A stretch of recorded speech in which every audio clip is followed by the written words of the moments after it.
Oh. We're not late. It's still 2 o'clock. It's 2 o'clock. So Yeah, it's 2 o'clock. We managed to not be late. it's a miracle. Yeah.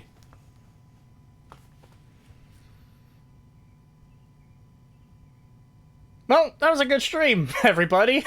Yeah, so I hope you all enjoyed that. I know it was one of our better videos. Yeah. Oh, it was fantastic. I hope everyone's doing well today. I am existing. Stream over, pack it up, folks. Yeah. Wait, what? Wait, are they really going to defend Redfall? No.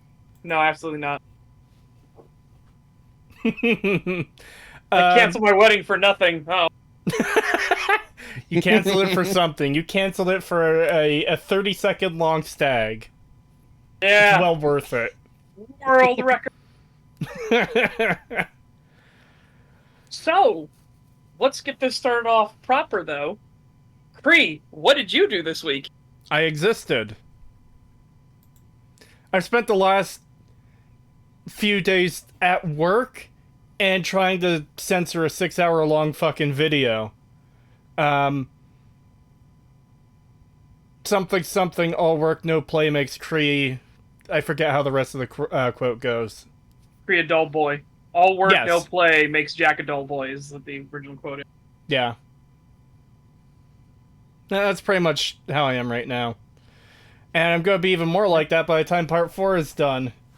Unless you two fucking bully me into doing something I shouldn't and not get the video done on time. Oh, I will. Don't worry. That will happen. Yeah, Yes, there's going to be bullying involved. Pagan's gonna bully me into playing more 7 days. Oh yeah. I need to check that one mod again. The one that's like has its own Patreon and everything like that. It's a super professional mod for 7 Days to Die. I need to check that more, especially now with the new systems and everything. Oh. Yeah, I'm gonna peep that and see what they're doing. I guess that's something worth mentioning. We have played a bit of the new 7 Days update, and there's a lot of quality of life changes they've made that are very not good. In fact, what's the opposite of quality of life? It wouldn't be inequality, because that's a different thing. Point is, some of these changes are so bad that, like, you might actually need to mod them out. It's insane, some of the things they've decided to do. I don't like it. I love the fuck out of 7 Days, but they've made some questionable choices. The balancing is kind of fucked now, where it's so weighted against you that it's like, what the fuck? It's just masochism at that point. Because one of the easiest ones to talk about is the water thing right away. Before, in 7 Days, you could find glass jars and, like, murky water, like dirty water. You get a glass jar, you go to a water source, you fill it up, it's dirty water. You have to boil it for it to be drinkable. That's fine, it worked really well, it made sense. They've removed the ability to keep a jar after you've drank water, or, like, any other drink in the game. So now you have to collect them from dew collectors, or just hope you find enough murky water to boil. This has led into a situation where you're almost kind of always short on water, and keep in mind, water isn't just for drinking, you need it to cook a lot of food items as well. It's really fucking annoying. Yeah. I spent like half of my gameplay on this new update at half water and food or lower. Yeah, I know, which is brutal, because that actually does give you a stacking debuff to where you lose stamina and health. Max health. And keep in mind, stamina is super, super important, especially if you're using melee weapons, because if you have no stamina, you can't attack. Like, literally cannot attack. Yep. Yeah. And water is extremely important for late game, like glue farming and stuff, and duct tape. So you almost can't use it for anything else, so you need to save water. which is annoying that you're basically confined to such limited water supply because you only get 3 water per dew collector, and like I mentioned the other day, the spacing in which that you can put these things is really terrible. So you can't put them like right next to each other and make a whole bunch. You can only make a certain amount that will fit in your base. But if you want to have like a steady supply of water enough where you could craft stuff, you need like 16. So you basically have to have another base for your fucking water supply. It's really annoying. And it doesn't help that you can completely circumvent the whole point of this, which was supposed to be making drinking water harder to find. And you could just completely circumvent it now by just finding a water purifier mod, putting it in your helmet, and just drinking from any stank water puddle next to your base. Yeah, it's literally been a tactic of mine when playing. We're in a firehouse base, a fire station. Right next to it is a ravine with water in it. Because I have that mod, I just jump in there and start drinking until my water is like overflowing. Yep. And I went ahead and built water troughs on the roof and in the basement and just put water inside of it. So once I get a purifier mod too, yeah, I can literally just like, if I'm working in the base, I could just go in the basement and just chug nasty fucking water and it won't hurt me at all. So Yeah. I literally just infinite water supply now. And it's like, wow, great. I'm so glad they changed the fucking balancing for water so I could do this. For no Great. reason. Yeah, completely worthless. It just made fucking getting water harder to craft. Well, it looks like 7 Days to Die now has a more serious water crisis than Fallout 3. Oh. Yeah, well, that's true. Kinda. Yeah, but there's a lot of changes where I'm just like, there's like a good side and then a bad side to it. Like the fucking the vehicle stuff where it's like, oh yeah, we made it so that when you hit zombies, they explode into blood and gore. Isn't that so cool? It's really satisfying. Like, yeah, that is cool. Fuck yeah. It's really satisfying to run over a zombie in 7 days now, because before, if you would hit them, it didn't appear as if they took any damage. They'd get knocked down, but that seemed to be all it did. Yeah. Now it's really fucking satisfying to hit them, though, because they'll break into pieces. There'll be like a red spray of mist. It is great. And you get half of the XP that you normally would from killing them, but you still get XP for it. It's like, okay, yeah, that's a really good change. And then they decided, okay, but we're also going to make it so if you hit more than 3 of these things, if you hit more than 3 zombies with your vehicle is broken. And it takes like multiple repair kits to fix your fucking vehicle. Yeah. And it's like, Jesus Christ. It has armor on the fucking car by default. It should not take that much damage from hitting a zombie. Yeah. It's so weird and baffling. And also the new horde. The new horde that they added is so fucking bad. So basically now, if your horde base fails, if something happens and you need to retreat, you're better off just running on foot and potentially dying. Because if you try to get in your vehicle to drive away to like get space, they spawn in a new horde that just destroys your fucking vehicle. Like, there's nothing you can do. They descend from the fucking sky onto your vehicle and destroy it within seconds. Yep.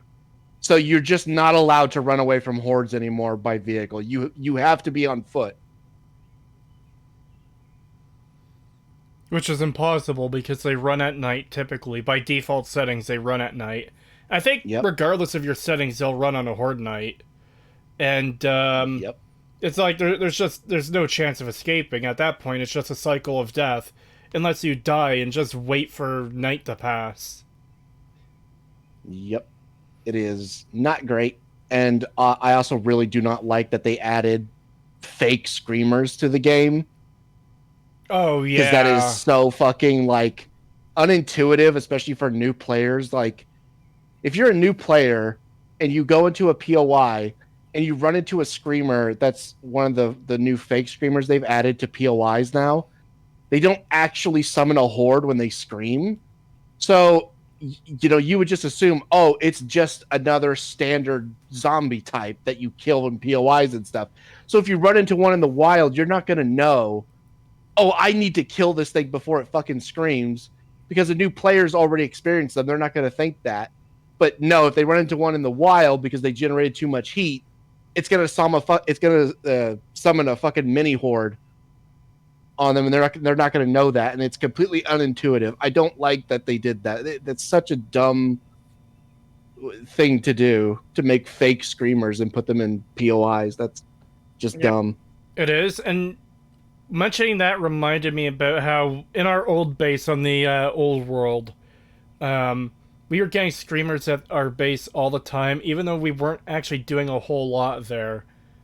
I kind of want to well, not kind of, I do want to hope that they fix that, but I feel like they would have cranked it in the opposite direction, given a lot of the changes they've made in this update. Yeah. Oh, well, hopefully they're getting the solid feedback and they'll actually take it to heart, right? Yeah, Hopefully. I'm hoping that when it's no longer opt-in and it becomes like the full update, I really hope that they take a lot of this stuff into consideration and tone some of it back or fix it in such a way that it's a little bit better. Like the magazines. I like how the system works so far. It seems to be working pretty well. Yeah, and this was one of the things we weren't looking forward to before, and we're actually liking it.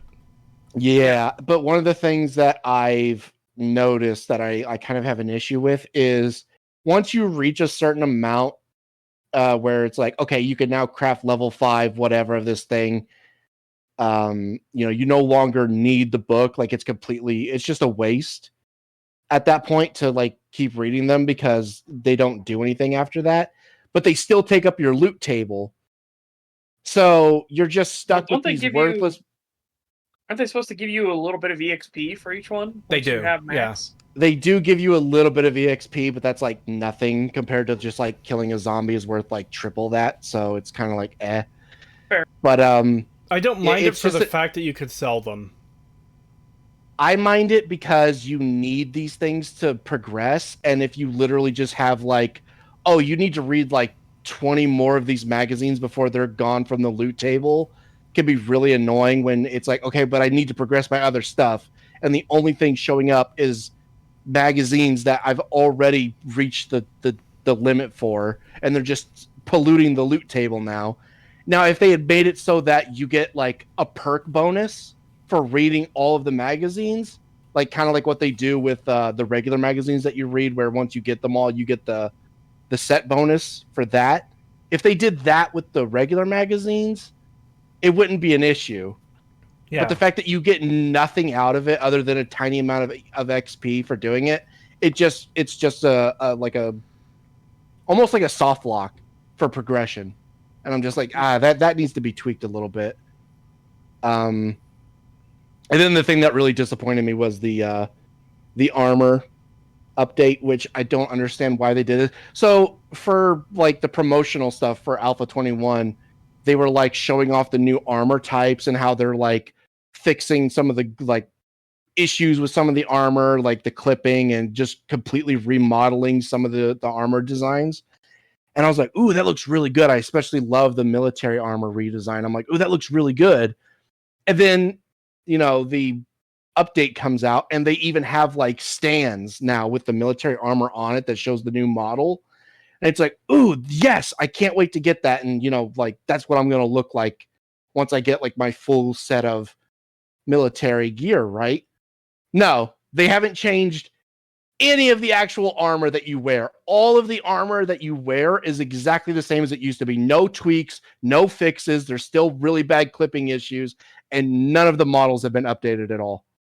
And I'm just like, why did you fucking tease us then? Like, why did you say like, oh yeah, we're going to be releasing this in the next update. This is what armors are going to look like now. And then not fucking implement it at all. I was so disappointed with that when I found out that they didn't change any of the armor types.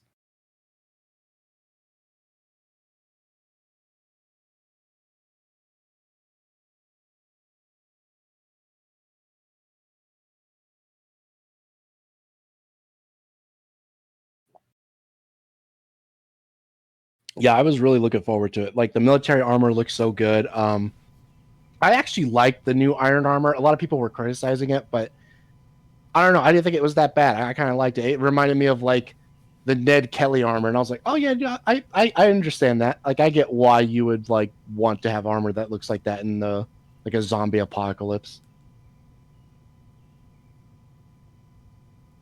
Yeah. But no, they've changed nothing. So,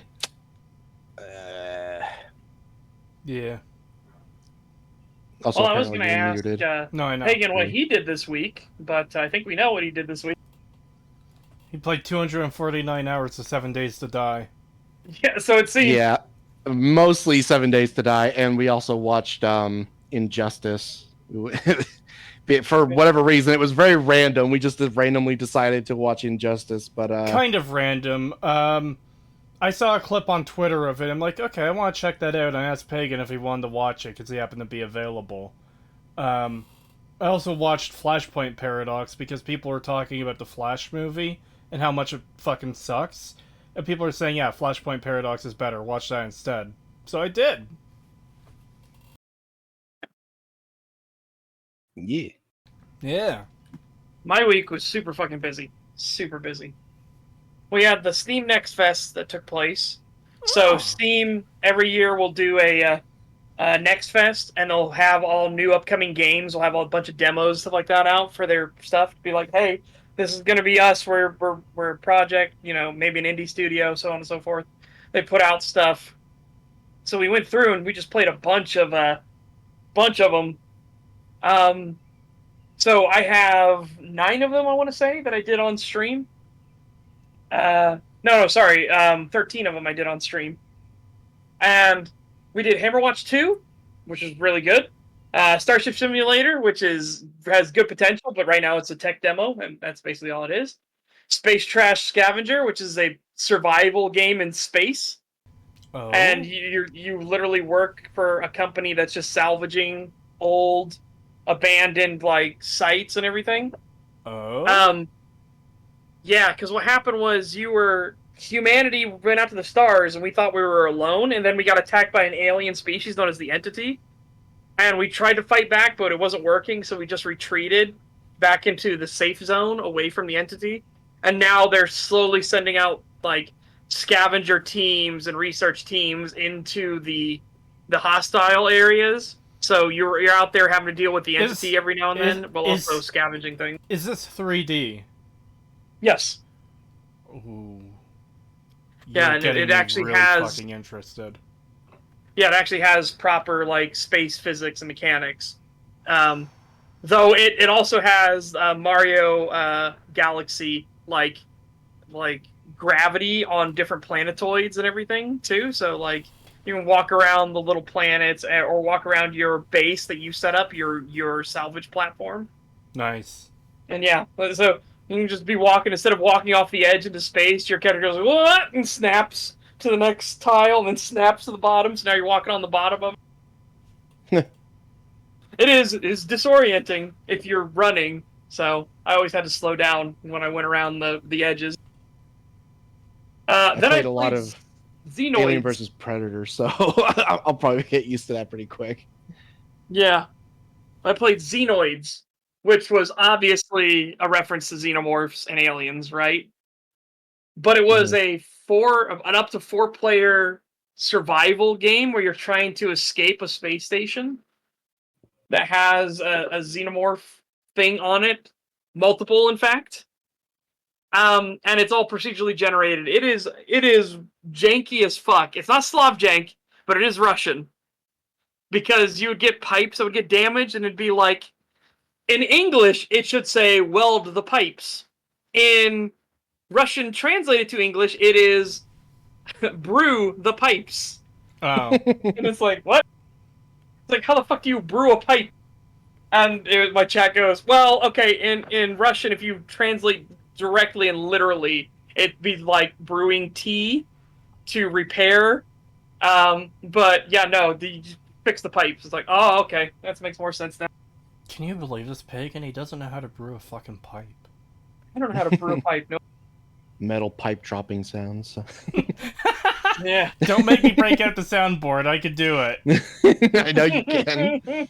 Hold on. Also, I like how when you brought up the I like how when you brought up the Flashpoint thing, everybody Started well, not spoiling everybody, it? but people started immediately doing the fucking thing that we mentioned too. The fucking it was me, Barry. Yes, I was wanting to read one of those out. It was me, Barry. I was the one who made Bethesda create Fallout 76. I can't wait to talk about. I can't wait to talk about that because we have a new insult clip we can use. I'm absolutely going to be using it for Bethesda cards. Oh no. Yeah. Then we did Grand Emprise Time Travel Survival, which is literally a survival game, but you jump through time, and you actually have to do that as the mechanics, like to go backwards and forwards in time as you're playing. Is very interesting game, very janky, looks beautiful, but it's very sparse as well. Then we played probably what was the big winner, which was Paleo Pines, which is it's a farming simulator game with dinosaurs. And it is fucking adorable. Like, holy shit. I'm sorry, I'm just reading chat and I just see brewing pipe. Isn't that what Hunter Biden does? Yes, with children as well. Yeah, Paleo Pines, fantastic. If you like Stardew Valley or those kind of like laid back farming sim type of games, so like Harvest Moon, Stardew Valley, stuff like that. I love the fuck out of Stardew Valley. I wish for a game that's like that, but also has more of an emphasis on the adventure and combat side of it. Well, I don't know about combat so far in Paleo Pines, but again, it's that, but you have dinosaurs. And you use the dinosaurs to help you do things and to get around the island and everything like that. And you can actually tame multiple different dinosaurs and stuff and use them on your farm and for everything else. Then we had Neuholbwex Dungeon Master. Mouthful, but that was actually that was fun. It's literally Dungeon Keeper, but above ground, and it's got more humor and stuff to it. So that's pretty nice. That was pretty interesting. Then we did Toxic Crusaders, which is a side-scrolling beat 'em up set in the Toxic Avengers universe. Nice. Yeah, and it keeps the humor. By the way, they break the fourth wall all the time. I've never seen that movie. The only reason I'm aware of it is because of the fucking AVGN episode where he has, like, the creator on. Yeah. And it breaks the fourth wall just constantly. Then we did Wizard with a Gun, which was that one that's like don't starve, but you play as a wizard with guns. And yeah, no, it was actually really good. The guns are your wand, like shooting things. You bust a cap in people. You're the American wizard. And then I tried a game called Thronefall, which was a very simple game where it was a tower defense strategy game. But everything was pre-planned. You could only place buildings in set locations. And your whole role was to keep going through each night and surviving, and you would have to personally balance, do I want to spend on economy this time through? This wave I know is going to be a lighter wave, so I'm going to spend on economy this entire night, and my military will just have to take the brunt of this light wave. And so it's actually a really nice, relaxing, and chill experience. Like, shockingly so.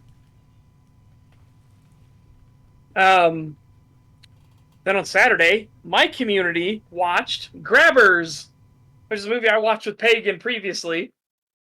And it's a fantastic movie. Holy shit. Mm-hmm. My community loved it. It was just a great experience. And that movie is just so good. There's so many great jokes and moments in it. It's just fantastic. And everybody, of course, cracked up at the same part that Pagan did. Yeah, that scene lives rent-free in my head now. Yes, that scene is great. The basic premise, and hey, you should have been there on Saturday. I'm doing spoilers. If you weren't there on Saturday, it's your own fucking fault. Wow, the basic rude. premise is I that didn't have the ability to even be there on Saturday. well, then plug your ears. But the basic premise is that an alien invasion comes to an Irish island community. So a little wee Irish island is going to fight off an alien invasion. And these aliens, they just need water and blood to survive. They're like little vampire squid aliens. So they're like Cthulhu monster fucking things. Well, one of the people survives named Patty, and he is the super plastered drunken fisherman that every Irish community has. And when one of these squid aliens jumps on the main character's face, it takes all of them struggling to get it off of him. And they all look at Patty and are like, "How the fuck did you survive?" And he's like, "Oh, diet and exercise." Even though he's the most out of shape, like gnarled teeth, drunken old Irish fisherman you've ever seen. And they realize that the vampire monsters, they can't handle his blood because he has so much alcohol in his blood, it's fucking toxic. And that becomes how they fight the aliens. They need to get the entire island shit-faced drunk. Like, they check to see how drunk they need to get everybody because they test a specimen. They test it on the female lead who has never drunk anything in her life. She's basically a teetotaler. And so they get her plastered with the exact cocktail that Patty drank. And at first they're all panicked because they're like, "How drunk do we need to get? We need to get Patty drunk." And then everybody like goes, "Jesus, fuck, you're having the piss, old boy." And they're like, "I don't think I can handle Patty levels of drunk." And Patty just smiles and he goes, "Takes years of practice." But they blow her on a breathalyzer to see how drunk she is, and she's a fucking 0.2. It's like, holy shit. Yep, every single blood cell in her body was fucking boozed. And it's just so fucking good because what a great concept. How do you fight the vampire squid monster? You drink a shit ton of alcohol and get plastered. What does alcohol do to you, though? Well, it makes you stupider and you make rash decisions and you think more emotionally. Yeah. So that causes so many problems. It is their salvation. At the same time, it is a huge debuff, and I love that. I love that as a thing. Like, hey, we can easily beat the aliens if we just get shit-faced drunk. However, we're shit-faced drunk, so now we're not going to be making good decisions anymore. Yeah. I do find it funny how throughout the movie when you don't actually see the alien and it's like killing people off, it's like super efficient, really quick, like it literally spears people through the chest and then sucks them into the sky. It kind of shit, like where it's like, Jesus Christ. And then when they fight it at the end, it just like slowly lumbers around and checks everything out and just kind of stands there and watches these idiots like flubber about on the ground like fish and shit. It's just like, what are you doing? Like, you could kill everyone here instantly if you wanted to. To be fair, it did chomp the doctor, who was also plastered. He wasn't shit-faced plastered yet, but he was pretty fucking toasted. And I can give it that the alien was feeling the effects. Because remember, it fully ate the rest of his body and spit out his head. Yeah, it ate him, and then the fucking dumbass scientist is just like, "See, he's friendly. He's totally Smith is fine." so good. He is so drunk. The scene right before this, he is so shit-faced drunk that he actually blacks out. And they run in, they're like, the barkeep is like, "Smith, light me, Smith," because he brought a water pistol, a squirt gun, a fucking super soaker, and he filled it with gasoline so he could burn the alien. But he needs to get the candle lit, and Smith has the lighter. Smith wakes up and he's like, "I can't feel my face." Up the lighter and he tries to get off the seat he's on and he immediately collapses to the floor and he's like wiggling on the floor to get closer and he like leans his hand up with the lighter lit trying to get the wick, and the barkeep, who is also shit-faced drunk, is trying to put the flamethrower down and they can't coordinate to get it together, so they both end up laying on the floor pushing their heads together to try to stabilize each other. It's fucking great. Yeah, and then they finally get it lit, and then he runs out into the rain. The water storm and the fucking rainstorm, and it puts the wick out instantly. So he's just sitting there going, "Ah!" Yeah, just well, spraying gasoline at it. like, and then all of a sudden he realizes, "Oh shit, the wick's out, old boy." I just love the fucking punt though. I can't get over it. It's so fucking funny. So Smith gets up and he wanders outside with a camera, and they're like, Smith, what are you doing? What are you doing, Smith? Get back here! And he's like, I need to get a photograph for National Geographic and Facebook.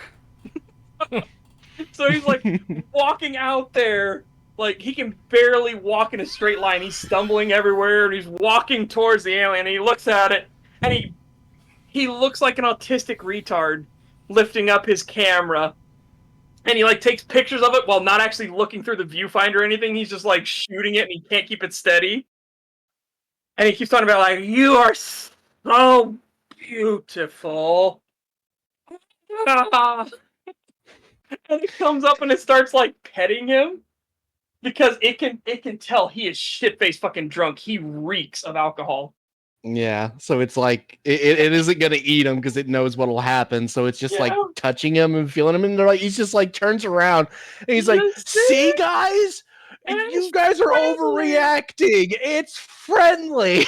And then it just like, whoop. Like you would flick a booger, and he. This is the funniest part. This is one of the funniest parts of the movie. It flicks him. He goes flying into the sky, and he's replaced with an actual ragdoll, like a real ragdoll. And you see it flailing and like going loopy in the air as it goes across the full moon. It's funny. It looks so funny. Like it looks even worse than like a normal Gmod ragdoll that you would see fly through the air. It looks like a deflated airbag that flies through the air. Yeah, because like the legs bend the wrong way and everything like that. It's fucking funny. I need to grab this comment because it's fucking great. My favorite part of The Flash is when Ezra Miller says it's flashing time, then strangles a fan in the parking lot. Oh god. Yeah. We've got a few super chats to go through before we Yes, we do. Yes, we do. Get to the video. I do want to make one quick mention. I had Kree and Pagan watch something very special last night. They got to experience what happens when a fan project, like total fan project, pure passion. And this fan project was so passionate, they actually went back through and they got all of the original voice actors from the old cartoon series to come back. Those that were still alive, mind you, because one of them passed away, unfortunately. But everybody else that was still alive, 22 years after the cartoon series ended, 22 years, they brought all of the actors back. All of them. Again, obviously exception, the one that passed away. To reprise their roles. And the video I'm talking about is Donkey Kong Country Return to Crocodile Isle.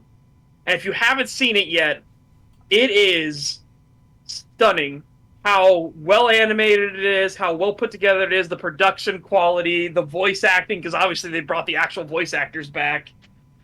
Oh my god, it is genuinely, like, incredible. It is absolutely incredible.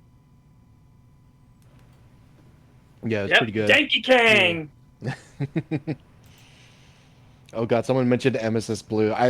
There was actually a really good breakdown video I saw that like explained everything, or at least tried to explain everything, mainly because the ending is a little bit, it's like you gotta take away what you feel the most, but but it was a really good video. I really liked the breakdown. There was also a lot of references that I did not know about that they mentioned, and I was like, oh, that's really neat. I like that they had all these references and stuff.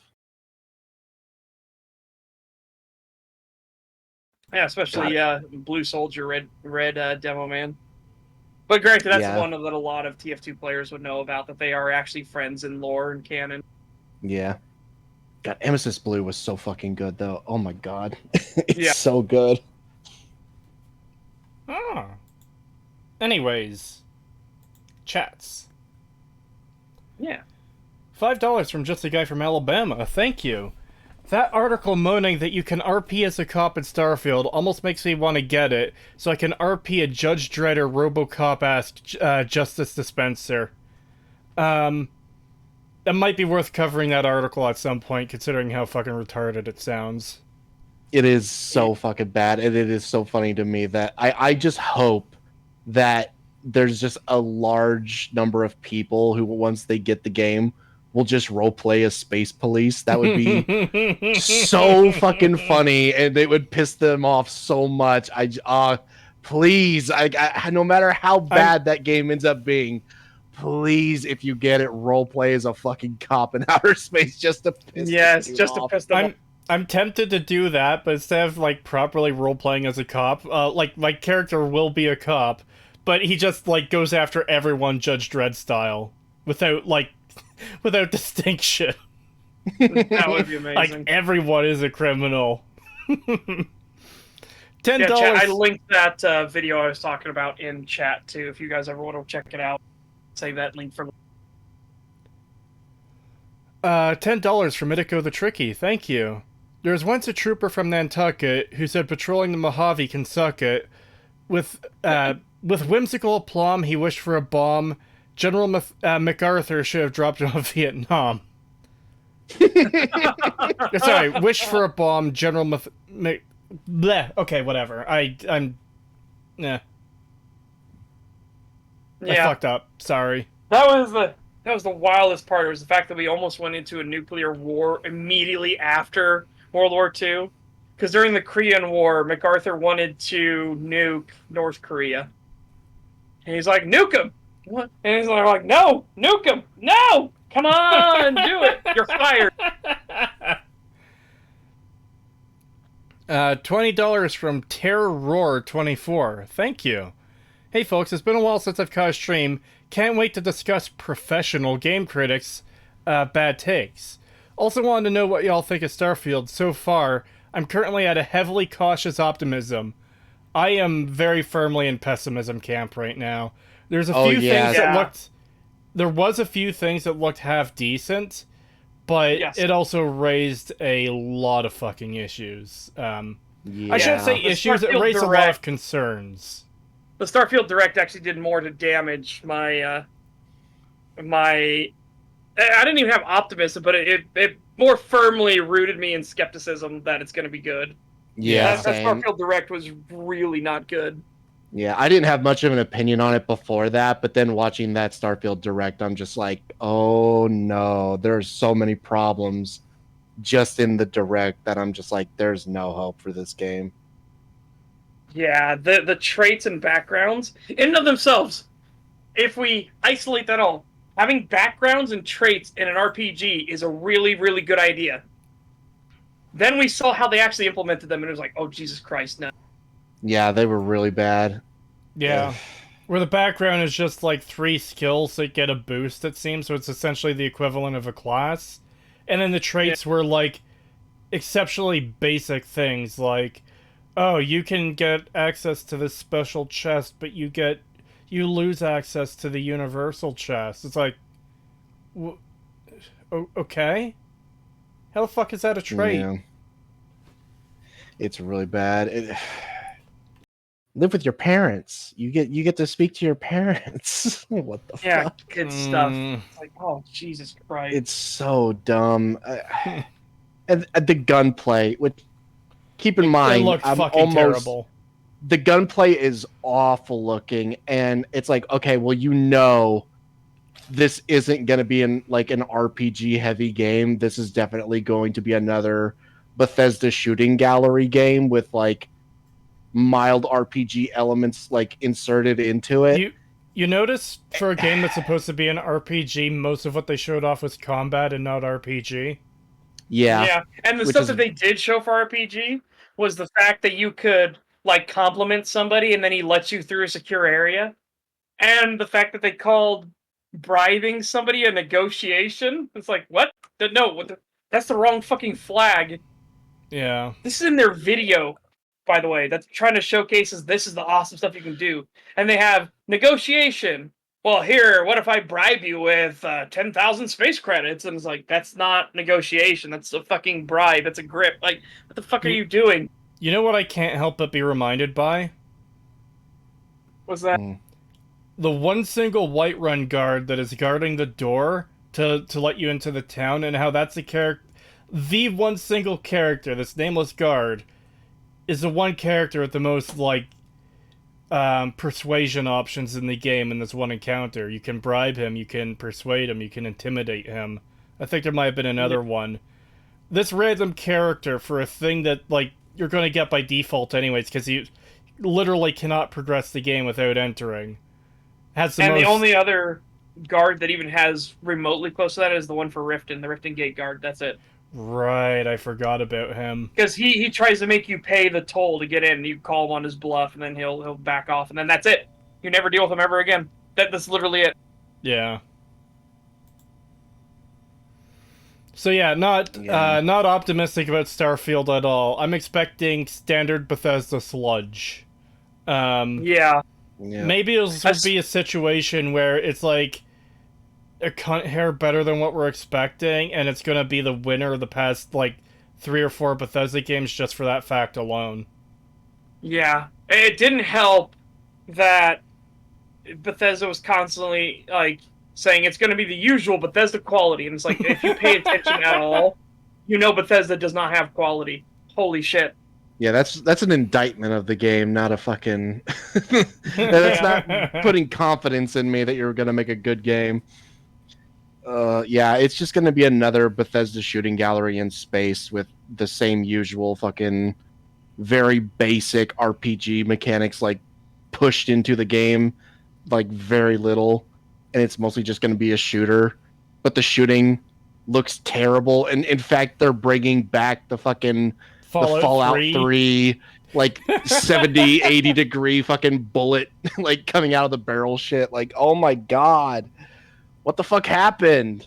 Like, yeah, Fallout 4 had semi decent fucking gunplay, and you're fucking reverting. Like, how? You should be improving. It should be better than Fallout 4, but somehow it looks worse. Yeah. It was a wild ride through that. I have to emphasize the shooting thing.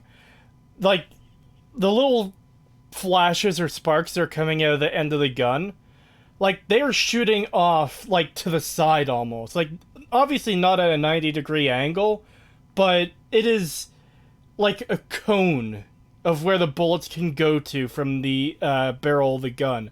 It's like, no, that's not how that fucking works.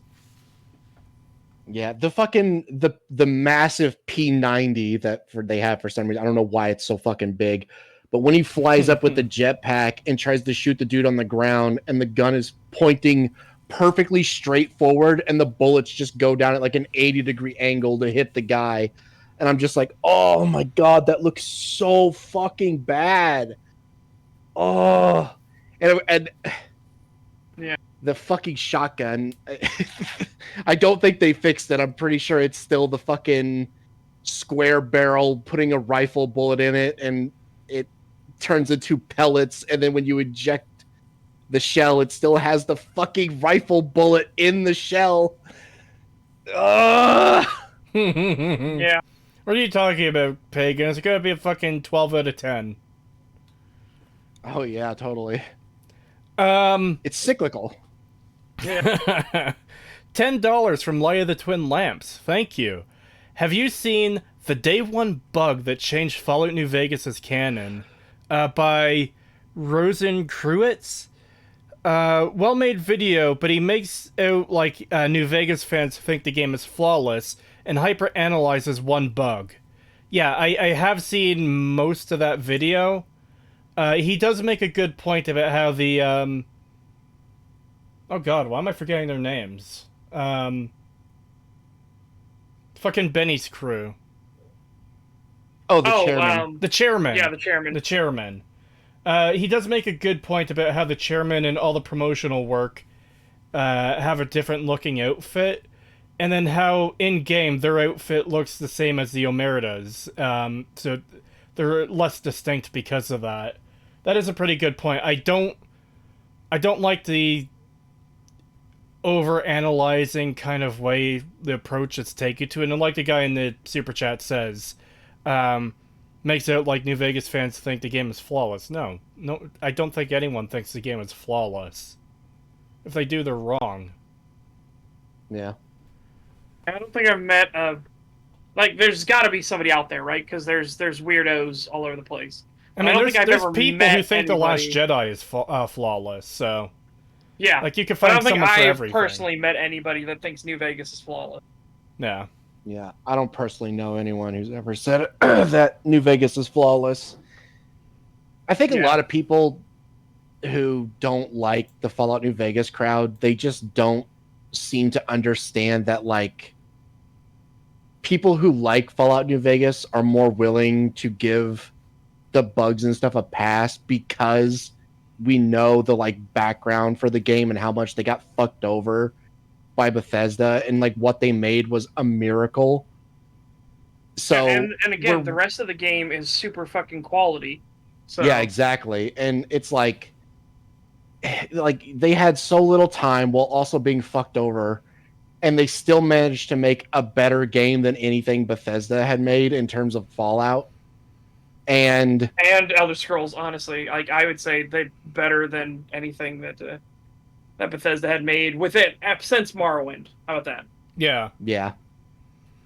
And it's just like, but the idea that, oh well, they just think it's flawless and it has no problems, it's like, no, we know it has problems and issues, but they tend to be rather small. They tend to not be game breaking, and we're willing to give it more of a pass because of how well made everything else in the game is, and the fact that they were so fucking like time crunched on it, and they also got fucked over in their pay and everything. And it's just like, yeah, I'm more willing to give them a pass because they made a quality product in a very short amount of time, whereas Bethesda has all the time they could ever need, and they consistently churn out shit.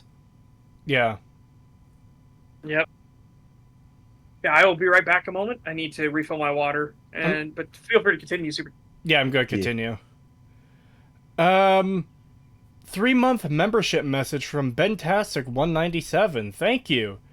Good afternoon, furry crew. Not a furry. How aneurysm-inducing is the video so far? Well, we haven't actually started it yet, but Pagan has watched the whole thing to preview it, so how aneurysm-inducing is it? Oh, it is. It's not quite magnum opus levels of autism, but it's pretty fucking bad. $2 from Ambrose O'Leary. Thank you. Demoman TF2 versus blood-sucking robots. I think aliens, right? Yeah. Yeah. Yeah, that'd be, I just love the entire crew from Team Fortress 2. Like, there's not a bad one among them. Yeah, I can't think of anyone in the group that I dislike. They're all just so good. And again, bringing up MSS Blue, I love the fact that they used the cut 10th class as like a plot element for the story in MSS Blue. It's so good. It's so fucking good. £5 from Threadnut. I almost said dollars there. Thank you. Here we have Creed listening to Sedge lie through his teeth about not being a lizard, just because playing Spyro gave the legless lizard ideas. Dragon! Their type of lizard. $2 from Bentastic197. Thank you. Doing anything special for Stag 100. We're going to do the tier list again, and there's a couple of videos we're looking at covering. We're going to talk about that after the stream, though. £5 from Thief. Thank you. RPG mechanics such as levels and perks and equipment. Call of Duty is my favorite RPG because of this. Yeah, I got into an argument with someone on Twitter the other day about how Skyrim isn't an RPG. I think the difference, like having thought on it a bit more, I think the difference is how much emphasis the game places on its RPG mechanics, or if it's used purely for the sake of progression. Because a lot of RPGs are typically focused around those RPG mechanics. They're a very core part of the experience in gameplay. Whereas other games that have experience and perks, It's essentially level gating certain abilities, and it's just used purely for the sake of progression, you know? I think that's the Yeah. distinction between games that have those mechanics and games that have those mechanics but are RPGs.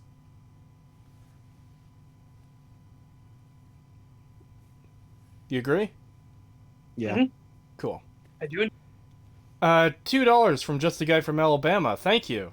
Setch, when are you going to continue Postal 4? That will be this week. I was going to be last week, but then I realized that Steam Next Fest was going to be a short time window, and so I wanted to get as many Steam Next Fest games as I could. So that's why Postal 4 got bumped. But we will be continuing the Postal 4 self-defense playthrough this week. Oh. $5 from Just a Guy from Alabama. Thank you. Also, in Starship Troopers Extermination, I don't care if the gore is replaced with confetti as long as hoppers are in the game.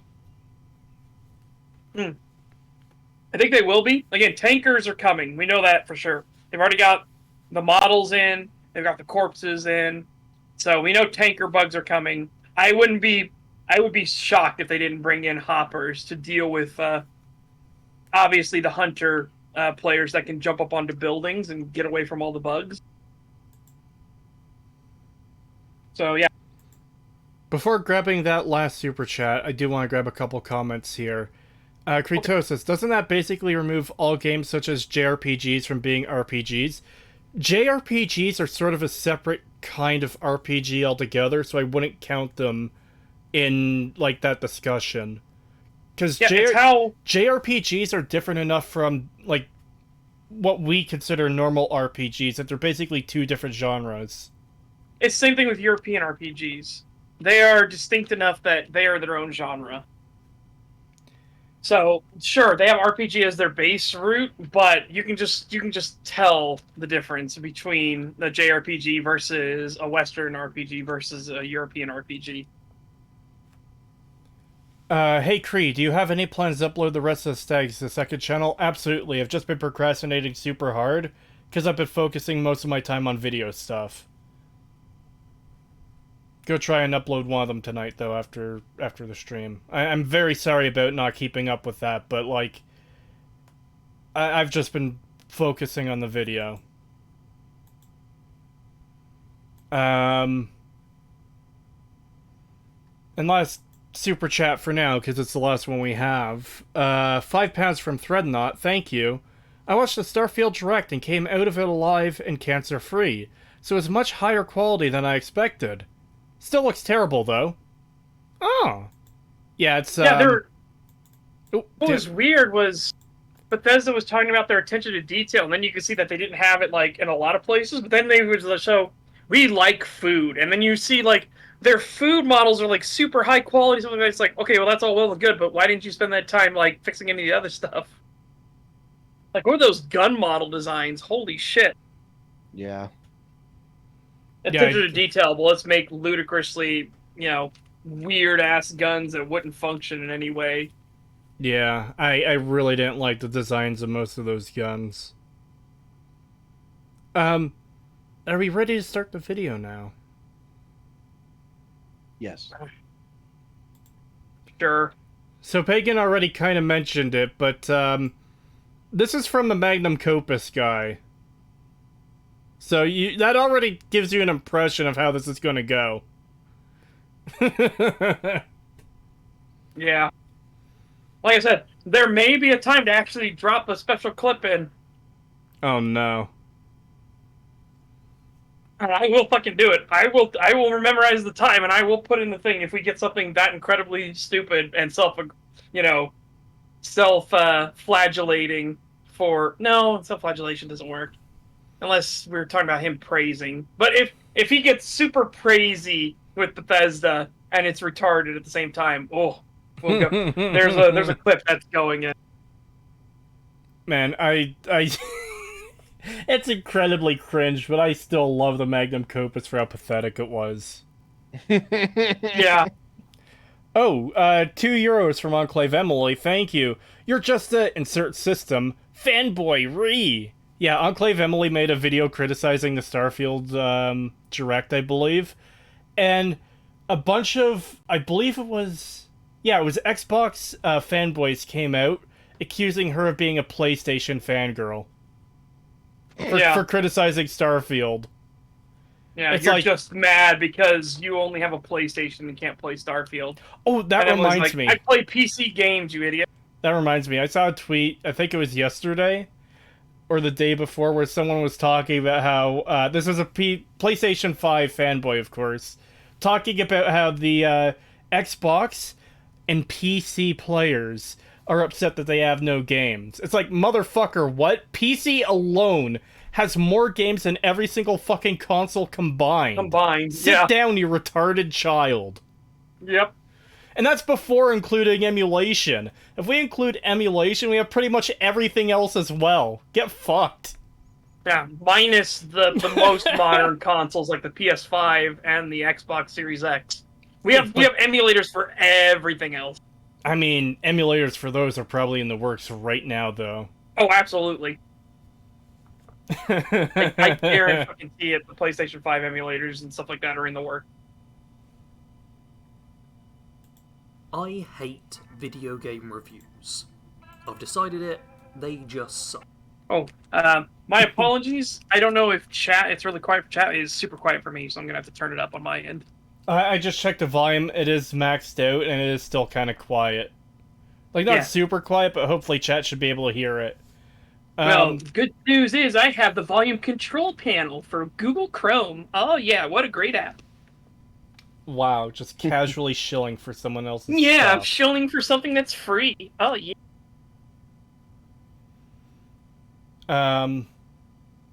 So this is already kind of a weird, like, we know this is what the video is going to be about because of the title, but the whole, oh, I hate reviews, it's like, what? Some reviews are actually useful, though. Like, yeah. IGN and, Kotaku, Polygon. Oh, especially Kotaku, Jesus Christ, yeah, all of them suck. Just games journalist reviews are pretty much, you can just throw them in the trash because they got nothing of value to say. Yeah. Especially IGN, because IGN admitted that they won't even play most of the games. They just look at that if the game is popular and selling well, they'll give it a higher score. Yeah, that's they dumb. actually said this as part of their reason, like when they got asked why do so many games on IGN get 7s out of 10, and they said that they can't play all the games, so they just look if a game is doing gangbusters, then they'll just give it a higher score. If not, it'll just get a generic 7. That's really dumb. And keep in mind, and they thought this was a win, by the way. This is the IGN thought this was a good thing. This is the same company that also, like, listed it as a con for Pokemon Alpha Ruby and Omega Sapphire. That, oh, there's too much water. That was one of the things they, like, took a point off for. Yeah, it's just one of those, like, Jesus Christ. Have you guys heard of Acerthorn? His reviews are pretty cool. I like that you're bringing, like, actual logic and, like, thinking, like, oh, you know, these reviewers suck for these reasons. It's like, I love that you bring that up, because he isn't going to bring up any of the fucking professional. Oh, so it's just reviews in general, or user reviews? No, user reviews, I have a feeling that if he's not going to bring up any professional stuff, because the professional ones are some of the worst reviews in the entire industry. Well, I'll give you a bit of a hint. It has a lot to do with, let's just say that there's a lot of overlap with that Fallout 76 video here, where it's like, how dare they? How fucking dare they? Oh, no. Great. Fucking... When did 76 come out? That was 2018, right? Yeah. 5 years later, and this man is still coping. Yep.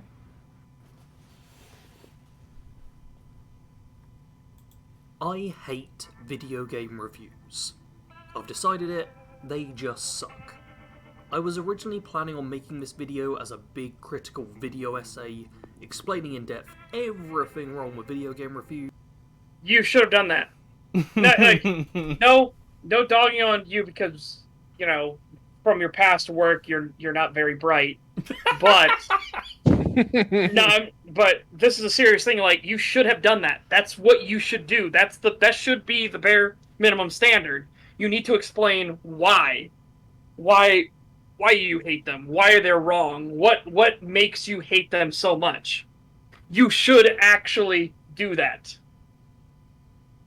Like, again, because if you actually do that, and you actually go through the reasonings and use logic, you can see where your logic is flawed, and you can correct for that. You can fix that. You can either change your stance to actually fit logic. There's a comment here I want to grab. Sure. I was going to put in the work and show evidence, but I decided not to. Yeah, that's exactly what it came off to as me. It's like, no, you should put in the work and show the evidence. That is what the minimum standard should be.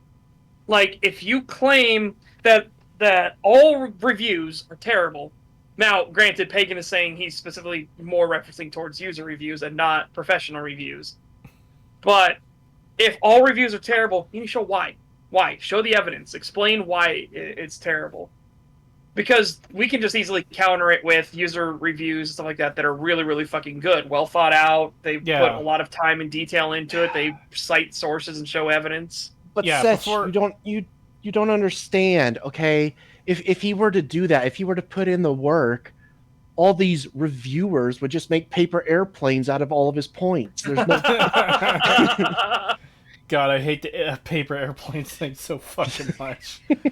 But yeah, this already just...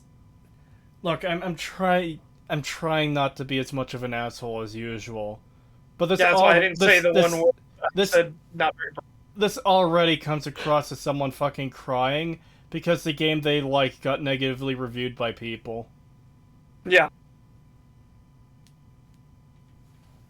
I was gonna do the work, but then I got high. Because, yeah, I don't see the point in making a video like this unless you are someone who is personally insulted that the thing you like has been negatively criticized. Because, arguing against user reviews in general just seems like a really bad idea. Yeah, because I will fully admit that I'd say probably 90% of user reviews are dog shit, for sure. Because people don't think about anything critically, because critical thinking is, verboten in this society now. Yeah. But they don't think critically whatsoever, so it's all off the cuff, things like that, like, the game took 2 minutes to load, worst game fucking ever, I got a refund, and I hope this company burns, and that is an actual Steam user review. Oh my god. And it's like, Jesus Christ, yeah, that's really shit. That's like, how do you argue against that? That person's just a shitter. Yeah, and I absolutely agree, though. A lot of user reviews are garbage. They can be helpful sometimes, too, though. Yeah, but again, we're not the ones making the blanket statement of all reviews, which is what he said before. All reviews are terrible. 12-month membership message from Bezin. Thank you. Could this be a level 3 copium huffer? No, he's at least level 5. Are you kidding me? This guy's at least level fucking 500 after the Magnum Copus. Yeah, the Magnum Copus is so good. and by the way, back on me, Sarge, before you take that clip out of context of me saying, like, it was really good. No. It was so good because it was so cringe and shit. Yeah, we laughed at that. It was hilariously awful. Yeah, it was the room of, like, Cope videos. Holy shit. I don't know how you make something like that and not be fucking embarrassed. Yeah, I don't know how you don't have the self-awareness. Especially considering earlier in the video he fucking admitted to quitting his day job to do videos about Fallout 76. Of all fucking things. Yeah, and it's like, I can't imagine why he's so spiteful about people criticizing this game. Can't have anything to do with that. Yep, yeah, nothing how you lack the self-awareness to make that fucking trailer and not just feel fucking just pure levels of cringe. I just don't know. The groceries, they're calling. They need their bagger.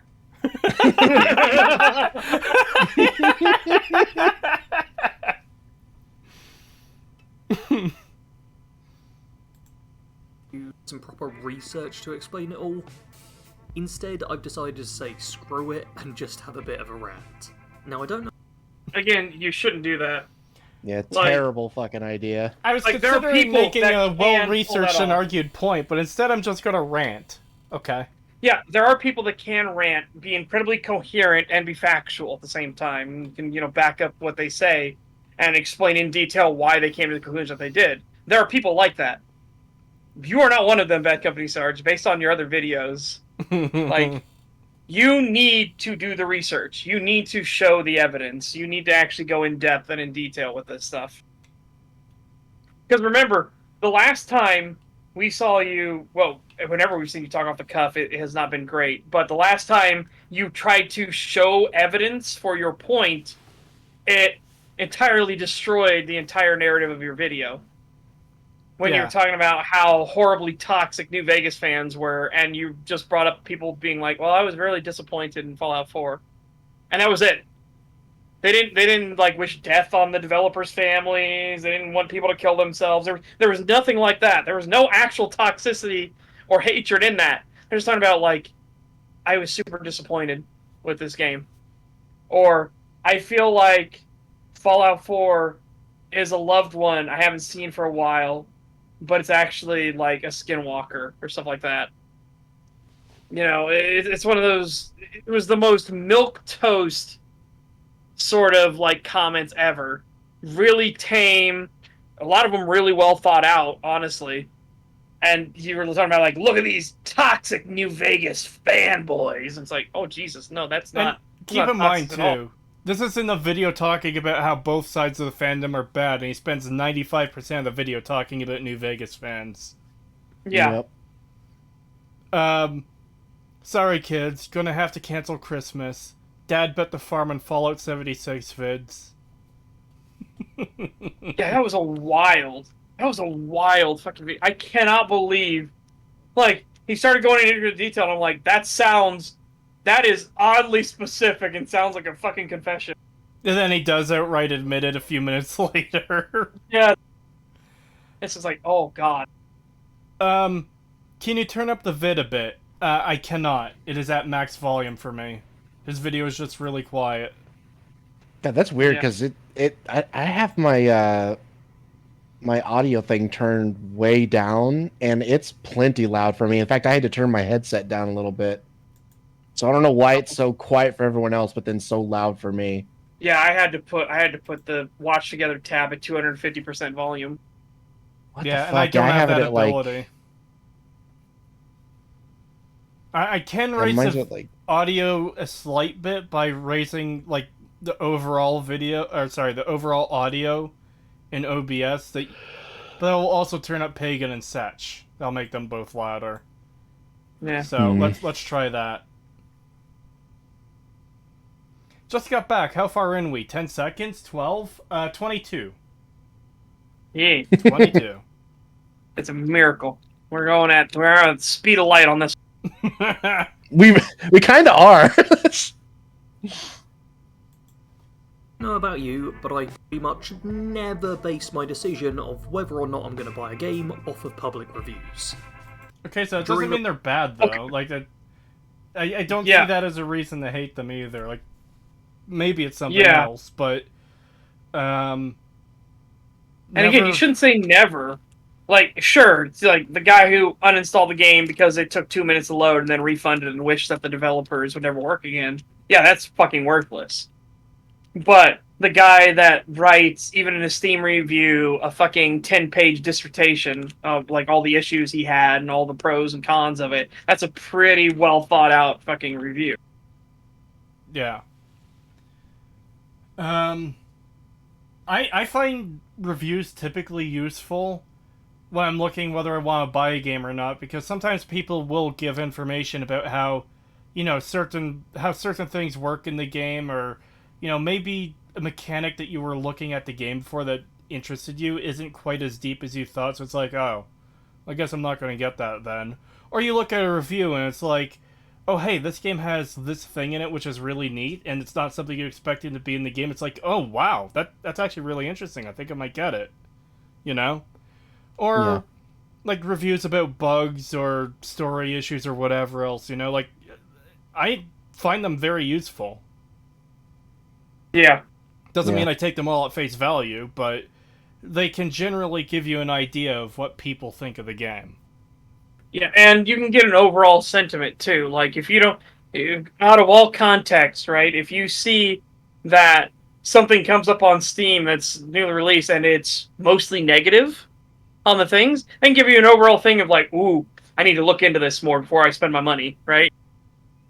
Even if you don't read any of the reviews whatsoever, just seeing the fact that it's gotten so heavily downvoted should be like, okay, pause. Let's do some research. Let's look into this. Let's see why. Did the developers do something to upset the fan base? Is it just that bad? Is it Lord of Ring Gollum? So yeah, like you can just get a general sentiment of a thing. Just like if you see there's tons of negativity about it, look into it. God, that just reminds me of the fucking. I don't remember the game. I don't remember the name of the game studio now, but they're the ones that keep putting out those really awful quick time event story things that they like Telltale? Little Hope. Oh. No, they made Little Hope Oh, and he's talking about the people that did the Dark Pictures project or the Dark Project or whatever. yeah, Dark Pictures. That's it. Yeah, they Uh, yeah, and they did that really awful one with it was set in modern day Iraq or whatever. Yeah. and there's like alien vampires in the caves or something. Yeah. It reminds me of that because I there's so many videos I've seen where people play those games and then they get like 80% of the way through the game and then it just starts crashing because like a fucking cutscene tries to play or something and they just can't progress. So they end up like leaving the video and be like, like ending the video and then going to the Steam review and leaving a Steam review where they're like, yeah, I got like 80% into the game and then couldn't fucking finish it and shit like that. It's like, yeah, it's a pretty good review. It's just getting very, very truthful. And it's funny because one of the people I watched, they did that and then they got like a response from the developer and then they didn't fix the issue for like almost 2 years. Jesus. Yeah. I just remember, was it Mahler and Moodle that were playing, or was it Mahler and Fringy that were playing, and they were actively trying to get their characters killed, and they just fucking couldn't? Like it was the one where it was the boat one, where the pirates come on the boat that you're on, and they're holding you hostage, and he's like, is that Mahler and them Medan? were trying. Yeah, and they were trying their hardest to get everybody killed. I haven't actually watched Man of Medan. I've watched their Little Hope and House of Ashes playthrough. The Little Hope one was hilarious because similar thing. They tried to get their characters killed as much as possible, and that led to the good ending, which was still shit. Yeah. But like, what? And what a wild, nonsensical ending it is. Oh, they were all in his head. Everything was in his head. It was one guy having a mental breakdown, and he invented all these characters. Trope so What fucking Yeah, much. it was so fucking bad. And then what's the one where it was the well, it's weird. It's supposed to be like it starts off with the horror hotel that was based on like the real life murderer who like turned his hotel into a basically a killing machine. Oh, that's probably the new one, isn't it? It is the new one. I'm pretty sure I it's don't House of remember. Usher. I haven't seen that one either. It might be, but because I did watch that one, and that only takes up like 1% of the game because it's at the very start, and then there's only one interaction, and then it cuts to some random mansion where somebody is like impersonating that killer, and they did something sort of similar with like this mansion that you're stuck in. And oh my god, that one was so fucking shit. It was so bad. Oh my god, like if you tried to play it with more like with two people, it just would not fucking work. It just did not function properly, even though that's like the entire point is playing it with a friend. So the fact that it just didn't work with two people was just so bad, but the story was also just really, the Devil in Me, that's what it was. Yeah, the Devil in Me was that one, and it was so fucking bad. Man, that feel when Jackbox does it way better. The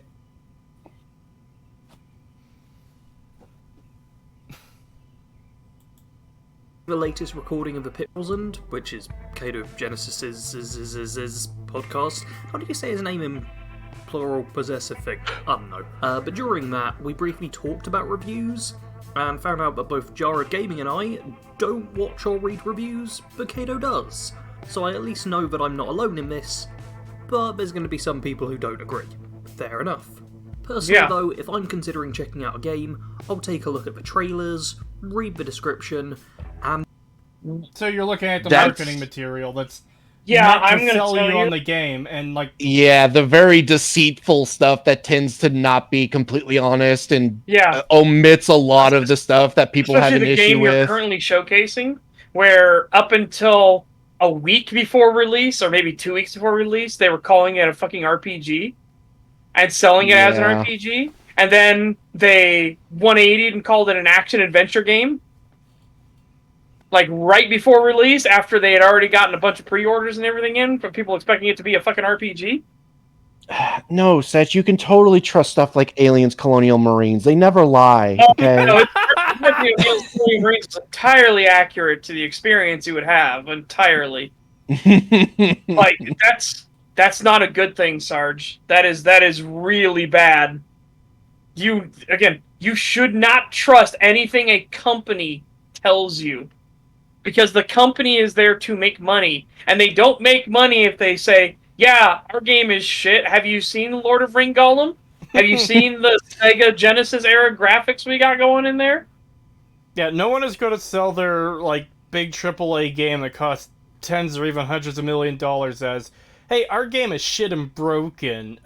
Characters will T-pose through the streets, cops will spawn behind you, the giant from Skyrim will launch you to the sky when it hits. Like, no one's going to sell their game on that. No Yeah. one. Oh, but no, you could just look at the trailers because those are always trustful. Like, just look at Watch Dogs. They definitely didn't fucking alter yeah, the fucking no. footage. Oh, there is nothing like at all different between that footage or Rainbow Six Siege. That's original footage versus how it first came out. Holy shit! Granted, Siege has gotten way better, but that does not forgive how it launched. And someone in chat said Young Ripa did a breakdown of all the lies. Or sorry, not all the lies, of the lies. I assume that is in regards to Cyberpunk 2077. I believe so. And speaking of Young Ripa, he launched the ISOM 2 pre-order campaign, so go check that out if you haven't yet. Just look at every single WoW expansion trailer. God. Yeah, oh my god. I wish we could play the games they fucking advertised to us. Yeah, seriously. I almost got into those games because of the trailers, but then I saw the actual, like, substance, and I was like, oh, no, I'm good. and then not buy it. I don't have spare cash. It's a simple process that works every time. Somehow I doubt that. It doesn't, though. I don't believe you. I want a little bit more context on that, because I think it cut out at the start. Take a look at the trailers, read the description, and then not buy it, because I don't have spare cash. So what the fuck is the point of, like... Okay, so you don't have the cash because you quit your job to do a Fallout 76 channel. And, you watch the trailers of these games, and that's... What? Yeah. Yeah. He watches the trailers and reads the descriptions and stuff, and then he doesn't buy it. And that works every single time. And it's like, but it doesn't, though. Because clearly you're playing Cyberpunk 2077 right here. So that didn't work for you then. Yeah. Like, all you would have to do is get one bad game and your system is fucked. Just already. Just one bad game. And that's Yeah. very And easy you to do can- when a lot of big games turn out to be fucking garbage when you buy them. Yeah, you can argue that, like, oh, well, maybe he got this after everything was fixed and they did a bunch of updates and stuff. But that's not going to work out here in a little bit because, oh boy, some of these games he's going to sit here and try to defend. It's not going to work out well for him. Yeah. This man is just a walking L, isn't he? Yes. What's weird is that because he doesn't have a lot of disposable income, you should be more into reviews and getting every little bits of detail you possibly can before you spend what little money you have on the game. Especially now that publishers are so fucking greedy, they're pushing at $70 as the minimum price tag now. Like, holy shit. Oh, but he loves dog shit, Setch. He wants to buy the bad games. Those are his favorites. Man puts the L in life.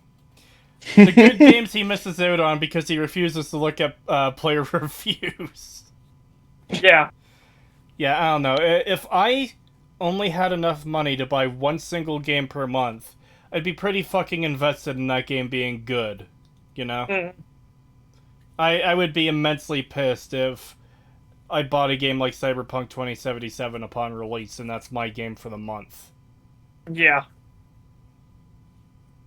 Like I said, Cyberpunk 2077 was the one where I was defeated by the fucking mirror boss. And there's not a boss that's literally called a mirror boss, and he doesn't look shiny and chromy. No, it's literally mirrors. If you looked in mirrors in Cyberpunk 2077 because the game was so badly optimized, it would fucking hard crash my system. Oh, God. And to get around it, I would have to lock the frame rate down to 2 FPS. 2! And crank all the details down as low as possible. And then pray that I would survive at 2 FPS getting through the cutscenes. 2 FPS? You're sounding pretty fucking greedy there. You should want less FPS. Yeah, holy shit.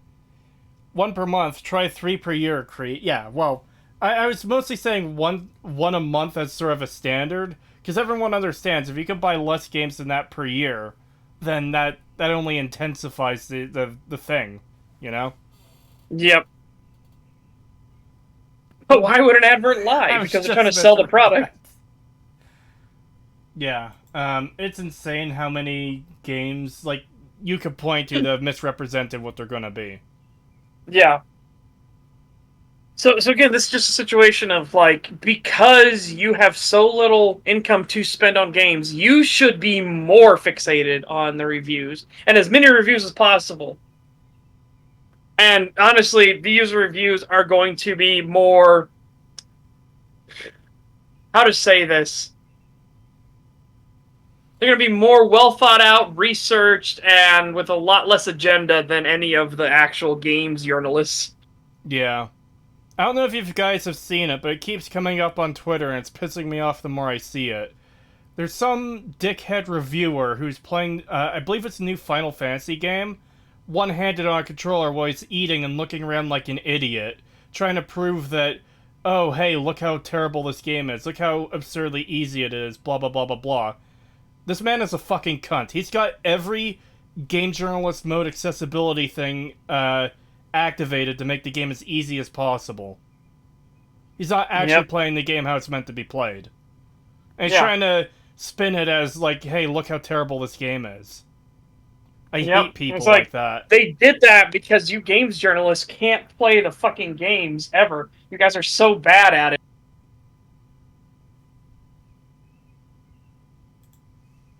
It's a simple process every time.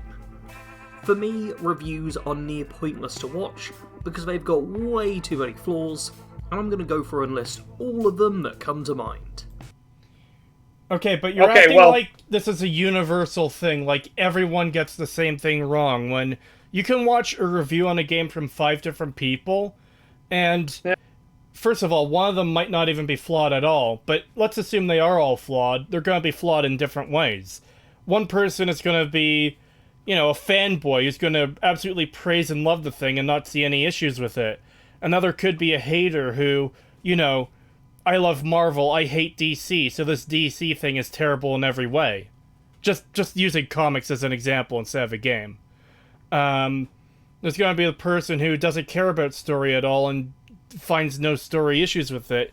Just, like, they only care about that. There's going to be someone who only looks at the mechanics or the characters or whatever else, you know? Yeah, and we can also take this in the other direction where you'll have 5 different people reviewing the same game, and none of them talk about the same thing, but they're all correct. Yeah. Because each person values different things, so they have different areas where their little tism brains will trigger, and that's what they want to focus on. Yeah. You could get someone like Angry Joe who rides the fuck out of the honeymoon period, the hype train, and will get pissed off and say a game is terrible because the laser is the wrong color. Yeah.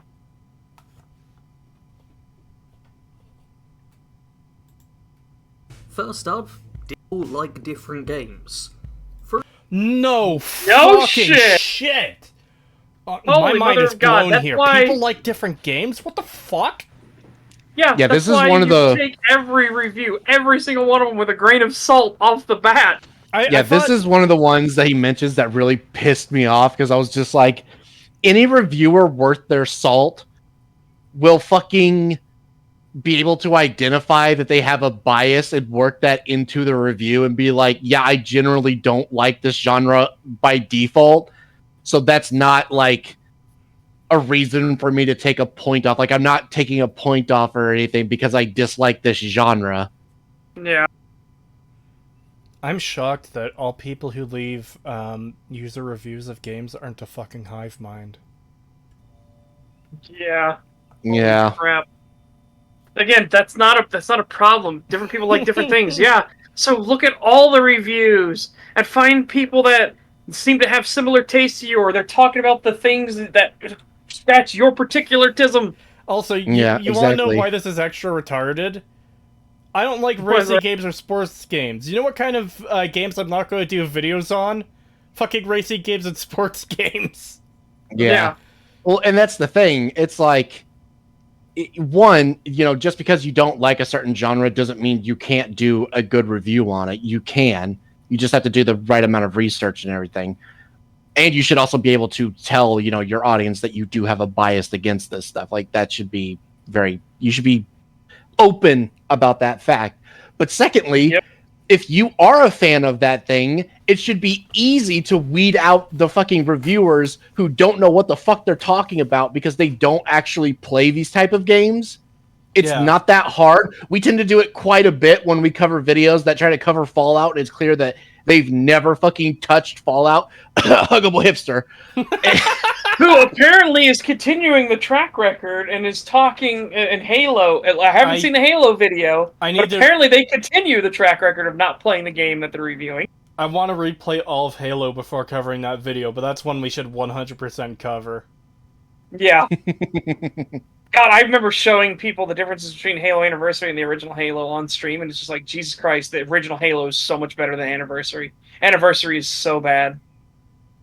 It is shocking. And they're like, but Anniversary kept all the animations and everything. Yeah, but it updated the character models while keeping the old janky animations. So it's no longer charming. It just looks fucking terrible. And when they updated all the visuals, they actually lost a lot of the fucking actual environmental storytelling. And it's like, oh god, I fucking hate it. I hate Anniversary Edition of the original Halo. I hate it so much. Sarge. People have different tastes in music, so I just listen to radio jingles. Yeah. But granted, there is one advertising jingle and advertising commercial that I will listen to constantly because I have mad respect for how hard it goes. And it's the old Wilkins brand coffee. And that was where Jim Henson was brought in to do advertising for this coffee. And they would have one guy who looked kind of like a goblin-looking character, and he'd be like, I'm so bummed out today. What do you want? And then you have a totally legally distinct, not Kermit the Frog. Yeah. And he would like lift up his like, I have Wilkins brand coffee, and then he pulls out a magnum and he shoots the fucking gremlin dude. And then he just looks at the camera, and it's just like, it's shit like that throughout the whole thing. The guy's like, man, I don't want to have any of that Wilkins coffee. I think that's just terrible. And then the Kermit dude's like, you shouldn't say that. Bad things tend to happen to people that don't have Wilkins. And then like a tree falls over and crushes the other dude to death. And it's like, what the fuck? Yeah. These are the commercials. These are the actual commercials. That's great. Yeah. But I just love the fact that he's like, I got my Wilkins brand coffee here, and he pulls out a fucking 357 Magnum and shoots him. You shouldn't have been shit talking Wilkins. Yeah. Yeah, I fucking love those commercials. Those were great. Yeah, and they're legitimate commercials. That's the funniest part. The only commercial I ever remember liking was back in the day, like some travel company, Travelocity, had the Travelocity gnome. And there's one thing where he's like in a foreign country and tries to plug something in and explodes and just throws him across the room. And he's just like, I think I'm dying.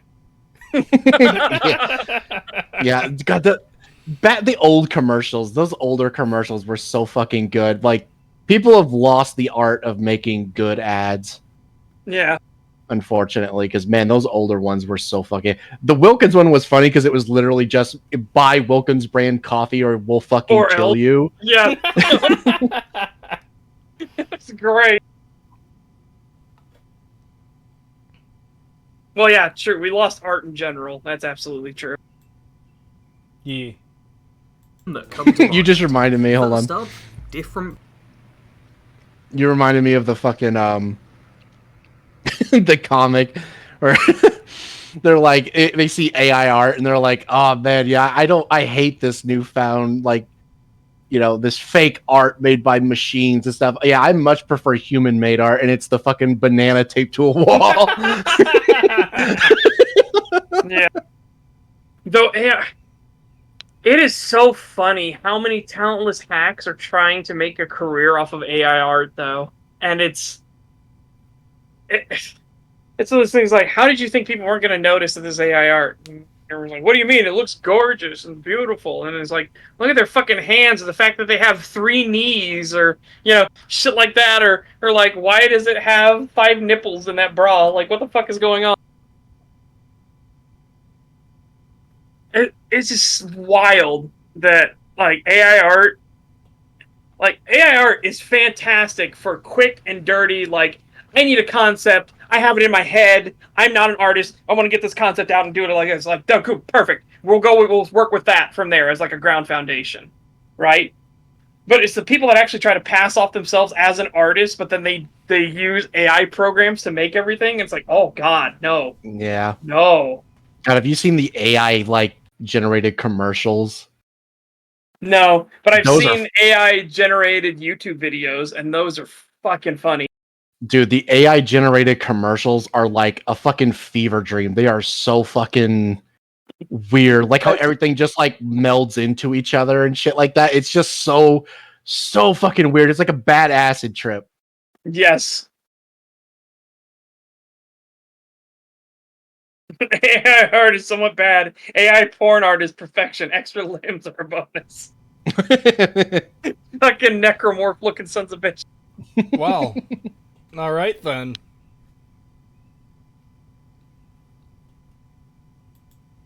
People like different. For example, I like Borderlands 3.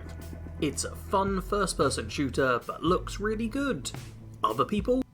Okay. Fun, very subjective. Like, Also, he's talking here like he's talking to children, when this is a person who doesn't seem to fucking understand what reviews are. yeah. This is just weird. It's like, and it looks very good. It's like, I don't like that you made that a fucking statement of quality, a statement of fact. I guess there's nothing I could point to that's like that. You know, that destroys everything. It's cohesive, I guess. But again, that's the visual design is going to be very subjective. He likes Borderlands 3? Nurse, pull the plug. He's a goner. Yeah. But it looks good. The way he's using it is very subjective. That's what I'm saying. But he used the word "good," and that's a statement of fact. That's an objective qualifier. So it's one of those like, you should say you like the look of it. That's what he should have said.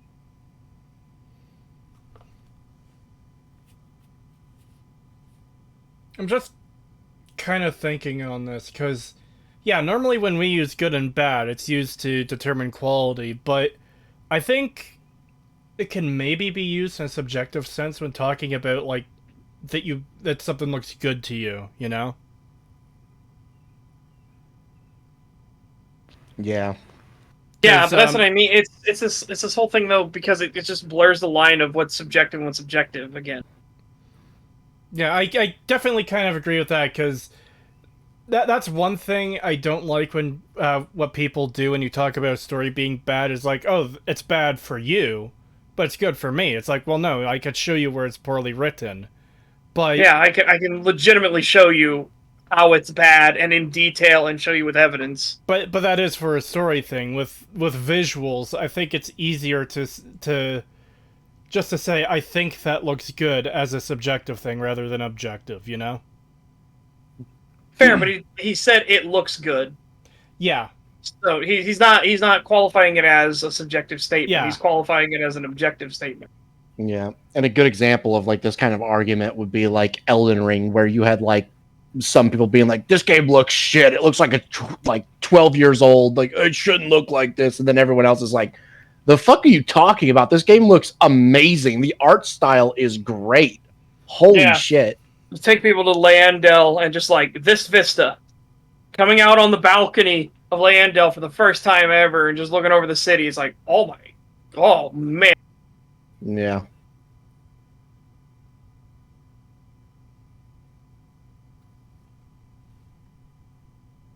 Other people don't like the game, and that's fine.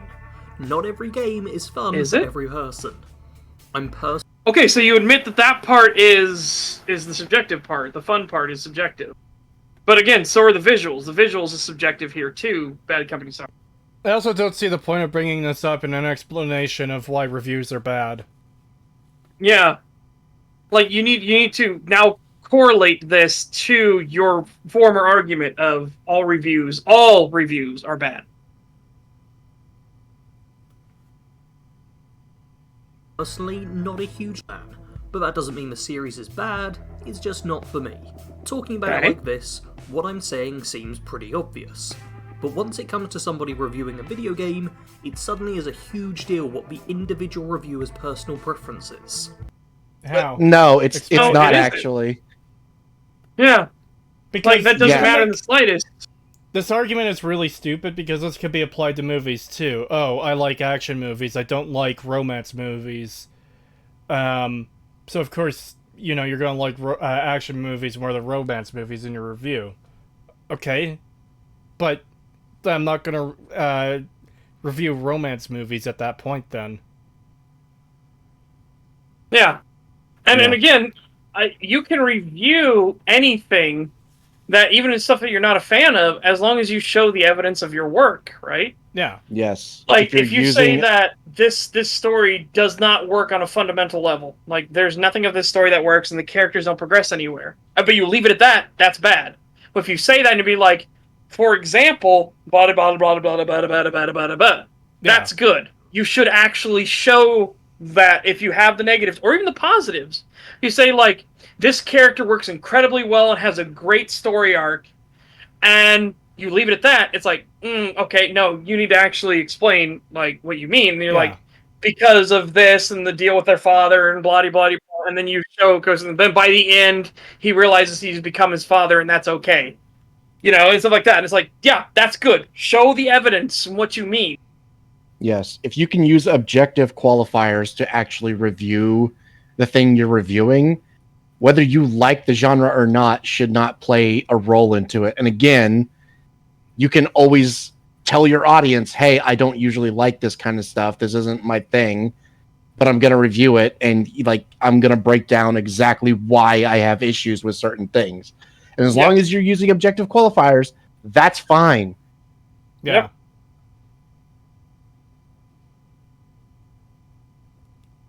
And sometimes you need reviewers to review reviewers. kind of like what we do, where we're like, yeah, no, this was a shit review because you didn't actually use any objective qualifiers, and you just were like, I personally don't like this thing, so it's bad.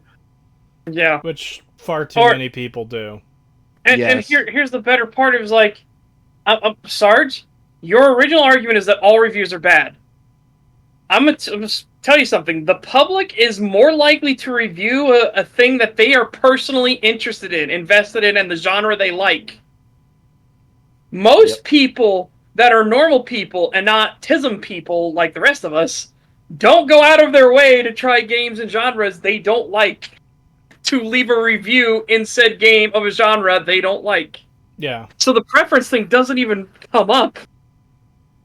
Yeah, it rarely comes up. The only time those seem to come up is when it's like the person's job to review like every game. Exactly. That's which is what made Electronic Gaming Monthly so amazing. Because Electronic Gaming Monthly would have like, hey, this guy on our team, on our review team who does reviews, he is big into real-time strategy games and RPGs. So he's going to be the one that does all the real-time strategy games and RPG reviews.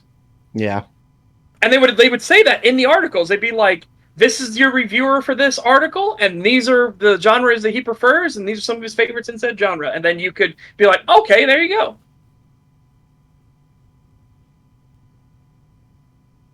Yeah, this isn't that complicated. The fact that he's going on such a big diatribe about fucking reviewer tastes as like a problem is so fucking weird, because it usually just doesn't apply at all. Yeah. And then when it does, it's like, okay, but you can suss that out pretty easily. This comes across as someone trying to justify their opinion. Yeah, it really does. Maybe that's why he didn't actually do the evidence thing before, because the evidence was turning against him when he was trying to do like the video, like before, where he talked about it was going to be an essayist video with evidence and everything like that. Maybe you've heard of Webster. Wait, no, actually, no, don't use Webster. That was the funniest fucking self-own. Oh my god. That was the perfect. I'm so glad we ended it there too, where we were just like, we don't need to say anymore. We're done. Yeah, here. I legitimately was like, excuse me here, referee. Excuse me, good kind sir who has been moderating this debate. My opponent has taken the gun, stuck it in his mouth, and blown his brains out. I believe we have won. Yeah, that was great. The fact that he brought up Webster and then he had to backpedal so hard to try and justify his point that it's still a thorough analysis of the game. Even though he barely touched it. Yeah, covering 10% of the game is still covering most of the game, so therefore it's still an in-depth review, in-depth analysis. If you only cover 10% of each part of the game, it's still in-depth because you're covering each part, even if it is only 10%. Oh my god, what a shit argument. What a fucking colossal retard. Yeah, he's so fucking stupid. I just love that the fucking moderator was like, okay, Webster, okay, you've used that as a source, as like an official thing that you will like cite as an argument like winner thing. So, okay, I will bring that up and you will have to agree with whatever it says. Okay, here's what the actual definition is. And he just immediately was like, oh, well, no, you can't actually quite trust Webster. The actual definition in my brain is this. And it's just like, you fucking piece of shit. You literally said Webster as a direct source for your thing. Yeah, as your authoritative source. And then when we bring it up, you fucking immediately fucking discredit it because it wasn't to your favor.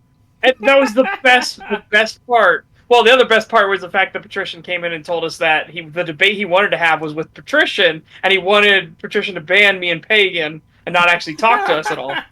Yeah. But the best part of that was the fact that this moderator was completely neutral. This was a moderator for Patrician's Discord. They weren't a moderator in Patrician's Discord. This was just one of Patrician's TISM, members, right? And so he's like, I don't know who the fuck these people are. They're just gonna have a debate with each other. I will personally slap it down, and I will be the moderator. And this guy was fantastic as a moderator, by the way. Yeah, he was great. It was so good. The fact that he was actually completely neutral made Yes. it so much better for us. It was so it was Yes. so I good. It was can't great. tell you how much I wish I wasn't at work that night. Oh my It god. was so funny. We It was fucking genuinely hilarious. oh, and it's so funny too because he just wanted to fucking debate Patrician and wanted us banned, and Patrician basically was like, "No, fuck you. We're making a fucking channel so you can specifically debate these two fucking people that I don't know." These two autistic retards that came Yeah, in here. so he was like, "Fuck you. You're gonna debate these fuckers now." And fucking, he was losing his mind. He was like, "No, this is not why I was here. These people harassed me. I will not debate them." And he's like, "Well, then I'll fucking ban you. Get to debating, fat retard." Oh, it was so good. It was genuinely fantastic, especially because Patrician was honestly very invested. Just him, just listening to his words, like, people, you don't actually have to play a game fully to review it in depth. And he's like, nobody actually does that, especially on games that they don't like. And I'm like, yeah, I do that. You're supposed to do that. And Because that's like, how you know what the fuck you're talking about and know if you're right or wrong. yes. Yeah. And even Patricia, and then when he says, "No, you don't have to do that, do you?" And then even Patricia jumps in and says, "Yes, you do." It was like, yeah, 100%. That's like the bare minimum of what you should be doing. Yeah. And like, this isn't even an insult towards Acerthorn, but the point of playing a game you don't like for the sake of your deep analysis is so you get things right and don't look like a fucking retard. Yeah. Like, Because you want your critique and criticism to be accurate. yeah. It doesn't matter at the end of the day if you come out with the wrong conclusions. If everything you said was correct and you found all the evidence for it, that's fine. And somebody can look at all that evidence and still be like, yeah, but you misapplied it here, here, and here. And that's totally fucking fine, right? Because now because you've laid out the trail of evidence, they are now using the evidence, and they're explaining with evidence now why what you got was wrong. This is a good thing. This is how healthy discourse and debate should work. Oh, and I love that there was like because like they restricted his access to some of the channels because he was being such a faggot. Mm-hmm. And I might not be able to say that gamer word. it's so annoying that I can't say that when it's like of that it's like, particular I am literally that thing. You already said it, and we only need to last another 13 minutes before you could say it. Yeah, damn it. Yeah.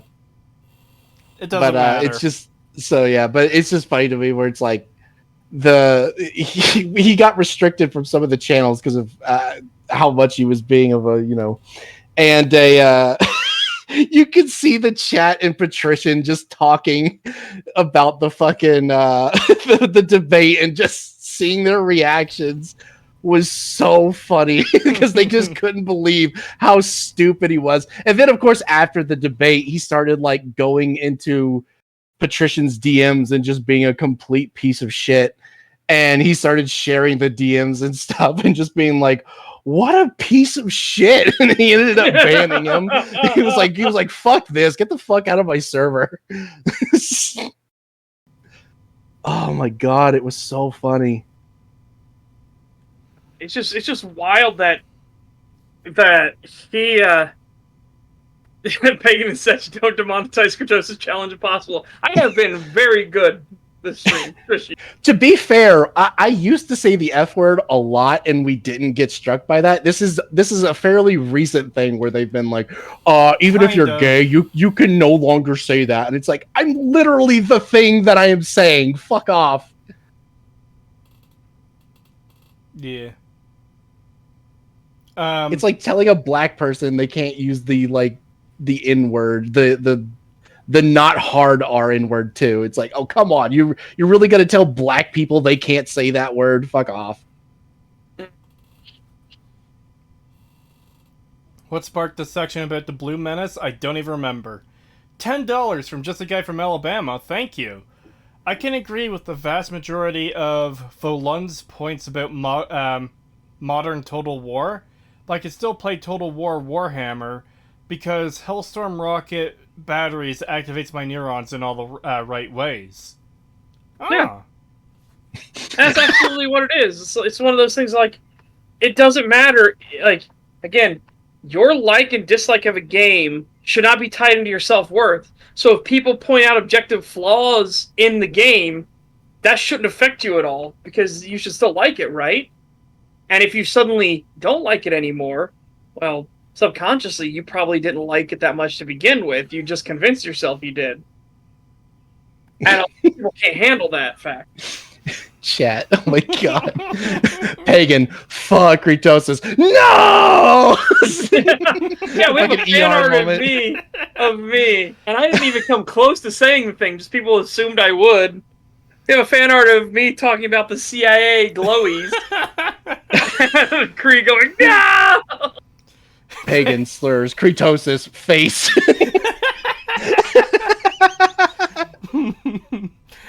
No. Wait.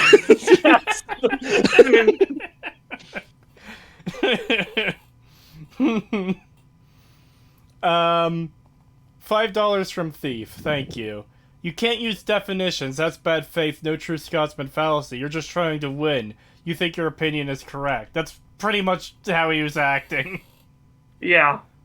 Granted, I can't believe like Vincent Martin tried to bring up something was the no true Scotsman fallacy, and it's like, oh Jesus Christ. Yeah, no true Scotsman fallacy doesn't apply to like actual things. It applies to people and their beliefs. Oh, you're not a true XYZ fan because you don't think this is good or this is bad. Like, yeah, that's a no true Scotsman. But Yeah. saying that Fallout 3 isn't a Fallout game is not a no true Scotsman, because you can point to what makes a Fallout game and what Fallout 3 doesn't have. It'd be like saying that it's a no true Scotsman argument to say an airplane isn't a car. Yeah. $5 Mode of transport. It's totally the same. $5 from Danger Dave. Thank you. Why do you think Bethesda keeps stripping more RPG elements away from their games? Couldn't they keep them in and still have mass appeal? I don't get it. Likely, they don't think so. That's what I would assume is They because think Bethesda their audience feels is stupid. Yeah, Bethesda thinks the audience that they have are idiots, and they can't handle complexity, and their focus testing that they do shows them the same thing, right? Focus test groups, by the way, are infamously awful. Hell, Larian Studios, who made Divinity Original Sin 1 and 2, the Divinity series, and are working on Baldur's Gate 3, they had one of their update videos when they're behind the scenes for Divinity Original Sin 1, and they were showcasing one of the focus group things they got, and one of their QA testing groups they got from the Chinese market, and they were like, They like showed it onto the camera. They're complaining about the duck again. Like, what duck? There's no duck in the game. What duck are they complaining about? And he goes, the duck thing. And he's like literally going in real time talking with the QA group, and they keep talking about the ducks. And he's just like, oh god. It's like, seriously, you need to understand that focus groups and QA testing groups are usually made up of some of the stupidest people on the planet. Yeah. Also, it's Like- on record that some developers make their games so Darkside Phil can play them. Yes, they 100% said the fact that was like presented at a game developers conference and everything, and the fact that they were like, yeah, this is what you should do. Make it so that Darkside Phil can play. And it's just like, no. Oh god, no, don't do that. How? It's Imagine- funny that they. It's fucked up that they say that, but also, like, imagine being Darkside Phil and hearing that. Like, Yeah, if you're the how would you not example- be insulted? Like, I would To be bring so that insulted. It'd be like saying, like, yeah, we should make games where even people like Pagan can play them. And I'm just like, what the fuck does that mean? Fuck you. No, but see, Pagans, because you have intelligence and a brain, Darkside Phil doesn't. You saw that video of him in the new Zelda game. He's like, what's the puzzle? Oh, it's Oh real my fucking god, stupid. yeah. Him versus All together. Ame. Oh, the puzzle solved itself. Wow, great puzzle design, guys. Ugh. Yeah, that was so funny. Fucking, you got Ame over here being like, "Oh, okay, yeah, it's like an excavator thing. Yeah, this is cool. This is fun. I know exactly what to do." And fucking Darkseid felt like, "Oh, what am I supposed to just glue all these things together? What the hell do I do with this big piece of metal? Fuck this thing. Well, I guess I'll glue them all individually together and move them over to the fucking weight thing. Yeah, Oh, this it was solved after- itself." This was after, by the way, he was moving them one at a time over. Yeah. Like, holy shit. Oh, what an idiot. He's so fucking stupid. And it's just so funny because it's like the fact that like VTubers have become like a litmus test for stupid people. It's just funny where it's like, oh yes, this VTuber handled it just fine. Now let's look at the professional gamer. Okay, yeah. The person pretending to be an anime lolly, they got it just fine. Now let's look at this man-child who is like has 1,000 viewers right now on Twitch. Phil unintentionally plays challenge runs in everything he plays. He plays life on a challenge run because he is fucking challenged. Oh my Actually, god. that's pretty much how Officer Hot Pants finished that off in their second comment. Because his life is a challenged run. It really is. It is wild. Again, because people don't get how dense Darkseid Phil actually is. He played Dark Souls, okay? And you know, Dark Souls, the whole thing is a challenge, everything like that. That's not the point. Point is, he managed to beat the Asylum Demon, and he hasn't. He read the stuff on the ground like the first time, and he's like, "Well, what am I supposed to do?" And he walks out the door, and he walks towards the cliff, which is going to start the cutscene to take you to take you to Lordran, and he turns around. He's like, "What am I supposed to do? Where am I supposed to go?" And he finally reads the developer message on the ground that is right outside the door of the asylum, the door that only opens after you beat the Asylum Demon, and it says, "Congratulations! Now go straight ahead." And so he took that literally and walked straight ahead back into the asylum, straight ahead through the door to the bonfire, straight past the bonfire. He's like, "Well, where am I supposed to go now? It's a wall here. There is no going straight ahead. The developers lied to me." And it's like, oh, Jesus. DSP is essentially the quintessential NPC. There's no thoughts in that head. He just acts. No thoughts, head empty. Literally, yes. Speaking of VTubers, y'all remember when the N-word part of GTA 5 happened, and we had Japanese anime girls going N-word? Yeah. Yeah, because they I saw didn't. a compilation of that, and it was fucking great. Yeah, I think because the word means different things in other languages, they didn't know that it was like a slur, so they're just like saying that, like really happily saying it too. Oh my god! And it reminds me of the one thing. I don't know what she's saying because it's completely in Japanese, but she's like she's clearly asking a question, and then it cuts to Peter Griffin, crack. Nippon. She just goes Nippon. Oh my god, crack. Nippon. Oh my god. Anyways, we've got a video to return to. No.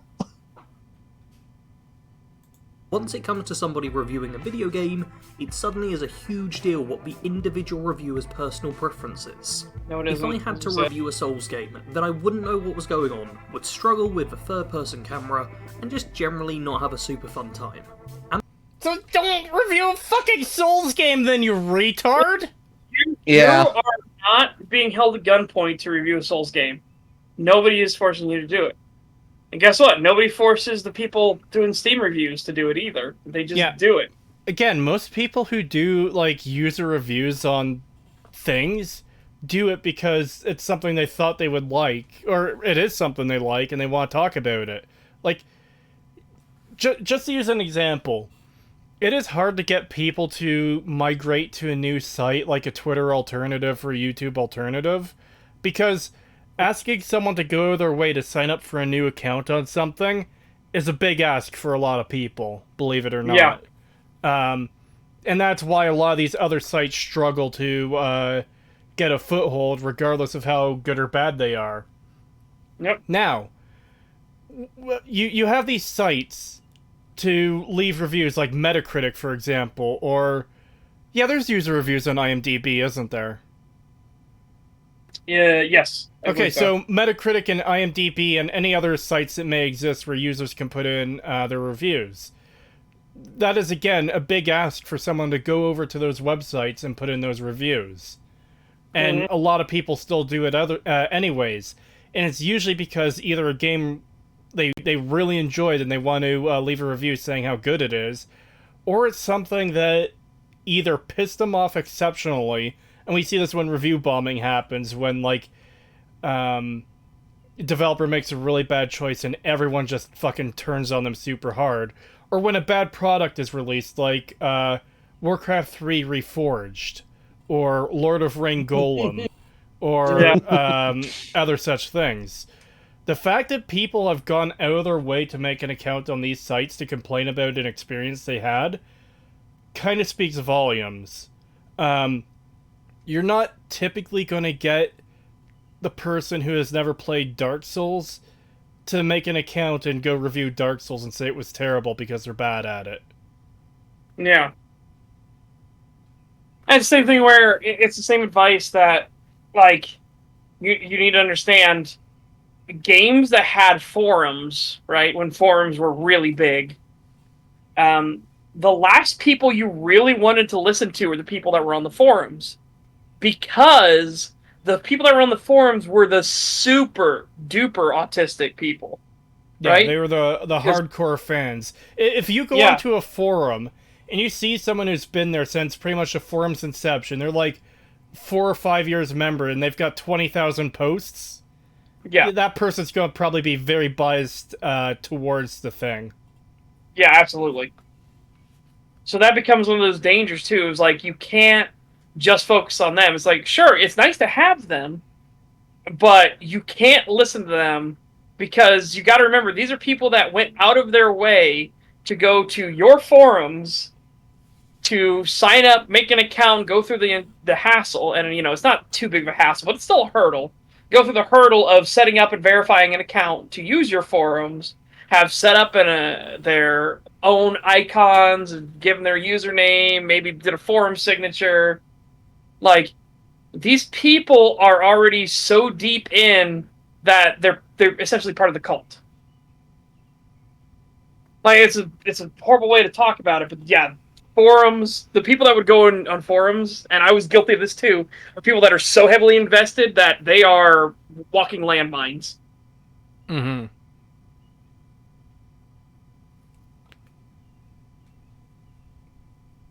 Yeah, they're the top spurg. That's a good way to put it. And just to use a somewhat of a recent example, I was looking at reviews of Amnesia the Bunker before I started playing it to see, how is it going to be? Is it going to be like Stillbirth? Is it going to be like The Dark Descent? How is it going to compare? How is it going to be? And one of the reviews I had mentioned to, I can't remember if it was both of you or just Pagan, but this review said something like, oh yeah, the atmosphere isn't as good as their previous games. It's really bad in this one. And then I get into the game, and the atmosphere is fucking spectacular. Yeah. It's like, some people are just shit at their reviews. It doesn't mean reviews as a whole are bad. Yep. This is certainly one of the weirdest videos we've covered in terms of, like, what the person is even fucking trying to argue against. Yeah. Go ahead. I was going to grab the super chat. Did you have something to add, or...? Oh, that's what I was going to do, too. So okay. £5 from Thief. Thank you. You mean it doesn't matter who says something, but rather the content of what they say? Crazy how that works. Yeah, I know, it's fucking insanity. Yeah, absolutely. Foreign concept to most people, apparently. Yeah.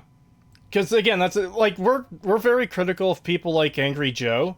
If Angry Joe made a really fucking solid review of a game or movie that, well, I don't even have to say anything else, a really solid review, then we'd be like, yeah, that's actually a pretty good video. Good job, Joe.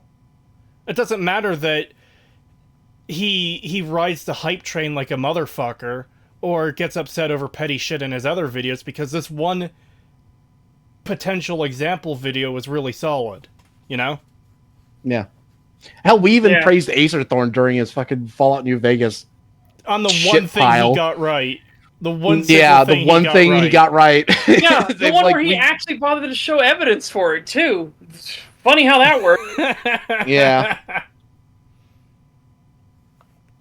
Oh, Veronica's a bit of a sassy smarty pants. She's a smart aleck, bit of an asshole, and then he shows all the evidence of her being a condescending cunt. It's like, yeah, good job. And then he talked about wanting to fuck her, which is horrifying. Yeah. Ruined it immediately. Like, look, I don't care if people get horny over video game characters or cartoon characters and stuff, but keep that over your video. No one needs to hear that, like, you want to fuck, you want to fuck Lady Dimitrescu or whatever her name is from fucking Resident Evil 7.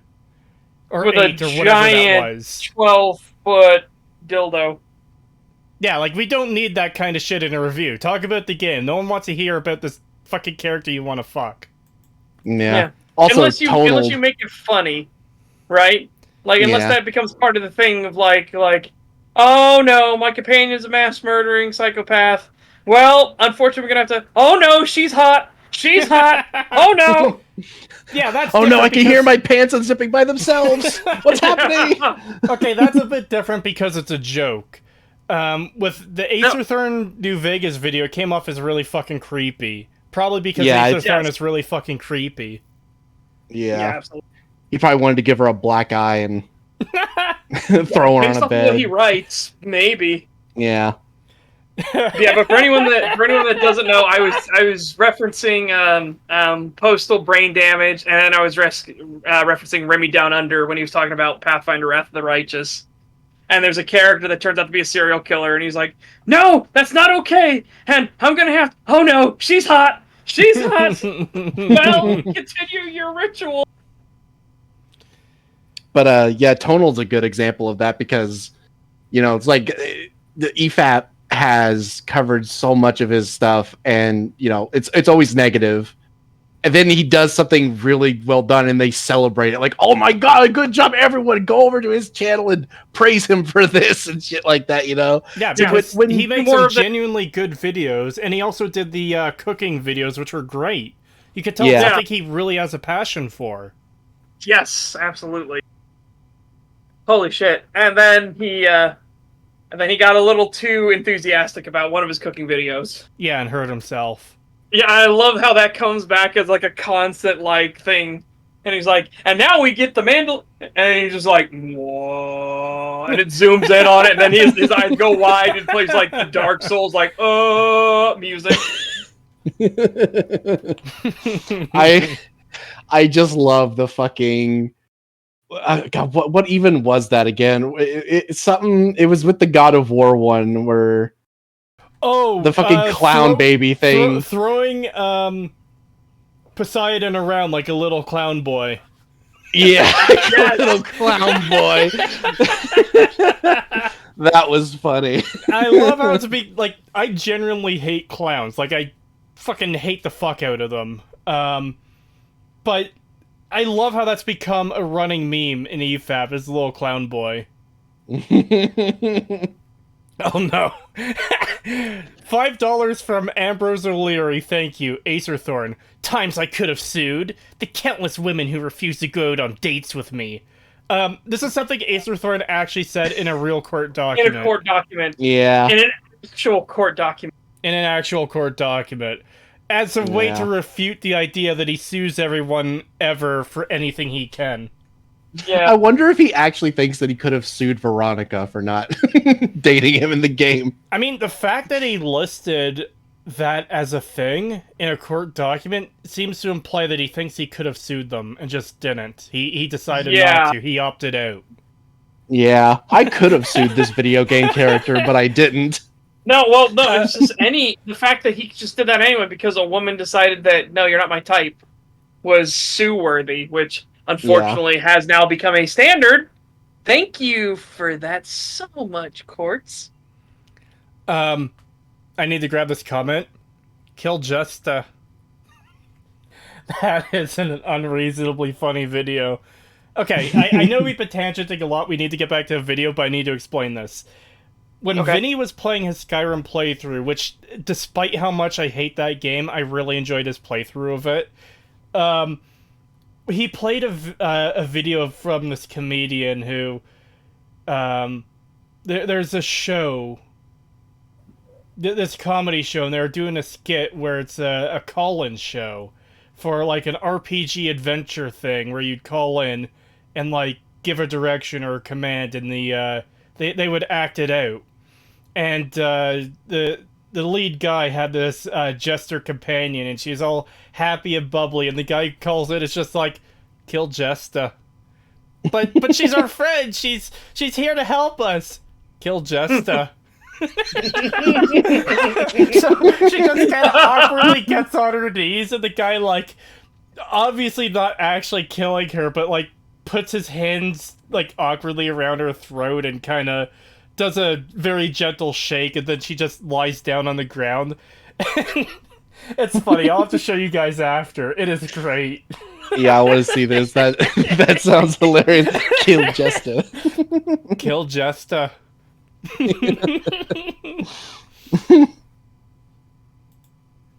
Or I give the game, and the impression of it I would give. If somebody saw a review from me about a FromSoft game, then it could make it so they decide not to play it. And Probably not, because most people would realize you don't know what the fuck you're talking about. Yeah, I think that would not be the issue. I think the issue would be you would be fucking lambasted as a horrible Dark Souls reviewer. Because, see, here's a great counterbalance to this whole thing. So you do your Dark Souls review and it's terrible because it's a game series you know nothing about and you're bad at and you don't like. Okay. So, what happens in the comments when you release such a video? Yeah. People, well, they don't tend to like when you criticize things that are good, like, that they like or are good, but they especially don't like it when you're just fucking wrong about shit. Yeah. Because oftentimes the problem is like, it's like, no, you're not, we're not going after you because you're criticizing something we like. You're going after you because you're criticizing something we like and you're getting shit wrong. Yeah. It's like, it'd be totally understandable if you played New Vegas and you have a bunch of criticisms with it and all of them are completely valid and you don't like the game. Perfectly fucking fine. The problem is that people will conflate like different things about the game or make insinuations like, oh, clearly House feels guilty for the fact I got shot, which is why he's giving me the room here at the Lucky 38. It's like, no. What the fuck? Yeah. Or the fucking the goddamn, like, the note, the bill of sale, and his explanation for that, and the fact that, oh, you just find it. There isn't even a real investigation to find it. It's just there, which isn't true. And then it's also explained exactly why she still has it, and that led to the whole thing of... That was his big thing is, why would you keep a paper trail of your crimes? Because she literally needs it. It's a receipt. She needs it so she could get paid. Yep. And I mainly remember that one because that's the one that led Creed to doing the whole fucking, I don't know what to tell you, dude. You're fucking wrong. When you're wrong, you're fucking wrong. Yeah. Yeah, because that was a bit of insanity that I'm pretty sure I had trouble processing in the moment, because his whole thing is, oh, well, you can't say I've done my video wrong because, you know, that's subjective. It's like, you factually got shit from the game wrong. Oh, well, there is no such thing as facts in a game. Like, motherfucker, there is. That's how things work. It's like, are there guns in New Vegas? Yes or no? Yes. Exactly. Congratulations, that's a fact. Does Frodo throw the ring into Mount Doom? No, that's a fact. Technically, no. It falls in by accident. That's why I said no. Because he dive tackles Gollum, and Gollum's the one that's actually holding it, and Gollum falls into Mount Doom. But, like, that's the whole point, is that is factually what happens in that story.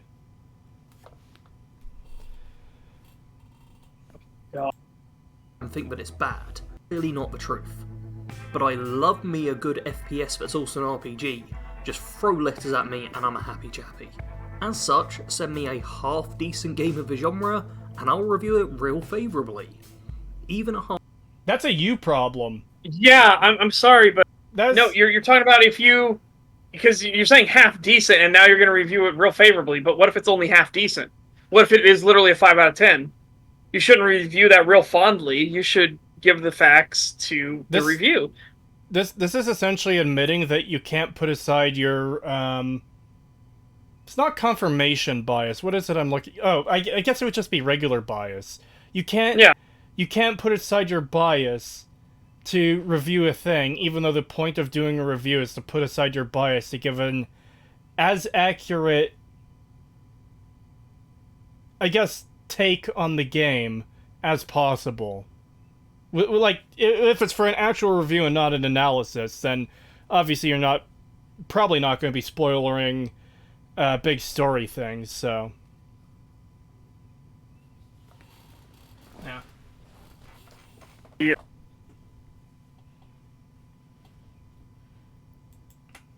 Half-baked FPS, something I'm more than happy to play.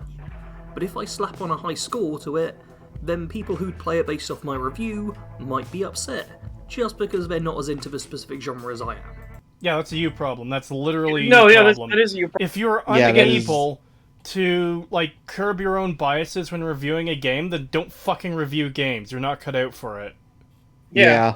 You deserve to be, dragged across the coals by everyone in the comments for fucking up the review so horribly. Because there are people who put a lot of dedication and effort into getting their even their reviews, not analysis, but reviews, as accurate as possible. Yep. Just because you lack this ability doesn't mean reviews are bad. Yep. Also, what a fucking self-own. I'm terrible at this thing, therefore this entire thing is bad. Okay. Yeah. I'm terrible at being a reviewer, therefore all reviews are bad. Because remember, we said all reviews are bad. Which is funny because I'm pretty sure he does, like, technically do reviews on his channel.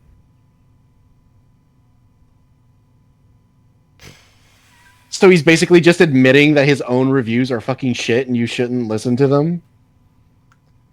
Yeah.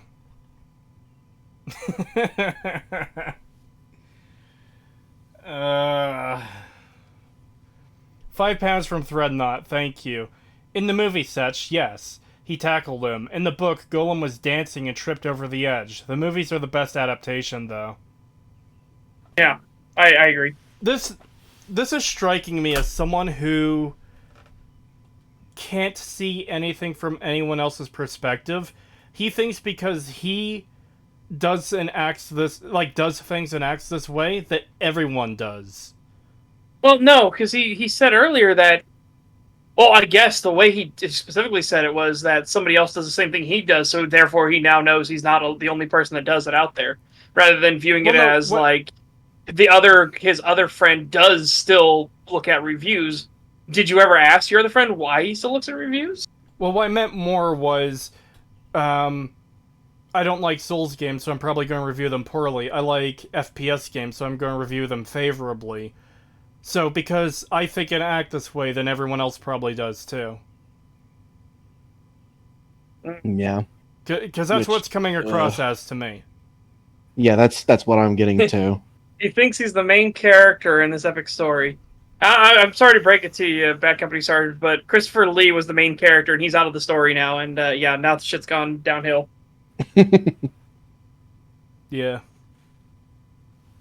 We're in the dark times before the new main character rises.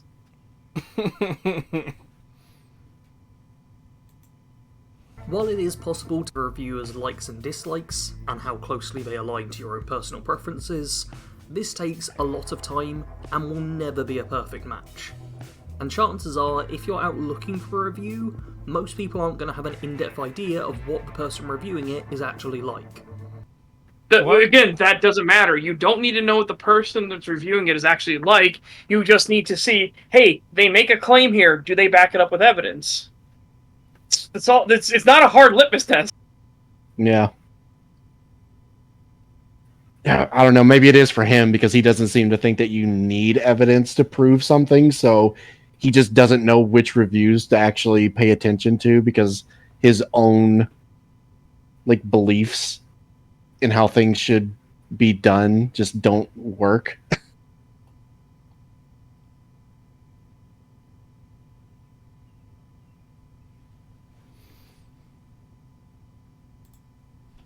You're basically just a stranger tell you their opinion, and with all due respect, No. Okay, No, hang on. it shouldn't- Let's let him finish this because he's doing the thing. who I knew this cares? was coming.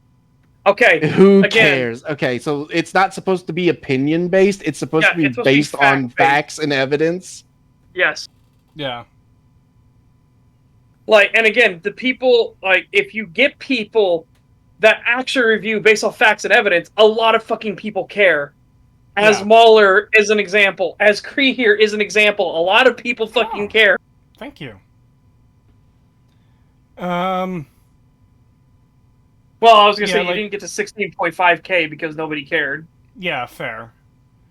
The thing I'm thinking too is, so I got thrown off a little bit there because, his whole thing of, oh, reviews are supposed to be opinion. Okay, I like this, I like that, I dislike this, I like that, I dislike these, I dislike those. What does that tell me about the game? Fucking nothing. Yeah, exactly. Because, well, since I've been working on the videos, let me use Fallout 4 as an example. I don't like the story. I like how power armor functions, but I don't like how functions for the most part. I don't like... Well, see, even then, by trying to say, like, I don't like how common it is, that's getting into factual territory. It's not just opinion at that point. It's saying, you know, because power armor is so common, that kind of devalues it. But, like, okay, I don't like the story. The shooting, I kind of like. That doesn't actually tell you that the story is bad, or that the shooting is decent. It just tells you that how I personally feel about them. Whereas when I go through the story and say, okay, this is wrong for this reason, this is dumb for that reason, this makes no sense, this completely contradicts that other thing, that's giving you factual information about the game that can allow you to, like, make a distinction, like, a decision whether you're going to enjoy this or not. Yeah. And even more so is, like, when we go back to your power armor example, if you come into the game and be like, power armor is just too common in this game, and it devalues the amount of power, what power armor is actually worth, so it makes it feel less special than it is, and the fact they make you fight a Deathclaw at the beginning completely undermines Deathclaws as a threat. Yeah. It's like, that is not an opinion statement. That is a factual statement. Yeah. Yeah, exactly.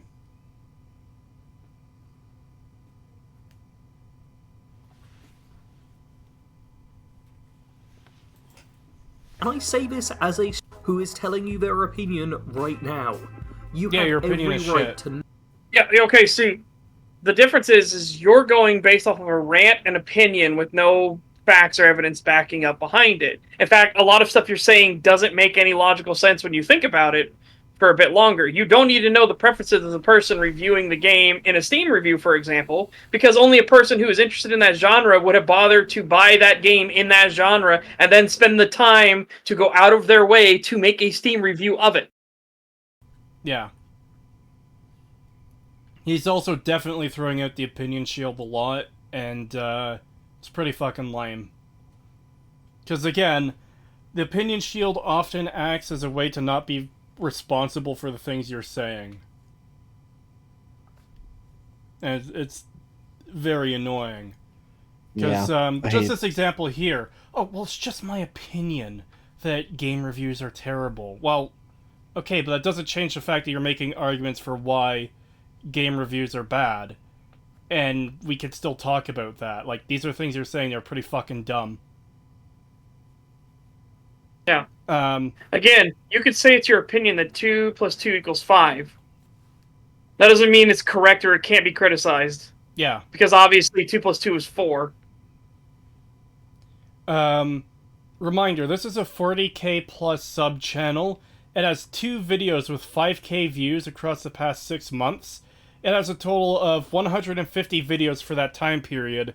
Most vids don't breach 1,000 views. That is fucking rough.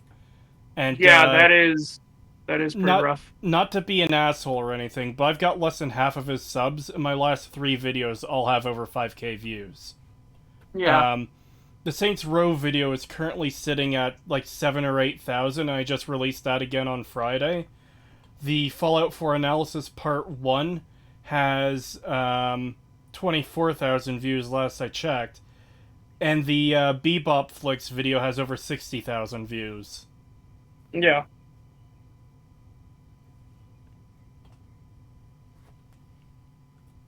It's and again, it's not one of those things, but it's one of those, like, it's not to be an asshole, because there's only very few people I would wish that kind of, like, bad juju on, like, Yeah. genuinely wish that bad juju on, and it'd be people like Vincent Martin and Acer Thorne, people that are truly bad faith scumbags. Well, those two already get less views than what this guy gets. I was thinking more like but Movie Bob and stuff. Thing is, in this sort of regard, right? Yeah. Of, like, your viewership has now tanked for whatever reason. I wouldn't wish that on very many people. There's only a few people I would ever wish that on. Yeah. That's some real bad juju. But this is like, take a look at yourself. What are you doing? What did you do differently? Why are people not coming back? You got 40,000 subs. Why aren't they, like, sure, you probably aren't going to get 40,000 every video, right? The sub counts are very misleading when it comes to that regard. But why is your viewership so low, right? Bad juju. Are you a Nazi? No. I'm doing the JU. Bad juju. Bad mojo.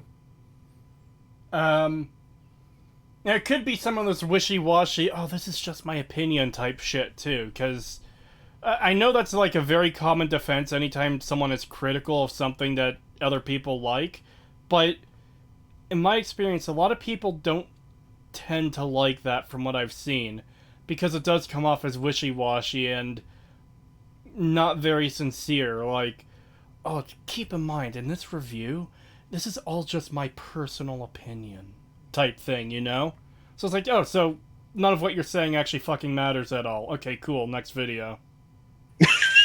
Yeah. Like, you need to understand, if you come in and you're specifically saying, like, this are the facts. This is what we're doing here. This is what I'm doing. People are going to be more interested because, like, oh, okay, here's the facts of the situation. Maybe we'll learn some interesting tidbits.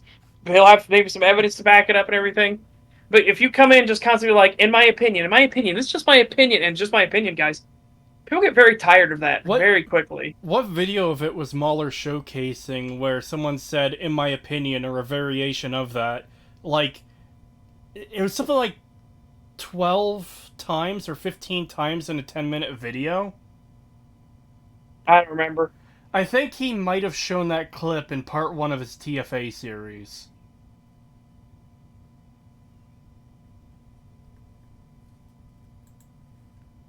Uh-oh. Well, memes being posted.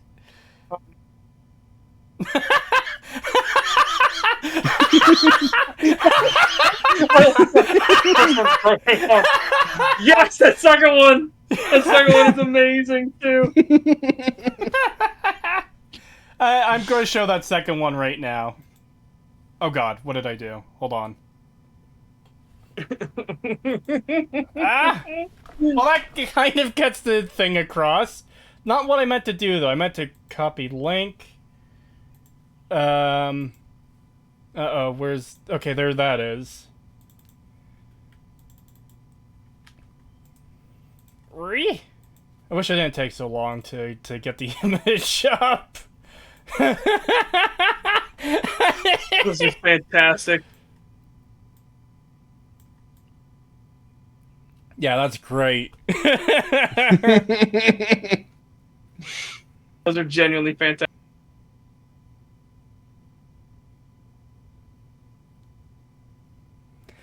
This channel has one video above 15k views in the past year, which is roughly 250 videos for that time period. Jesus Christ. Yeah, that is really rough.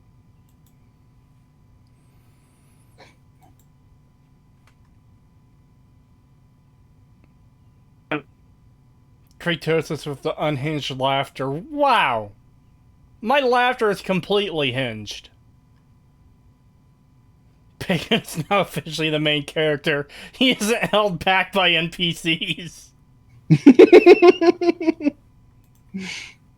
You cannot contain me. I just love the fact that my Sitch alter ego is now sitting in the background next to a really buff YouTube. Like YouTube, and then the very next one is YouTube like, I'm feeling romantical, and I'm just like, help.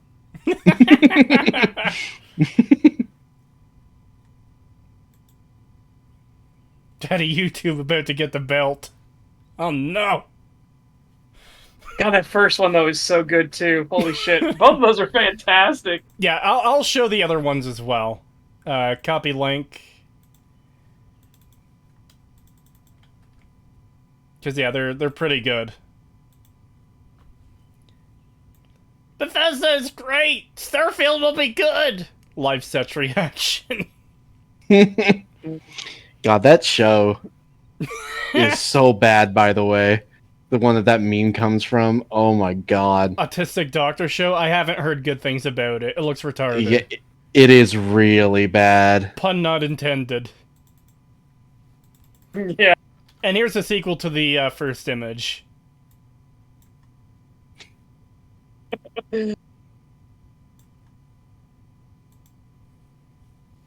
Alright.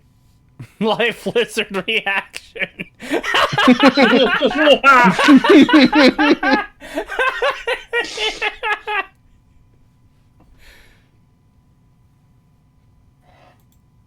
Not care, even be about what I'm saying, and just disagree with me. Please keep watching though, my channel's in the mud and I really need to get the views up. I am sorry, but come on, like, how do you not realize this is a Jeb Bush please clap moment?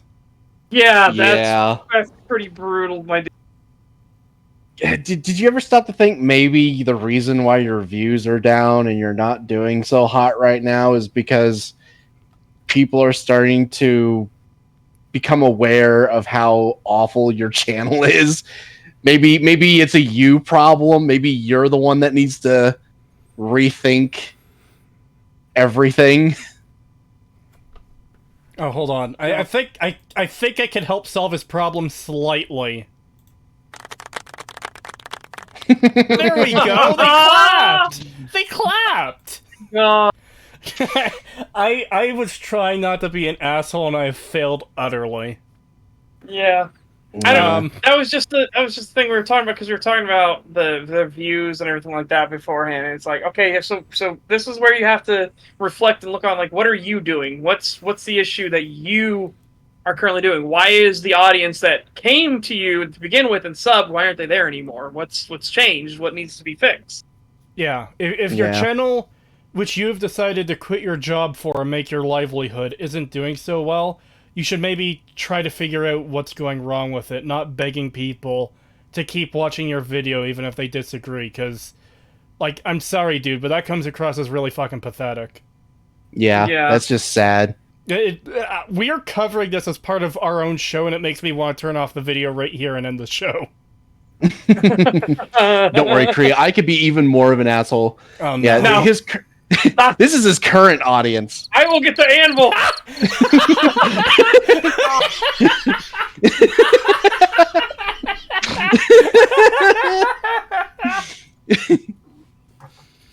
Quit trying. We watch you because you're an asshole. I appreciate it. I think. Pagan, no!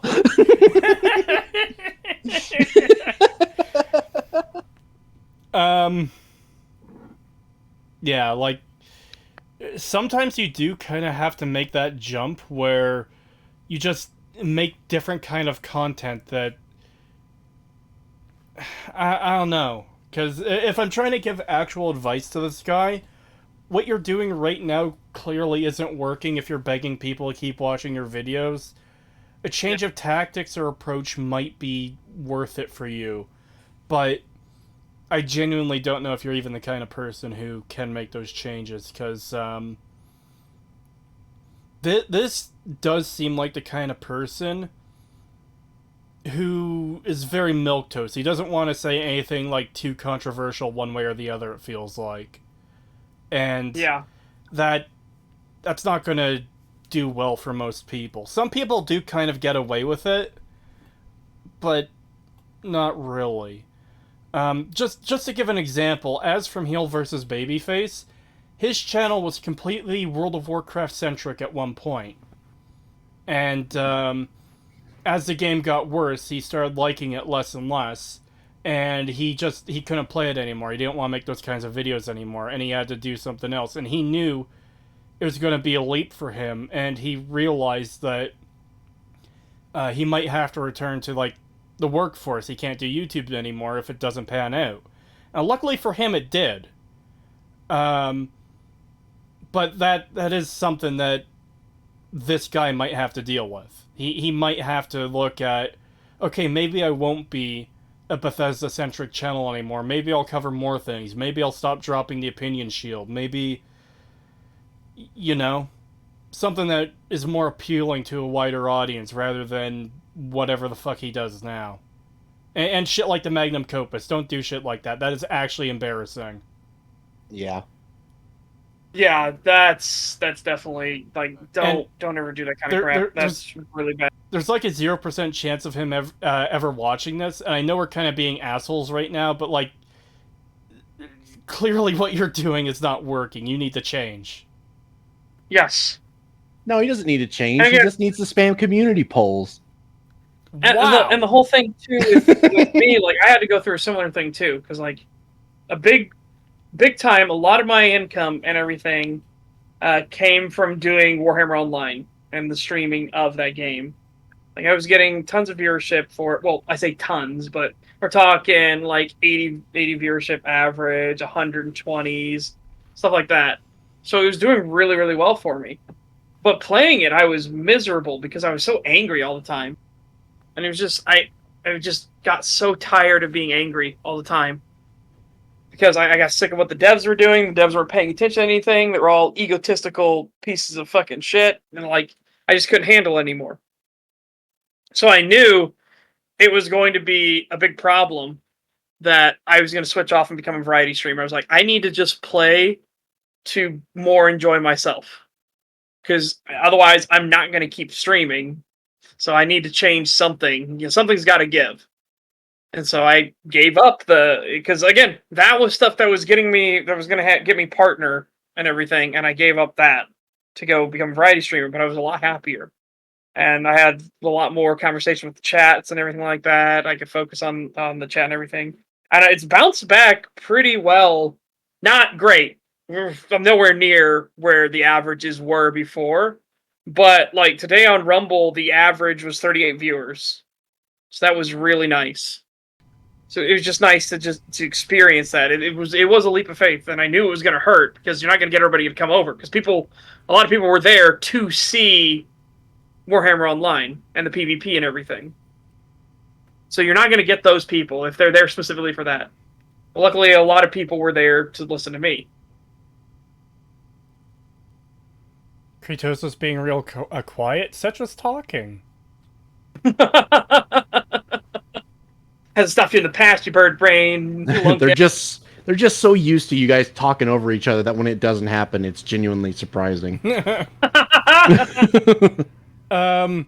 Wishful thinking, Creetosis, but I doubt this guy will listen to constructive criticism. Yeah, it's unlikely.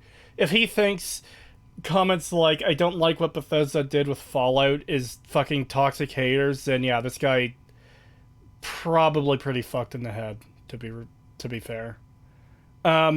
He wants to express his feelings and thoughts without taking risks. Yeah, that's what it comes across as to me.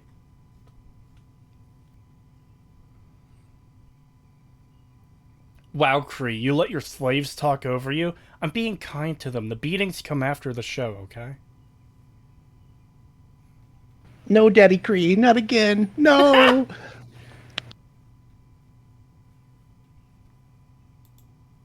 My next complaint is negativity bias. What's Okay. Before you even get into that, what about positivity bias? Yeah.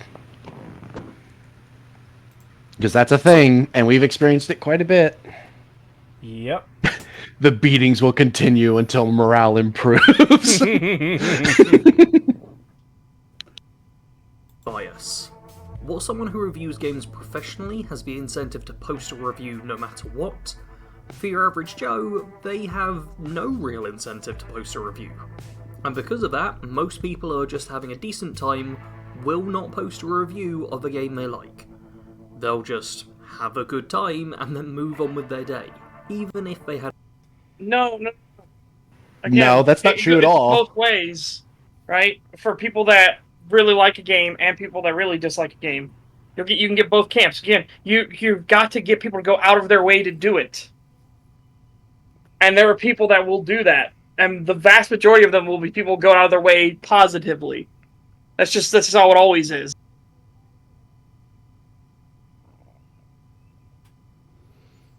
Yeah, I'm not sure I have anything else to add to that. It's just people are going to talk about what they want to talk about. There are channels that are dedicated to being positive.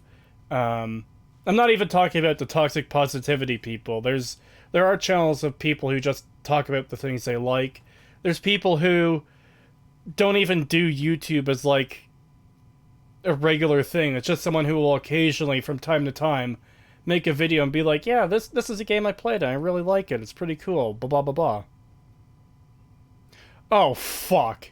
For your information, a Nerdrotic stream of Gary playing Lord of Ring Golem is currently live. It'll make a great video after STAG. Fuck, I forgot that was today. I'm missing it! Ah! Okay, guys. While part 2 is rendering after the stream, we have to watch at least some of this. Boomer Gaming is, like... Come on, Gary needs to make the Boomer Gaming channel and make it a regular thing. Just stream their stream? No, I can't do that. I'm not gonna Hassan Piker this. I finally get why it's called Lord of Ring. Yeah, because that's what they said in their apology thing on Twitter. Yeah. Well, gotta cancel a STAG. Yeah, it's been a great show, everyone. See you later. Go watch the stream. All right. Back to the video. Yeah, back to... Right? Yes. had a bunch of fun. But if something went horribly wrong and they hate it and everything is wrong with the world now because the pixels of the game are all rotated 300... Stop being a reductive cunt, you fucking... Yeah, I hate can't this. say the word. It doesn't actually matter because they're just pixels on a screen. Fuck off. Like, Jesus Christ. This is literally one of the scummiest tactics that people use, is like it doesn't affect you because it's just pixels on a screen. Why are you getting so upset? It's just a movie. It's just a book, guys. I got a comment from someone the other day, it's actually a couple weeks ago now, complaining that I'm talking about video games and not more important things. Yeah. And it's like, these are important. The way people choose to spend their free time, what free time they have, especially as an adult, is very fucking important to them. Yeah. Like, holy shit. Right now I work a job where I work 12-hour days, and like 2 weeks days, 2 weeks nights, it completely fucks my schedule and like ability to do a lot of things.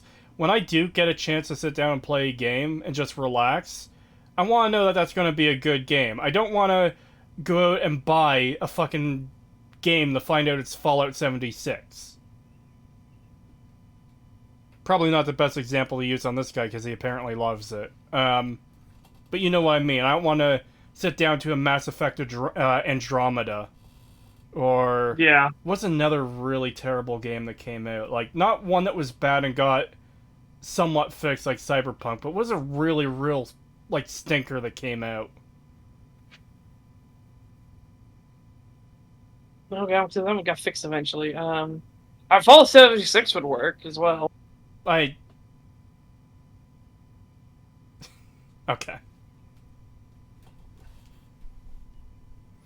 But yeah, point is, like, again, especially for adults, you don't want to sit down with a shitty game. Like, when you're limited time, and there was someone we covered recently that was, like, completely ignoring that. Oh, yeah, it was, the guy who did the Cyberpunk video that we covered a couple weeks ago. Where he's like, yeah, if you get a bad game, it's not that big of a deal. Well, for a lot of people it is. It's money they're spending. It's time they're spending. Yeah. Saints Row, you alloyed boob. Yeah, Saints Row. Good example. Yeah, that could work too. Saints Row 2022. Look, my mind tries to fucking eject all the terrible things that, like, okay, all the embarrassing things I've personally done, it's got a crystal clear memory of, and is intent on reminding me every minute of every day. But the bad things that other people have done, like Saints Row 2022, my brain just ejects that shit as soon as humanly possible. Caring has become partially illegal. Yeah. 60, whatever the complaint is, then you can bet there's a high chance they'll head online to post an angry review in order to vent about it. Humans are way more invested in negativity than they are positivity, and anger has... No, they aren't. No, again, I hate this thing. Humans will see negativity more often. In fact, it's because we're taught to learn patterns and learn from our mistakes. Or we're hardwired to look for the negatives because we don't want to do the mistakes again.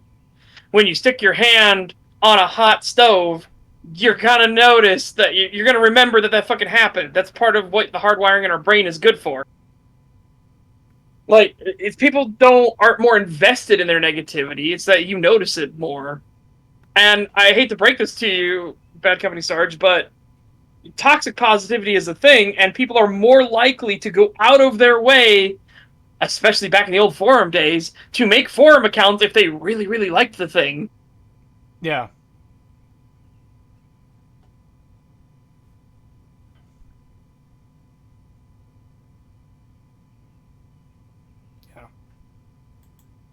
has a way of bypassing the parts of our brains.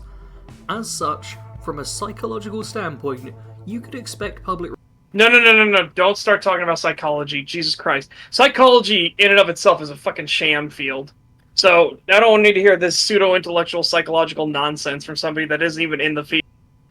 Granted, the field is made up of charlatans and nonsense, right? But holy crap.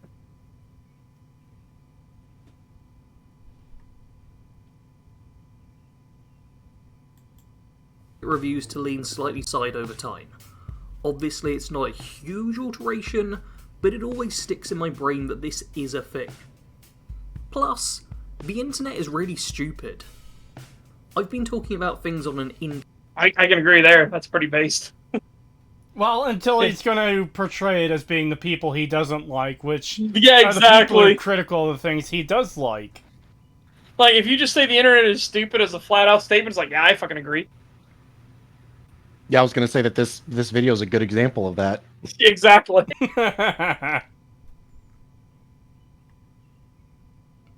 The internet is really stupid. I've been talking about things on an individual level so far, but the collective opinion that the internet forms tends to be the lowest common denominator, whatever most basic point you can get through people's minds is. Yeah. No shit, that is a bad thing. Yes.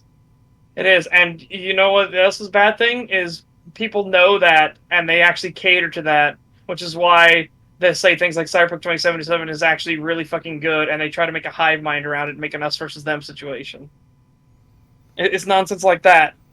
It's the toxic positivity crowd. It's fucking annoying. Or a game studio, one that, you know, is maybe known for making RPGs, takes their games and makes them not RPGs anymore to appeal to that lowest common denominator.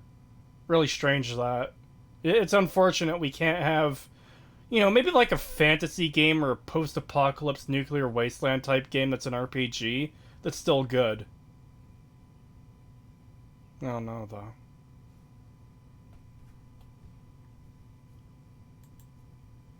That's what gets, which leads to a huge oversimplification of how games are perceived.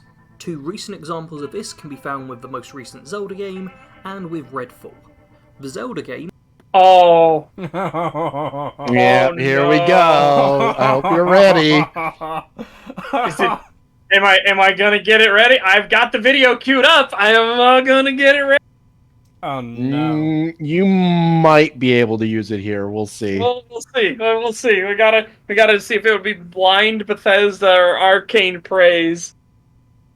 Like, holy crap! This might be here. It might be time check. Tears of a Kingdom be the highest reviewed game of all time before it was even launch day. Now, Yeah, that's dumb. That shouldn't be possible. That's Yeah, bad in all unless- cases. Yeah, unless again we're talking about people with review embargo stuff like that, right? And how can it be the highest rated game of all time when 10 out of 10 exists and people have given things 10 out of 10? Yeah, I don't know. But I would like to point out that this frame here on screen, oh yeah, Redfall looks fantastic, guys. Just look at that vampire. Really look at that face. That's a high quality product right there.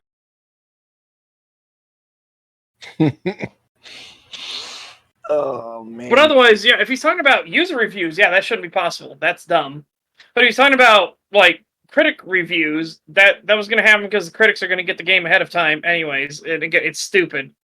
I genuinely hate the fact because they're supposed to be given more time to actually make a more accurate review, but they don't do that. They just farm it the fuck out. Yeah. And I think part of why it got such a big review bomb toward like so positively was because of some of the things that critics were saying before the game was even out, and it was some of the dumbest shit you'd ever heard. And people who were excited to see the game got very upset about that, so they review bombed the game. Yeah. Shit like what oh shit, why can't I remember his name? Jim Sterling was saying about the game. Yeah. And someone in chat said, let's not forget that IGN gave The Abomination that was Rings of Power a 10 out of 10. Yeah. Hang on, let's see. Is this going to be that no, Redfall is totally a great game, guys, because Bethesda and Arcane or some bullshit? Okay, let's find out. don't get me wrong, I'm good. But if it truly Whoa, wait. So you don't know at all? That's skipped I'm going for to tell me. you right. What did he say? He's like, now I'm sure it's good. It's like, so you don't Oh. fucking know. Hold on, I want to make sure I get that on to stream. be the highest reviewed game of all time before it was even launch day. Now don't get me wrong, I'm sure it's good. But if it truly is Okay, so he's Yeah. talking about Zelda. Yeah, and that's Yeah. a big problem. Don't get me wrong, I'm sure it's good, so you don't know. That I'm going to say, that's going to weigh pretty heavily in, against you for if you're going to compare But- it to Redfall. Well, no, here's the better thing. This is the best part about what he just did.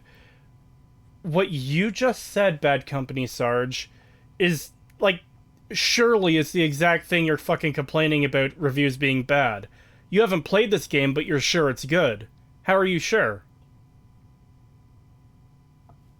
That's a bigger mark against fucking user reviews than anything you've said in this video so far. Yep. And if we want to talk about the lowest common denominator, people praising the shit out of something because they find it fun. Hey, you know what another game is that's very highly rated? It starts with an S and ends with Skyrim. It ends with Rim. Sure, whatever. No, it ends with job. Job.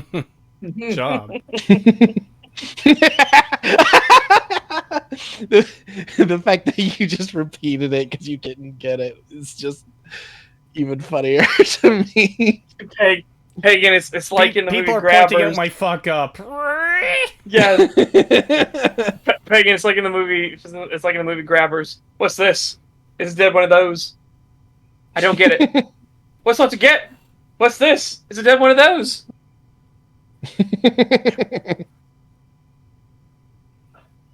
Ends with addition.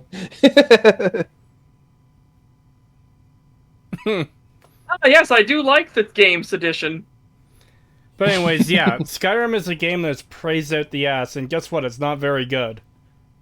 Yeah. It is a beloved game that's been released how many times in the past fucking 12 years?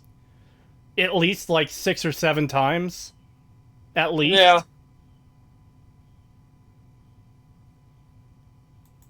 Now don't get me wrong, I'm sure it's good.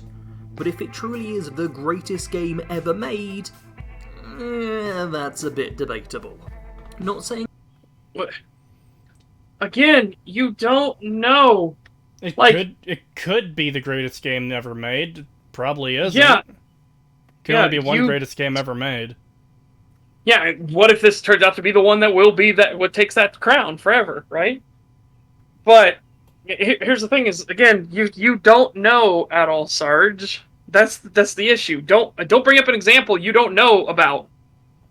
Like here, you're And saying also- it could be, maybe, it might be great. Here's the other part of that. He's talking about user reviews, which generally, like, it's not going to be people looking at the hard facts of what is in the game, what the quality of the content is.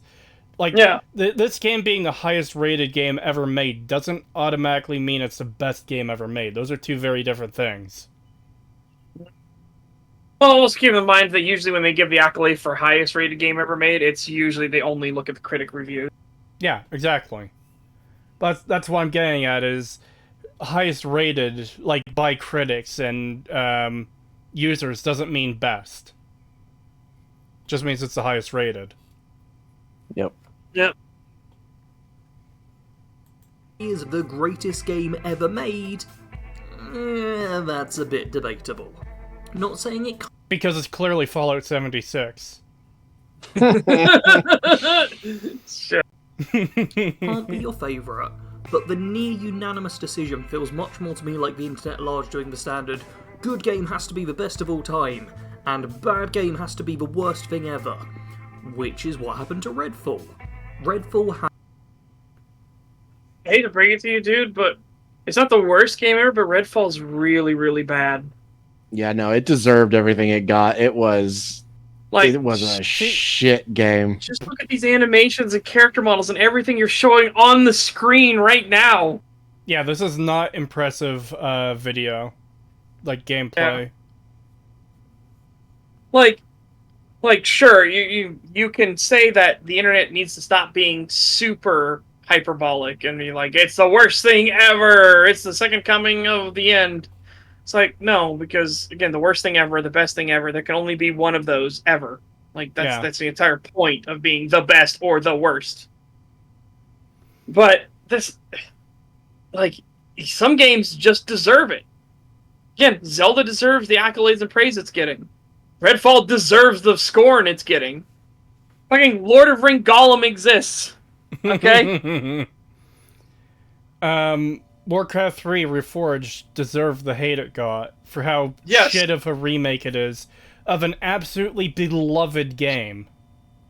Yeah. What a wild thing to fucking, like, just completely nonchalant, don't put any care or craftsmanship in whatsoever, just shovel out a piece of garbage on the single most beloved game in the entire Warcraft mythos.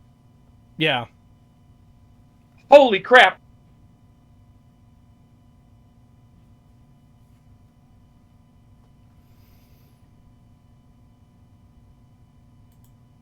patch with plenty of performance issues on PC, and just generally isn't an amazing game. The people I've spoken to who played it on Xbox had the general consensus that it was fun, if a little repetitive after a while, but still pretty decent overall. Yet the user score is a 3.3 out of 10 over on Metacritic. And Yeah, to be clear, and? that is on the Just because the people you asked had fun with it does not mean that 3.3 is not accurate and valid for what Redfall actually deserves. Yeah, it's completely. You see, guys, my sample size of 3 people is a lot better than this sample size of 752 people, okay? Yeah. Fucking get it right. Oh my god, it's so annoying. It's completely irrelevant if a few people had fun with this game. It doesn't change the fact that it's still a really shit game. Yeah. Yeah. All the people I heard from about Redfall were running on maximum cope. That's how it is. Yeah. What if the people, like, what did you do to verify that the people you're talking to weren't in the honeymoon period or weren't in the, like, buyer's remorse period where they were trying to prove to themselves that they didn't waste their money? How the fuck does anyone get into the honeymoon period of goddamn Redfall? Because you get into that, like, remorse period, right? The denial thing, like, oh no, it is actually really good, guys. I wouldn't waste my money on a bad game. Well, keep in mind, Creed, people got into a honeymoon phase with Skyrim, so it's definitely possible. Skyrim, I can at least understand to a degree, because it does appeal a lot to normies. Where people, like, start up a game and they slash a couple bandits with a sword, and that's their fun for the day. Where they don't look at, like, the deeper aspects of, like, the quality of the game. Something like Redfall is stanky on its front. You know? Maybe. I could still see normies being like, oh yeah, Redfall's totally fun. You get to shoot vampires with glowing guns. It's totally cool. Maybe. Bethesda fans are going to cause copium to have a global shortage when Starfield drops. Man, I am not fucking looking forward to that. Me either. You guys do realize all three of us have to play it for STAG, right? Unfortunately.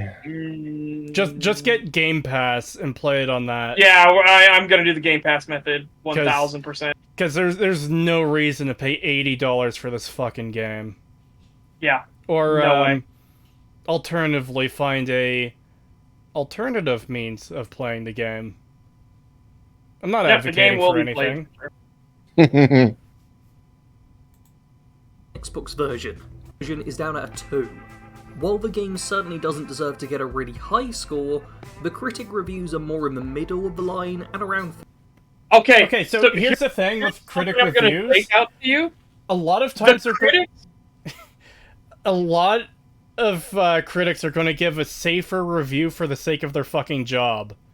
Yes, especially one tied with Arcane Studios and Bethesda. All right.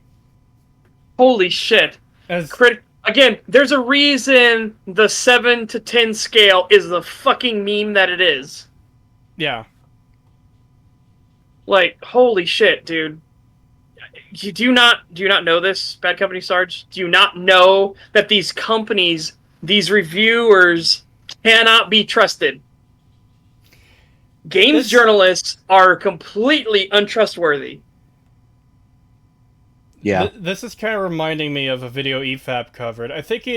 I know it was Patrick Willems, but I can't remember the exact quote, but it's something like, people wouldn't lie in their reviews or something? Or was that someone else? Yeah. I know there was one with Patrick Willems. It was somebody talking about how they wouldn't, like, risk their, like professional integrity to lie in a review or some bullshit. It's like, no, they absolutely would. The Patrick Willems one was something else. It's the one I'm thinking of with him was he doesn't. How'd it go? I know it ended with him saying he'll look at reviews. Oh, that's what it was. A lot of reviewers aren't going to be paid off by companies to give movies positive reviews.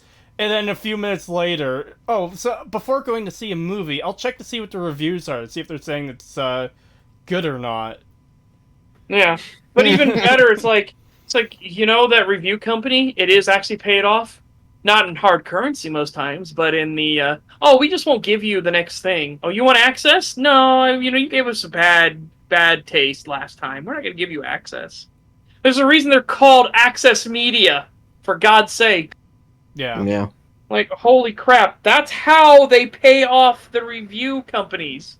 hey, we know they can't give us too harsh of a bad score, because if they do, we can just remove their access. Then they can't make money anymore, and then they go bankrupt and die. Like, again, it is pure and total manipulation. That's Yeah. all it is. Yep. It sucks that And there's that's a the way reason- it is, but that is the way it is. That's why, like, I tend to trust YouTube critics over fucking anyone else. Yeah, absolutely. Yeah. There's a reason why nobody trusts games journalists anymore. Like, they're fucking shit. They're just awful. They're not actual reviewers. Yeah.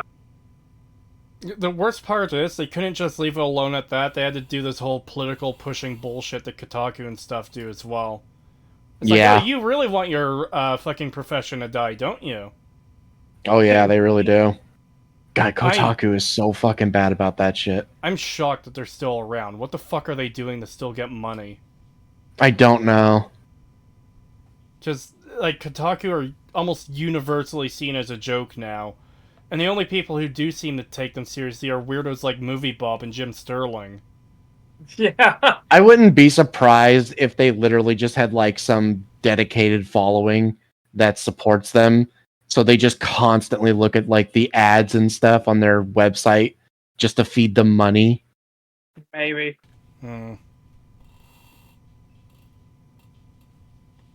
55 was like a more sensible review. How? How does that feel more sensible? You need to explain why is the game a 55 and not a 20%, right? Why is that more sensible? So please tell us you're actually going to explain these things and show evidence for why this should be the way to go. No. Shush you, Pagan. I know the actual answer to this. It's no, because it's Bad Company Sarge. But this is the shit you kind of got to do. Yeah. Yeah. Certainly not good, but the game has some redeeming qualities. But what if it doesn't? Because I hate to break this to you, but Redfall is a lost cause. There is just nothing in it. The concept is interesting, but that's it. Yeah. It's Like, kind of holy like crap.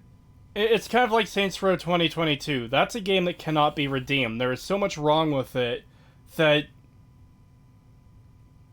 does it even have any positive qualities to talk about? Like, genuine question. Does Saints Row 2022 even have any positive qualities? I'm I'm actually trying sure. to think. I'm not sure. I'm genuinely trying to think. I was didn't- gonna say maybe visuals, but no, the visuals are worse than The Saints visuals Row are really 2. bad.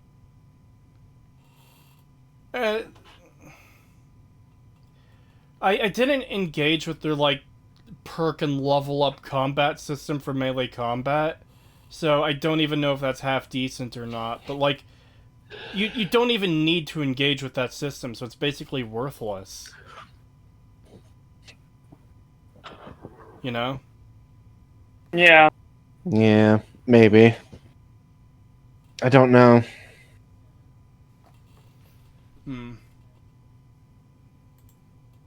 But a nuanced take the internet at large gravitates towards. People want heroes and villains. They love to jump on the hate train and tear down a game when given the chance. No. No, not real. Like, there's a ton of games out there that are just perfectly fucking mid. Yeah. Yeah. In fact, I find it's usually the opposite. People are usually extremely generous and really wanting the stuff that they watch and play to be good, to the point where they'll try to like rationalize things that are just bad Yeah. into being good. I also get a bit annoyed with the characterization that everything is a hate train when, like, a bad game comes out. Because, Yeah, it can never just be valid criticism. It has to be. It's a hate train. Everyone just wants to jump on the bandwagon to hate on this thing because they find it fun. Yeah. It's ridiculous. Even though they can point to like evidence and facts that prove that it's bad, but no, that's not valid criticism. That's just a hate train. Yeah. Yeah, exactly. If more than 30 people dislike a game, then it's a hate train. Okay. Yep. I guess a game Oh, but- can't just be bad and people talking about why it's bad and getting frustrated and laughing at why it's terrible. Like, actual flaws with the game without it being a hate train. It's so fucking dumb. Yeah. If it's above 30, it's a hate train. If it's under 30, it's just some dumb loser who has, like, no support from anybody. Yeah. So his opinion doesn't matter. Like, that's literally the only two options that people like Bad Company Sarge believe. It's just so annoying. I see a mention of Trigun Stampede in chat. I start getting fucking Vietnam flashbacks. Yeah. I've seen, Anytime I hear that fucking name, I'm just like, oh. I've seen way more people creaming over Trigun Stampede than not. God, I fucking hate that show so much. Yeah, We really I need to start don't. I working on that video, honestly. Pagan. Yeah, I know.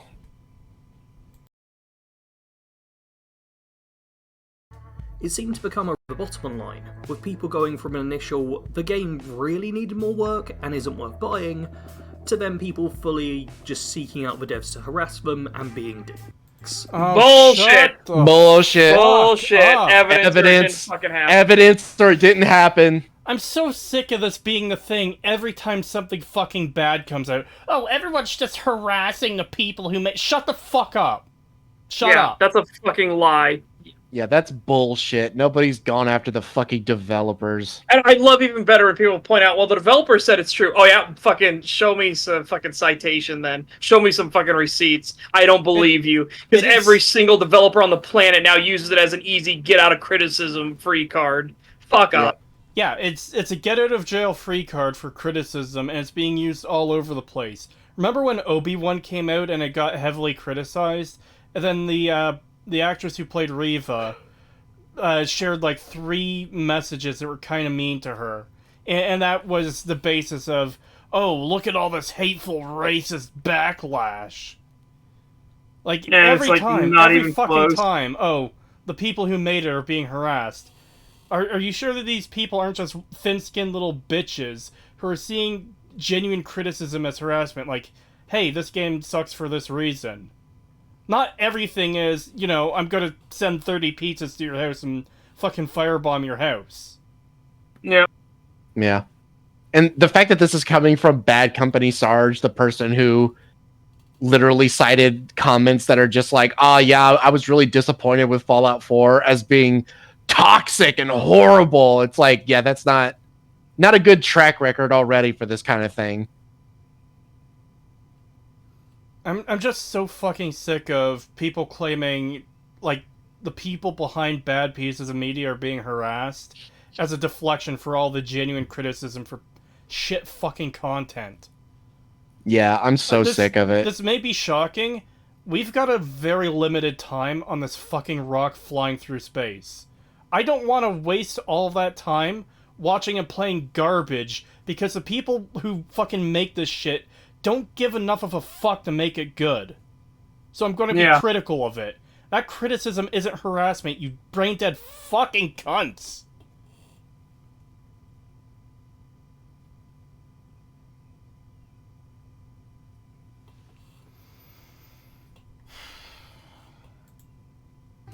Human beings are... Of course there's going to be some terrible takes, but the internet seems to amplify the worst of people. At this point I feel it's worth branching off to talk about a couple of other things. First is review bombing. This happened recently with Chained Echoes, which in my opinion was the best game to come out last year. I've never even heard of the game. Yeah, never even heard of it. Review bombed on Metacritic. Just plain ratings, no reviews, no reasons. We don't know why it just happened. And what is it? See, those Hold on, numbers I'm look trying to kinda- read what it is. Yeah. Okay. It looks like it's review bombed positively. Yeah, the positives are definitely in the lead there, and the negatives look to be in the double digits. So I'm gonna go ahead and turn this off for a second. I'm gonna look for this tweet. Crash Oberbright. May 9th, so that was relatively recently. Yeah. Because I'm gonna tell you, the positives are in the triple digits. And if that's the case, then that kind of goes against what he was saying before about how, people rush to shit on everything and only like review bomb things negatively. Okay, Well, we're he did bring lucky. up This he guy did bring up does- the Zelda thing. We're very lucky. This guy does not tweet like a fucking 16-year-old girl. I found it immediately. Like, Okay, chained. Here, you know what? Let me put this up on screen. Oh, that doesn't work quite as well. Whoops. So, Chained Echoes, PlayStation 4 review. Release date December 8th, 2022. Also on PC, PlayStation 5, Switch, Xbox One, Xbox Series X. Mixed user score with 67 ratings. Positive 34, mixed 1, negative 32. That's a very small sample size for any game. yeah. Yeah. Let's check the next one. 5.4, 111 ratings, so doing a little bit better there. A little bit better. 58 positive, 4 mixed, 49 negative. This is for the Switch version. Ooh. 6.3, 160 ratings, 100 positive, 7 mixed, 53 negative. That's a review bombing? That's not a review bombing. What the fuck? It Yeah. just sounds like people are mixed on the game. Yeah. What the fuck? What is this example? Why would you use this in your video as like You an know why? example? You know why? Because most times review bombing happens is for a genuine reason. And that Yeah. would look bad as like, yeah, but these people had a genuine reason to review bomb it. That's not fucking then review Yeah, that bombing doesn't even is remotely legitimate. look like a review bomb. Yeah, but that's the thing though. It's like, but this clearly isn't a review bomb. If he had just looked at this for more than 2 seconds, he would have realized that. Oh my god, he always does this. Oh my god, every time he tries to bring up some sort of proof, it is the most dog shit fucking like milk toast crap ever. Yeah. Because, like, that's the thing with, I'm gonna bring it up again because it's the example that's on my mind for some reason. And, I'm not sure of any others off the top of my head. Warcraft 3 Reforged. There was a point where that was the lowest user review rated game on Metacritic. And I suppose you could call that a review bomb. But, like, it was genuinely shit. People are genuinely mad that the game they paid for, the game they were looking forward to, this remake of a beloved game that was so intrusive that it essentially overwrote the original game, and the original version of Warcraft 3 can no longer be played, was fucking terrible. That's not... Like, I'm tempted to say that's not a review bombing, but through technicality it is. It's just people reviewing something that's shit for being shit. Yeah. Yeah. Like, holy shit, that's literally a nothing. Like, I am more annoyed that 830 likes on this thing already. It's like, holy shit, 830 fucking NPCs thought this was a review bombing. Let's look at some of these quote tweets. I'm curious now. I'm turning off the YouTube thing just because who knows what the fuck is going to be in there. It's gotten... Yeah. Oh. Well, isn't that Alright, we'll be right fucking back. interesting? I'll be right back one moment. Feel free to continue. And let me know Okay. what happened.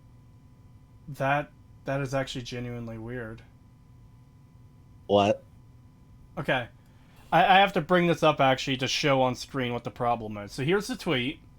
63 quotes. So it's gotten 3 additional quotes since the time this video was made that we're covering, right? So it's going to be a lot of responses in there, right? Yeah.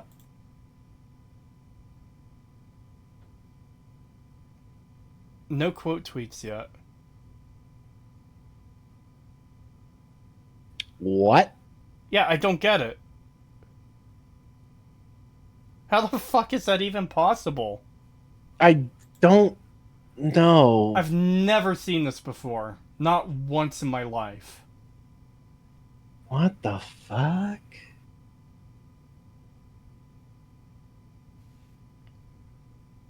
Huh.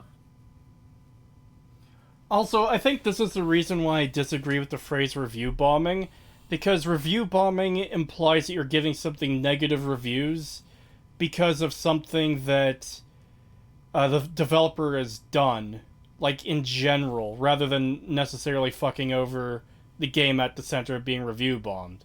So I wouldn't Yeah. actually necessarily consider Warcraft 3 being review bombed. It's just a lot of negative reviews for being bad. And same for a lot of games as well. Did all the quote tweeters lock their accounts? They must have, right? It's the only thing I could think of. But man, that's a lot of people to lock their tweets like that. All right, I'm back. That's Welcome weird. back. I don't know. So I checked the quote tweets section. Do you want to guess what happened? What? There were none. Wait, what? Yeah, it said there were Yeah. 63 quote tweets, which is 3 more than when this video was made. And I can't see any of them. It says no quote tweets available. That's weird. Yeah, I've never seen anything like it before.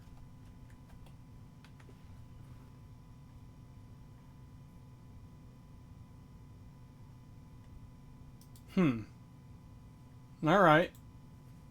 I guess we can't do much else with that then. Yeah. Check hidden replies, I didn't see any. Turns out you can't even read all the user reviews, and they wiped all but 7 of the negative reviews. I looked it up. Okay. I don't know, maybe it was just like one crazy weirdo who decided to make a bunch of accounts and downvote this game. Because, like, shit like that happens. Every so often you get someone that's as retarded as Acer Thorin is, and just gets obsessed with something and wants to see it fall by any means. Yet all of a sudden, a huge number of negative reviews with no explanation as to why. That's not helpful. Even when games do get explanations as to why they've been review bombed, it's still not helpful, as the reasons tend to be pretty stupid. Not really? Oh no, I remember this What? part now. Okay, Oh so- boy, get ready. My first issue is assuming that this is a review bombing and not people who just didn't like the game and had a genuine reason to downvote it, first of all. Second of all, a lot of reasons for review bombing tend to be dumb. I hope you give examples, and I hope they aren't, like, not dumb. Like, you better give actual examples of dumb review bombings, because, I don't know, from what I've seen, a lot of reasons for review bombings tend to be pretty genuine. Have I mentioned yet the stupid? That appears to be the running theme so far. Review bombing is just en masse messing with the score a game has for a perceived slight, and it's dumb. Plus, No. Stop. Again, what War Thunder is doing is not a perceived slight. That's scummy beyond fucking belief. What did they do? It deserves what it's getting. And they're changing up how the entire economy works in the game to the point where now you need to actually pay in order to play, basically. Oh, yeah, that's dumb. That is worth people negatively reviewing it. And there's a lot of other games that have scummy, like, microtransaction practices that, yeah, it's pretty deserving if they get negatively downvoted. Like, by a lot of people. Like, when EA with Battlefront 20, whatever, when that Battlefront came out, Yeah. the newest one, and they had super heavy microtransactions and monetization and everything like that, and it was super scummy. Yeah, it rightfully got blasted for it. And it's a good fucking thing, because we'd be in a far worse situation now, in terms of in-game monetization, if that didn't get the backlash it did. And unfortunately, it didn't push things back farther in the opposite direction. We're still, unfortunately, treading down the path of everything being over-monetized to fuck for no reason. But at least we gained some ground there. Yeah. Or at least we didn't lose ground there.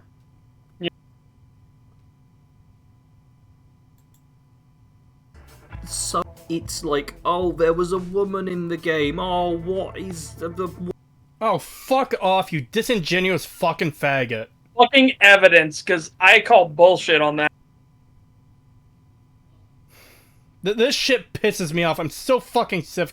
You know what? Sick of Now it. I know why you don't have any views on your videos anymore, Bad Company Sarge, because people realize you're an idiot. Yeah, do you see what I mean now? I knew this part was coming up. It gets worse. Right.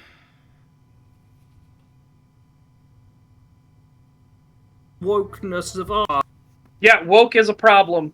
Woke is an actual fucking problem in the industry. Yes, it Like, is holy really shit. fucking bad. Just the constant emasculation of men and just overinflating women and pushing horrendous fucking ideology is a huge problem. I take it back. Ignore all of my advice. Let your shitty fucking channel die. Yeah. Yeah. Holy crap. Yeah, the idea that, oh, this is all review bombing is. It's just, well, because there's, oh yeah, well, I'm gonna spoil it a little bit here, but I don't really fucking care at this point. It's because there's women in it. They have women in these games, so therefore all these stupid gamers downvote in mass these games because they dared to put a woman character in the game. Shut the fuck up. This is the most retarded fucking argument ever because pretty much every game that's ever been made has women in it. The character you deal with the most in the entire Halo franchise is a woman. Yeah, it's so fucking stupid. I can't get over how stupid this argument was when I first heard it. It is ridiculously bad.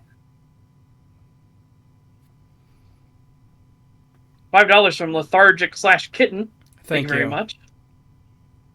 Anything other than overwhelming praise for product I am loyal to is review bombing, but also review boosting isn't real. Nothing to see here. Yeah. Yeah. $5 from Alpha Craig. Thank you. Fun fact, GTA Liberty City DLC cancelled due to review bombs from radical group called USS. Don't believe me? Look up USS Liberty. That sounds familiar. No, it's just that generic joke thing of like... yeah, you look up this thing to find thing you're not actually looking for. 34th Amendment. Look up Rule 34. Look up, yeah. The ambassador to Japan, Shota Ike, he put in these new things, and it was the 34th article of subsection R. So look up R34 Shota. It's like, no! Don't do it! Also, I like that Kree got so angry that he just was like, fuck it, and did the same thing I did. Well, I mean, you already did the thing, so I might as well. You're welcome. I walked so you could run.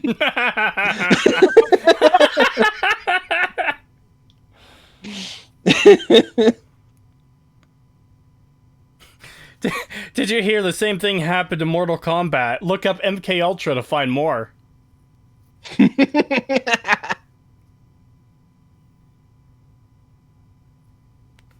I love that I can legitimately do that with Fuda now. Yeah, that's hilarious. I can't believe they called themselves that. Who called themselves what?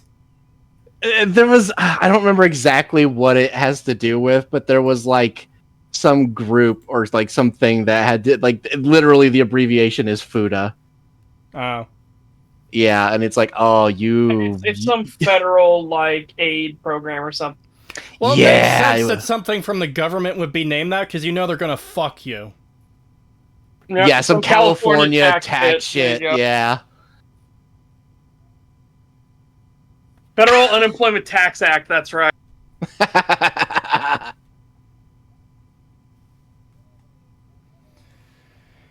I'm just so sick of dealing with these disingenuous fucking cunts like this guy. Oh, I'm review bombing a game because there's women in it. No, that has never fucking happened, you brain dead retard. Like, yeah, legitimately, this is so stay on the stupid. course you're going so your channel fucking dies. Fucking loser. Yeah. We all know there's been so many dumb things like that. But what's also No, there down hasn't. is review scores in There has not. You had So, an there's no opportunity to standardized give a Whoa. legitimate example of people review bombing something for a dumb fucking reason. Instead of providing an actual example, you made shit up with nothing to back it up, like just completely out of thin air. There's nothing there. You just Yep. wanted to be a disingenuous fucking little piece of shit. Yeah. And also you could push some dumb narrative, like the same message that's been pushed forever because my gamer's bad. My sexist gamers hate women. Like, shut the fuck up.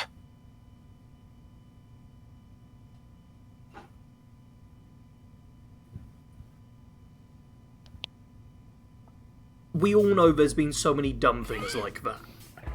But what's also Hold dumb on. is review Sorry, before we get to that, I need to grab this comment. Based, I hope whoever let you bag groceries in their store does not take you back. Oh my god, yeah, the guy with BLM donation links in his descriptions is going to lecture us about how woke isn't real. Oh god, he's actually funding a domestic terrorist cell. Jesus Christ. in general. First off, there's no standardized number you're ranking out of. There is! There is. There 1 is. through 10. What's half of 10? It's 5. What's half mean? Average, mediocre, mid. No, I It's thought, not I thought hard. 7 out of God. 10 was middle of the road, though. No! Stop it! How the fuck are you going to sit here and say that there isn't a standardized scoring system? There is. Anyone who uses like the 1 through 100 metric is a fucking idiot. They do it for a very specific reason. Yeah. Oh god.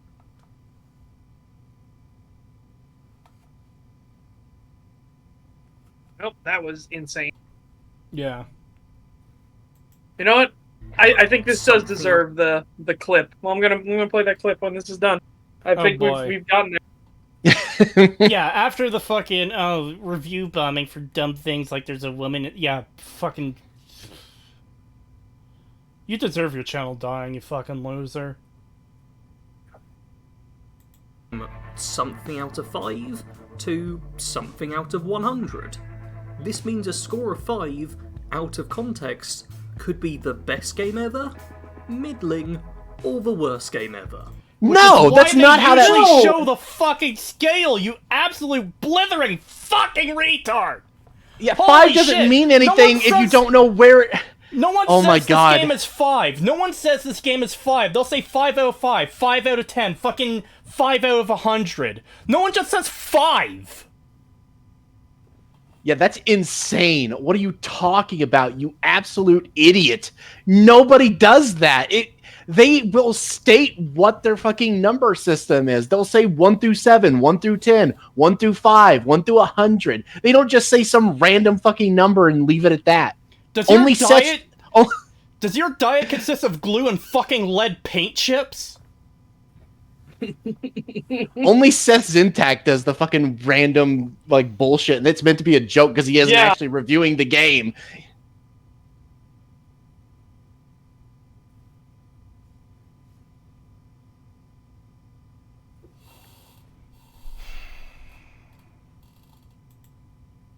Ranking system with very few integers, you don't get much in the way of nuance for scoring things. This leads to us getting 0.5 added on to try and double the numbers a bit to work with, but that's Okay. See, that stuff doesn't matter as long as you keep a consistent thing. Like if an average game gets a 5 on your reviews, and there's another average middling game comes out and you give it a 5, that's always fine. Yeah, this is awful. What the hell are you talking about? This is such a nothing burger argument. This is just so dumb. People should be using the 1 through 10 metric and then actually applying the numbers properly. If it's an average game, it should be 5. If it's a good game, it should be 7 or 8. Gypsy Pulse, welcome to Owl membership. It's very much appreciated. Thank you.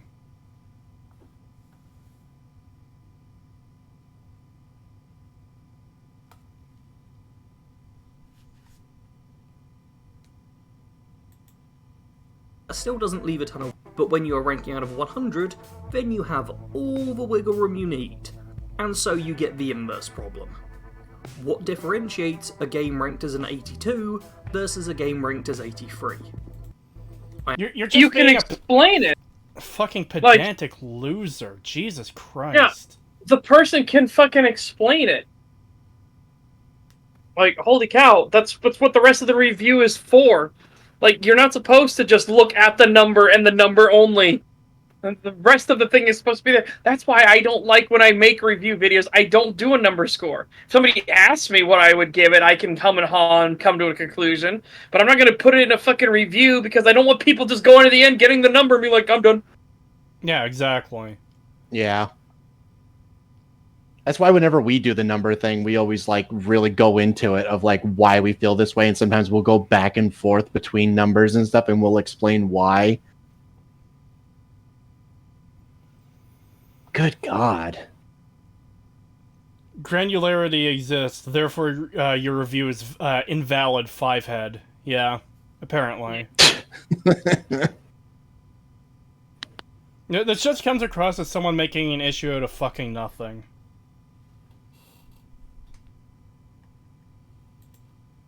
I actually had a look on Meta, and they have Destiny 2 marked as an 83, and the Outer Worlds as an 82. Can you tell me the specific reason that makes Destiny 2 exactly 1 point better than the Outer Worlds? Because this isn't an objective fucking measure of how good a game is. Yeah. It's fucking Metacritic, and I hate to break this to you, Bad Company Sarge. Metacritic can change the score to whatever they fucking want it to be, and that's actually in their FAQ. If you bother to read how Metacritic aggregates its score, they will artificially weight different reviews better or worse, however they feel like it. Yeah. It is genuinely a shit site. A lot of these sites actually fuck around with scores like this to get kind of what they want. Like, a quick and easy example is Rotten Tomatoes, where I believe it was Rise of Skywalker was locked at an 83 or an 87 for the user reviews. No matter how many people added more reviews, it was deadlocked on that number. But also using Rotten Tomatoes, the way the critic scores reviewed are aggregated is insanely retarded for the sake of making things look better, typically. Because the way it works is, say you're a critic and you post a score of 7 for a movie, that won't be the average for what the number is. They'll count that as a positive. Simply a positive. If you rate 6 or lower, I believe, then it counts as negative or rotten. It'll take all of those positives and negatives, like, with no further nuance, just positive, negative, and then count those out to what is going to be the overall rating. So if you've got 5 positive and 5 negative, regardless of what those individual scores are, those could be 5 positive ratings at 7 and 5 negative ratings at 1. It's still going to be a 50-50. Yeah, that stuff is so fucking annoying. Bad Company Sarge would probably be the same type of person who would say, like, oh, well, Rotten Tomatoes had to lock The Last Jedi's score because all the sexist haters would have just review bombed it and gave it a lower score than it deserved. He's already done the fucking sexist nerd things with, oh my god, woman review bomb, so of course he would agree with that stupid shit. Yeah, he would totally do that. I could totally see him being like, oh, well, yeah, they were just stopping sexist pigs, like, from review bombing the movie. There was nothing wrong with them manipulating the numbers and making it look good. It's fine. It was a good movie anyway. $10 from Calbeck. Thank you. Remember that game scoring for major outlets generally place 50 as functional. That's the breakpoint, above which the actual quality of gameplay, story, audio, graphics, and so forth are judged.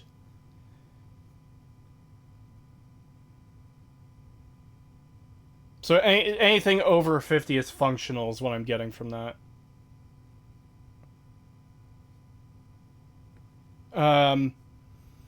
Angry Cree is best Cree anymore, and he'll actually refer the chat. There you go. You got your re.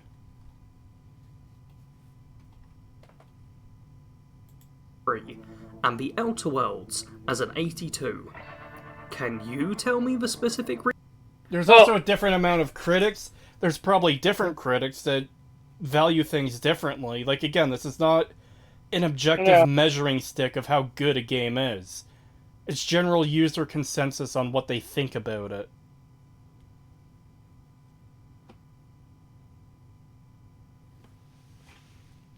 You had something to say, Such? No, that's what I was gonna get at. Oh, okay. I do find it funny that he was like bitching earlier that there isn't enough nuance and stuff. Like, you can't be nuanced with this kind of stuff, and then here he is complaining that it's too nuanced. I wouldn't even call this too nuanced, though. I mean, I wouldn't either. It's probably too nuanced for this fucking potato brain. That's what I'm saying. Like, for a normal person, they would just understand, like, oh, okay, so most people agree it's somewhere within this range. But this dude sees, like, a 1-point difference, and it is just like, how can not everyone be a hive mind? I just don't understand. Everyone should think exactly the same way I do. Yeah, I think I nailed it earlier when I said that he thinks everyone else acts the way he does. Because that's really what it's coming across as. And he's just confounded that things don't work the way he thinks they should.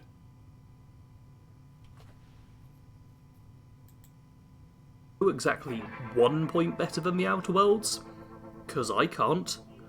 And would you say a score of 70 is a good game? Because that feels like it sure could be. But I could. It's supposed to be. Yeah, that's Yeah, supposed to be the 50%, general sentiment. It's supposed to be middling, average, middle of the road, mediocre. Right? That's what 50 is supposed to be. 70 is supposed to be a pretty damn good game.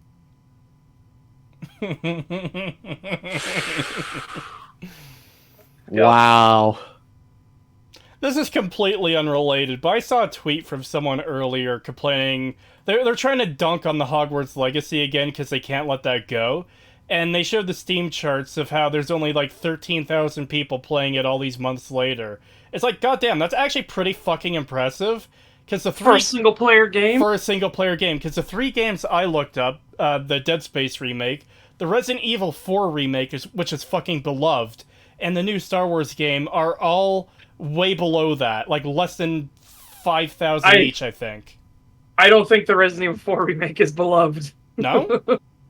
No, I think Resident Evil 4 remake is way worse than the original Resident Evil 4. Well, I'm not talking about, like, what you feel. I'm talking about general... No, but I mean in general, I feel like people were pretty meh on the game. Really? Like, everywhere. Yeah. I thought they were a lot more positive about it than that.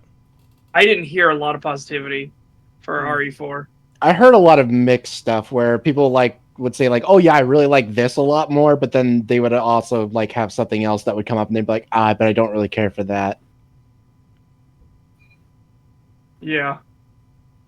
It's just, yeah, I can't even think of anyone that's been like super like, oh, it was amazing and great or anything. Like, I can't think of a single person. I just pointed out that this is why 70s are mid, because 50 and below is the rating the base functionality of the game. Half the skill is literally not about game quality. Well, that's a problem then, though. Yeah, that's not how that should work. If a 2 out of 10 can only represent a game that is non-functional, that's retarded. Like, I'm sure you're right that that's the way it works, because that is exactly as stupid as a site would make something like that to work, but I just don't agree that that's the way it should be. That is a dumb way of using the system. Because if you tell, like, okay, if a game is technically functional, but the story is absolute, utter, worthless dog shit, and the whole point of the game is the story, I think rating that as a 50 or 52 or whatever is misleading. Because that's telling me the game is better than what I believe it would be.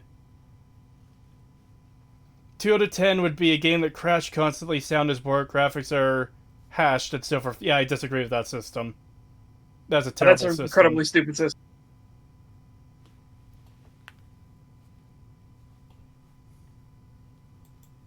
Could also see people saying out of 10 game is just okay, but surely 50 would be the middle point of a just okay game, right? But a game with a score of 50 would seem as terrible by people. The scoring system. No. System just Again, No. it's because of people like fucking IGN and shit like that, and what Callback's talking about. That shit is fucking stupid. Mid exists. Yeah. Yep. That's a system all the major outlets use, though. That's the thing no one gets. Well, that's stupid that they terrible use that system. system. Especially when they don't make it clear on the surface that that's what it is. Yeah, because I would not assume that. I would not assume that below 50 just meant that, like, it's non-functioning. Because Yeah, if it was non-functioning, yeah. I would assume it would be like a 2. Yeah, that's not what IGN claimed at all. They didn't claim that. Granted, again, like we said earlier, IGN claimed that they give so many games 7s because they only look at if the game sells well, and when people are talking about it, that's all they care about. They don't actually play the games and review it at all. Because there's just too many games, guys. Yeah, doesn't stop everyone else from doing reviews on them, but the people whose literal job it is to do it, nah, don't have the time. Too many games. Again, Calbeck, it doesn't matter if it's the way it was way back. It doesn't. That doesn't matter. I think he's more just explaining that that's the way it is. Just to read this comment out for anyone listening and not watching. I work for TechRaptor, and I've seen their internal rating standard, as well as the comparisons from other sites. This is the industry standard from way back. And reading that kind of clicked something in my mind, where it's like, this is just a whole manipulative thing. This is probably why it isn't explained on the front that it works this way, because if a game is technically functional, but the story is still dog shit, then it's probably going to get a 6 or 7 out of 10, rather than that actually deserve 2 out of 10 or 3 out of 10 or whatever. So it's still misrepresenting the game to be better for the sake of, hey, we're going to sell your game. Your terrible game getting a 7 out of 10 from us is a great advertisement for your awful game. Yeah. Yeah.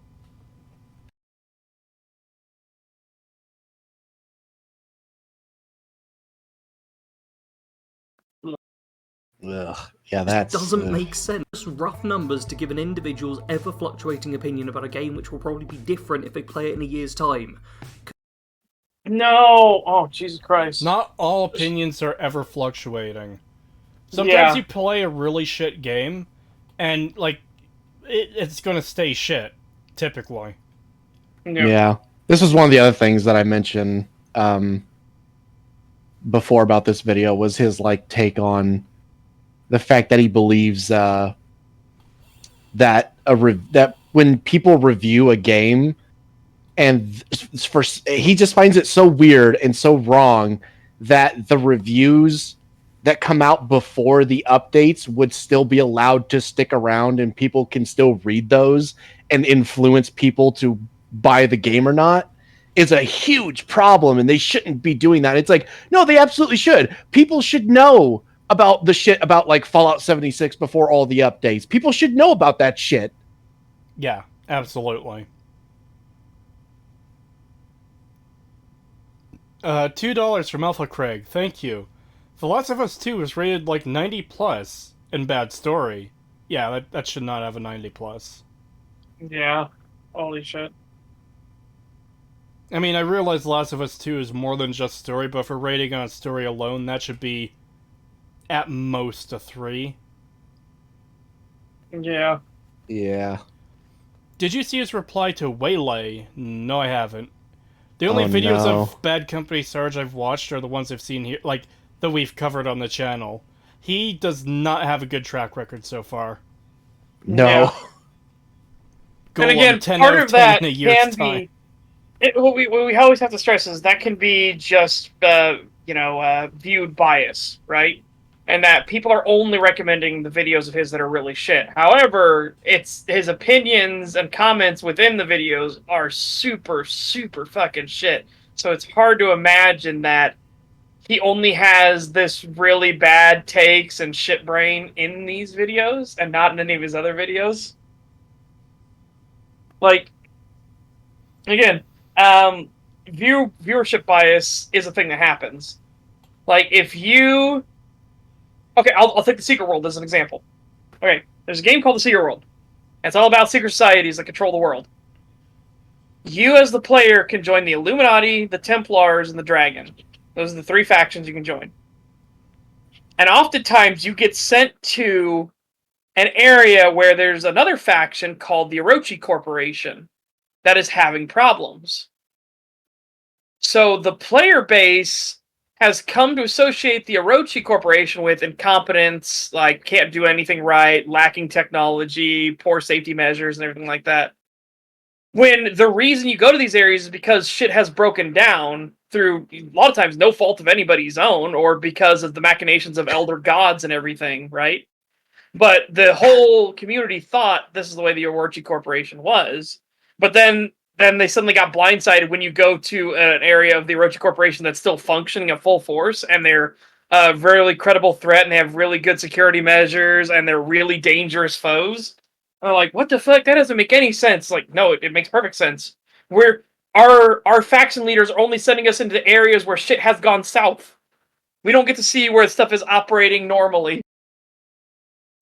Okay, so Ultimate Agent, is he referring to us in this comment? Is he talking about us? Because it sounds like he's talking about us. What?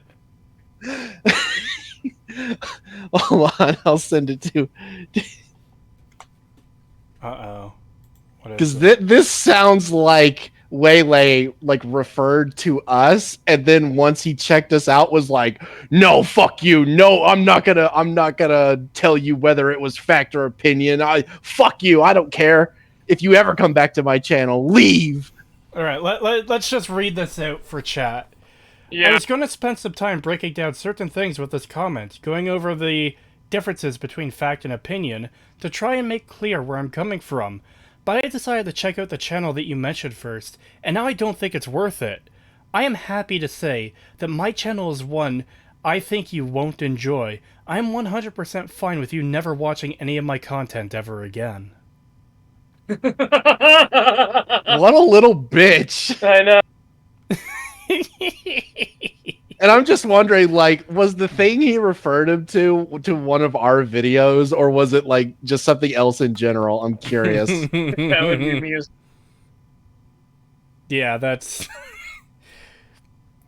Yeah. It's funny how this is a common thing with him. I was going to do this really in-depth thing, but I decided not to. Yeah, I lazied out. Yeah. It feels like this person cannot fucking, explain himself properly or do the research or whatever. Anytime he's faced with something where he has to do, a bit of work, it's just like, nah. Nah, I'm not Yeah, gonna. it's so bad. It's like, I could have clarified what I said, but then I decided to say fuck you instead, because I felt that it was easier.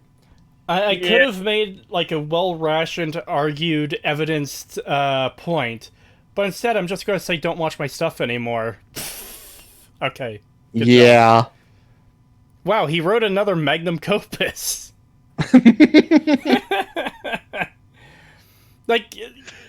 It's hilarious, too, that we're finding out about this in the same video we're covering, where he's like, please don't stop watching my video, my channel's not doing well right now. It's like, I'm happy to say my channel is one I think you won't enjoy, and I'm 100% fine with you never watching any of my content ever again. Yeah, and then he wonders why he's hemorrhaging viewers. Jesus Christ, I'm surprised you have any. Remember, if I could have been anything but a grocery bagger.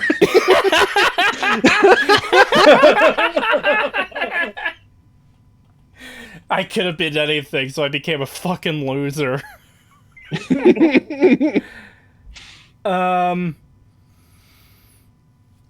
Man, I don't know. This is just coming across as more and more pathetic. Oh my god, and apparently Waylay's comment was really long, multiple paragraphs that he couldn't even screen cap because it was so big.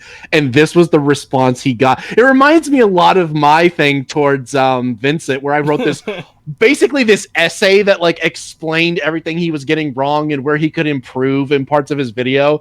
And basically his response was to call me a bad faith loser and shit, just this really short response where he's just insulting me after I just spent an hour writing an essay trying to help him with his video. I was completely polite too. I didn't insult him or anything. I was literally just like, it's like, this part doesn't really make sense. You could probably cut this down. You should probably add some references here that actually show what you're talking about. This just isn't true. I can prove this. Here's your evidence. You might want to add that to your video. So, just stuff like that. And his response was basically to be like, wow, you're a bad faith piece of shit. Why are you here instead of Creetosis? Like, what? Did he send you here? And I'm just like, the fuck? It's like, I can't just make a comment and like explain my feelings about your video like politely to you without you just losing your shit. Holy fuck.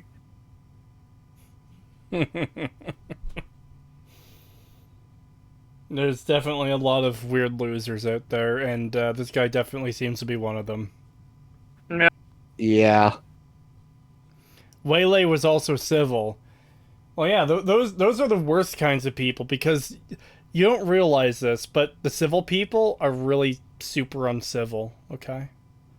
Look, Well, I know they hate civil people because saying things it that makes it disagree harder with for me. them to like snap back at them and shit, because they want you to be aggressive with them and insulting and just being a dickhead so that they can just write you off as a hater. But when you don't do that, it just makes them even angrier.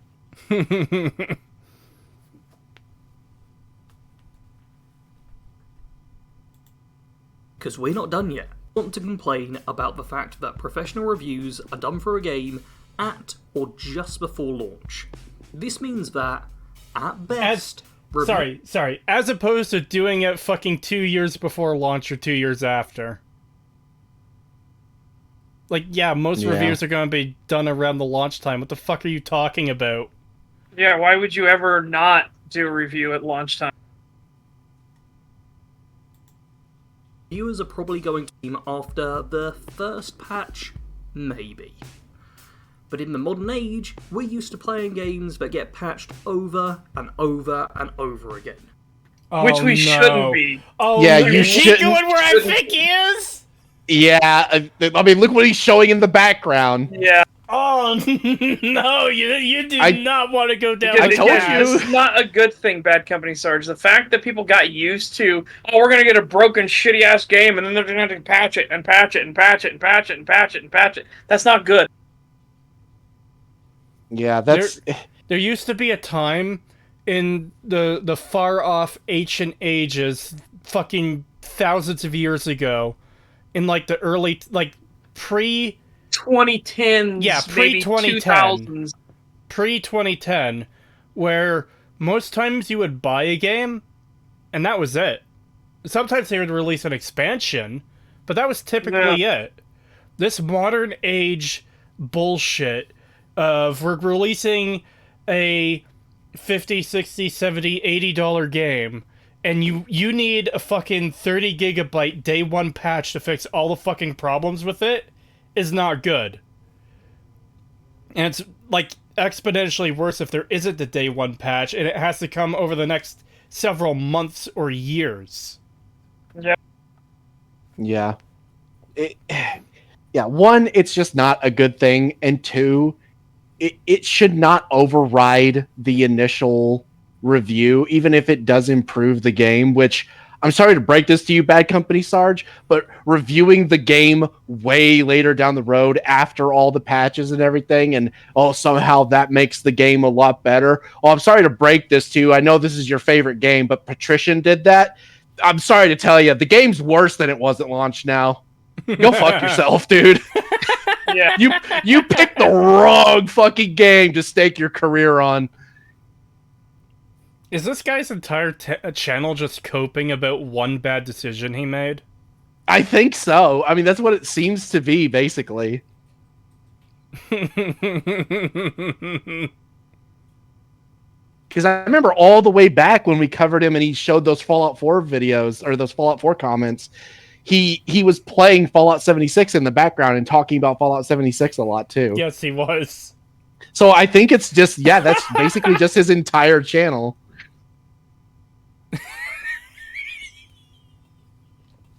Good God. But yeah, I do find that funny, though, that he's like saying, well, if you guys would just give it more of a chance and review it after all the patches, and it's like, okay, well, Patrician did that. Guess what? The game's worse than it was at launch. He has Congratulations. He has a lot of Skyrim build Let's Plays. They're the only ones getting views. Yeah, let's do a build in a game that has no builds. Okay, yeah, sure. Yeah.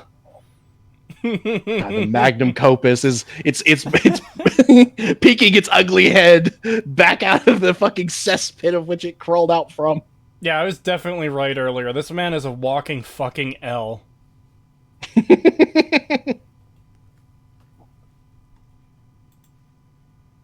If you play today, it is nothing like what it was like at launch. And reading a review from when the game first came out would not accurately paint a picture of what the game is like now. Yeah, because it's worse. It's way worse. It is so much worse now. That's hilarious to me, that a Fallout game with no NPCs was unironically better than after they added NPCs into the game. Like, that's sad. That is so fucking sad. 76 has somehow gotten even worse. How? Watch Patrician's videos on it. Yeah, watch his 4-part series. He has some TISM moments for sure, but... I mean, everyone has TISM moments. I have my own TISM there moments are every great, moment of every day. He does go through and show everything, right? That's the point. So that you can see where he either fucked up or slipped up to, but you can also see his evidence for his points and everything, which is what makes it so good. Also, as ElseTube says in chat, so you look for a more recent review. Yeah. Yeah. Hey, you know what? If you see a review that's 6 years old, maybe, just maybe, look for one that's like a month old, or you know what? I'm thinking of playing that game World of Warcraft for the very first time today in 2023. I'm gonna go look at reviews of it back in 2004 to see if I want to play it or not. Yeah, that'll be great. Yeah. Oh my god.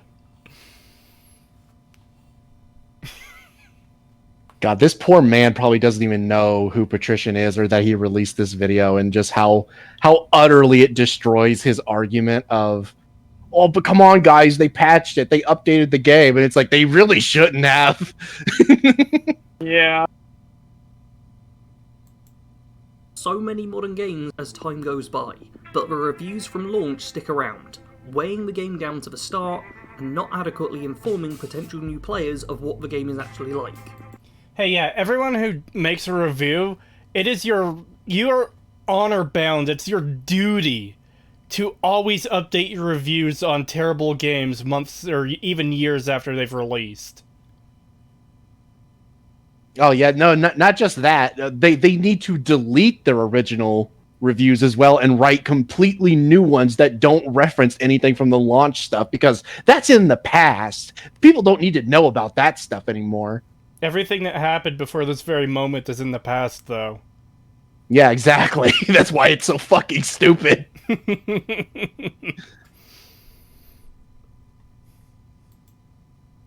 If a game has changes from patches, positive or negative, then the early reviews become outdated, yet still exist and will shape opinions.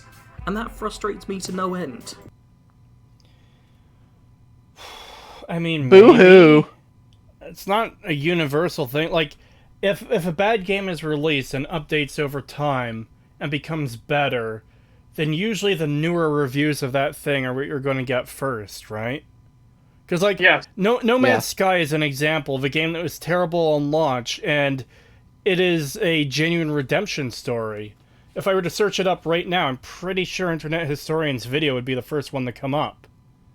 Let me actually test that, because I'm curious now. No Man's Sky review. Hey, Creetosis is streaming right now. It's showing my own stream on the dashboard for some reason on the YouTube homepage. Yeah, that's happened to me before too, where I was streaming Elden Ring and I went to search for something during, like, for chat, and I saw my own stream there, and I was like, okay. Okay, so Internet Historian's video isn't the first one, but the first one is a review made 2 months ago. Average game reviews, 813,000 views. pretty good view count for that video. For an 8-minute video too. Yep. A year Then ago, the third one. third is one 3 months ago, 6 years ago. Oh, well, that excludes it already. So we're just going to go ahead and ignore that. Yeah, we're So 8 months, 3 years, 1 year, 6 years. yeah. Streamed 2 days ago. Thanks for showing me a stream of gameplay, you dingus. It's probably someone who put review in their stream tag, like their tags. Yeah, and here's another one of those you're playing wrong videos, so it's definitely got a review in there somewhere in one Yeah. of the tags. People also watched No Man's Sky is Broken from the Spiffing Brett, who does hilarious videos typically breaking games. Yeah. A review from 2 months ago, 2 months, 3 years. I think the point is made clear. Many of these videos are from fairly recently, in like the last... Some of them within the past several months, most of them within the past 2 years. Yeah, I decided to look up Fallout 76 reviews. With And Patricia to start. It's pretty mixed. The first one is from 5 months ago. Then there's one from 4 years ago, another from 4 years ago, one from 1 month ago, another Oh. from 4 years ago, one from 1 month ago, 4 years ago, 6 months ago, 2 days ago. Oh no, wait, that's the fucking werewolf update thing. Oh god. But yeah, you get 2 weeks ago. Yeah, here's one from 2 weeks ago. So it's like a mix. It's like there's some from 4 years ago, and then there's some from like the past several months. I love the thumbnail Gary is using for his boomer gaming stream as well. Nice. What up, fellow youth? I am genuinely happy that, like, here's a boomer playing through a game, like, just for shits and giggles, and he's got 4,000 people watching him. That is great. But yeah, point is made. This guy is acting like any review you search up is going to be backloaded with all the oldest reviews, and that just doesn't seem to be the case to me. Alright. We're almost done. Not almost enough. Reviews, there's just too many problems with them. I had more things I could have spoken about, but I'm genuinely getting a bit worked up about all this. I hate video games. But okay, so you had let's try to remember his actual points for why all reviews are bad. 1, people like different things. 2, review bombing is a thing that exists. Well, also, people are, tend to trend towards the negative, or something. Yeah, but which And then showed an is example review of the bombing. opposite of that. Yeah, which is really fucking weird. And number 3, no, the score system isn't uniform, therefore bad. Oh, also women exist, so therefore games will always be reviewed negatively by gamers because they have women in No, it. that was his part behind the review bombing thing. Because remember, that was his excuse for why review bombing happened. Yeah. But like I said, so this fucking incoherent, rambling mess of a video, his points were people are different, like different things. Review bombing exists, and there's not a universal system of measurement. Wow, it's fantastic. You're one of the people on this planet, that's for sure. Yeah. I love that he tied it back into Fallout 76, because, like, if he had restrained himself from that, that would have been impressive, given the whole I gave up my job to make videos to dedicate my existence to 76. But he still had to do it. That is fucking funny. Well, yeah, no, he had to, because if it's he still- didn't, that would imply that he was changing in some way and growing as a person. Yeah. Can't have that. He's still just fucking eternally bitter that this game turned out to be utter dog shit and no one liked it, and he couldn't make a career off of making videos about it fucking constantly. Jesus Christ. Because I guarantee he's like, a new Bethesda game is coming out. I'm a Bethesda shill. Oh, and it's gonna be a multiplayer online game, so they'll have to do content constantly. I can just make easy content for the rest of my life. Literally, though, this is someone who sat down and said, I am going to be a Bethesda shill, and tried to, like, quit his job to do that. Yep. Yeah, and then had a rude awakening. Yeah, no, I am certain the only reason this video exists is because he's spiteful about people reviewing Fallout 76. I mean, like, I hate reviewers, and the real reason is because they dislike Fallout 76 and reviewed it poorly. But he tries to mask it as like, oh, well, no, here's all these legitimate reasons that you shouldn't like game reviewers. And then he doesn't actually have any points to make. Yeah. No, my opportunity for low-effort content. No!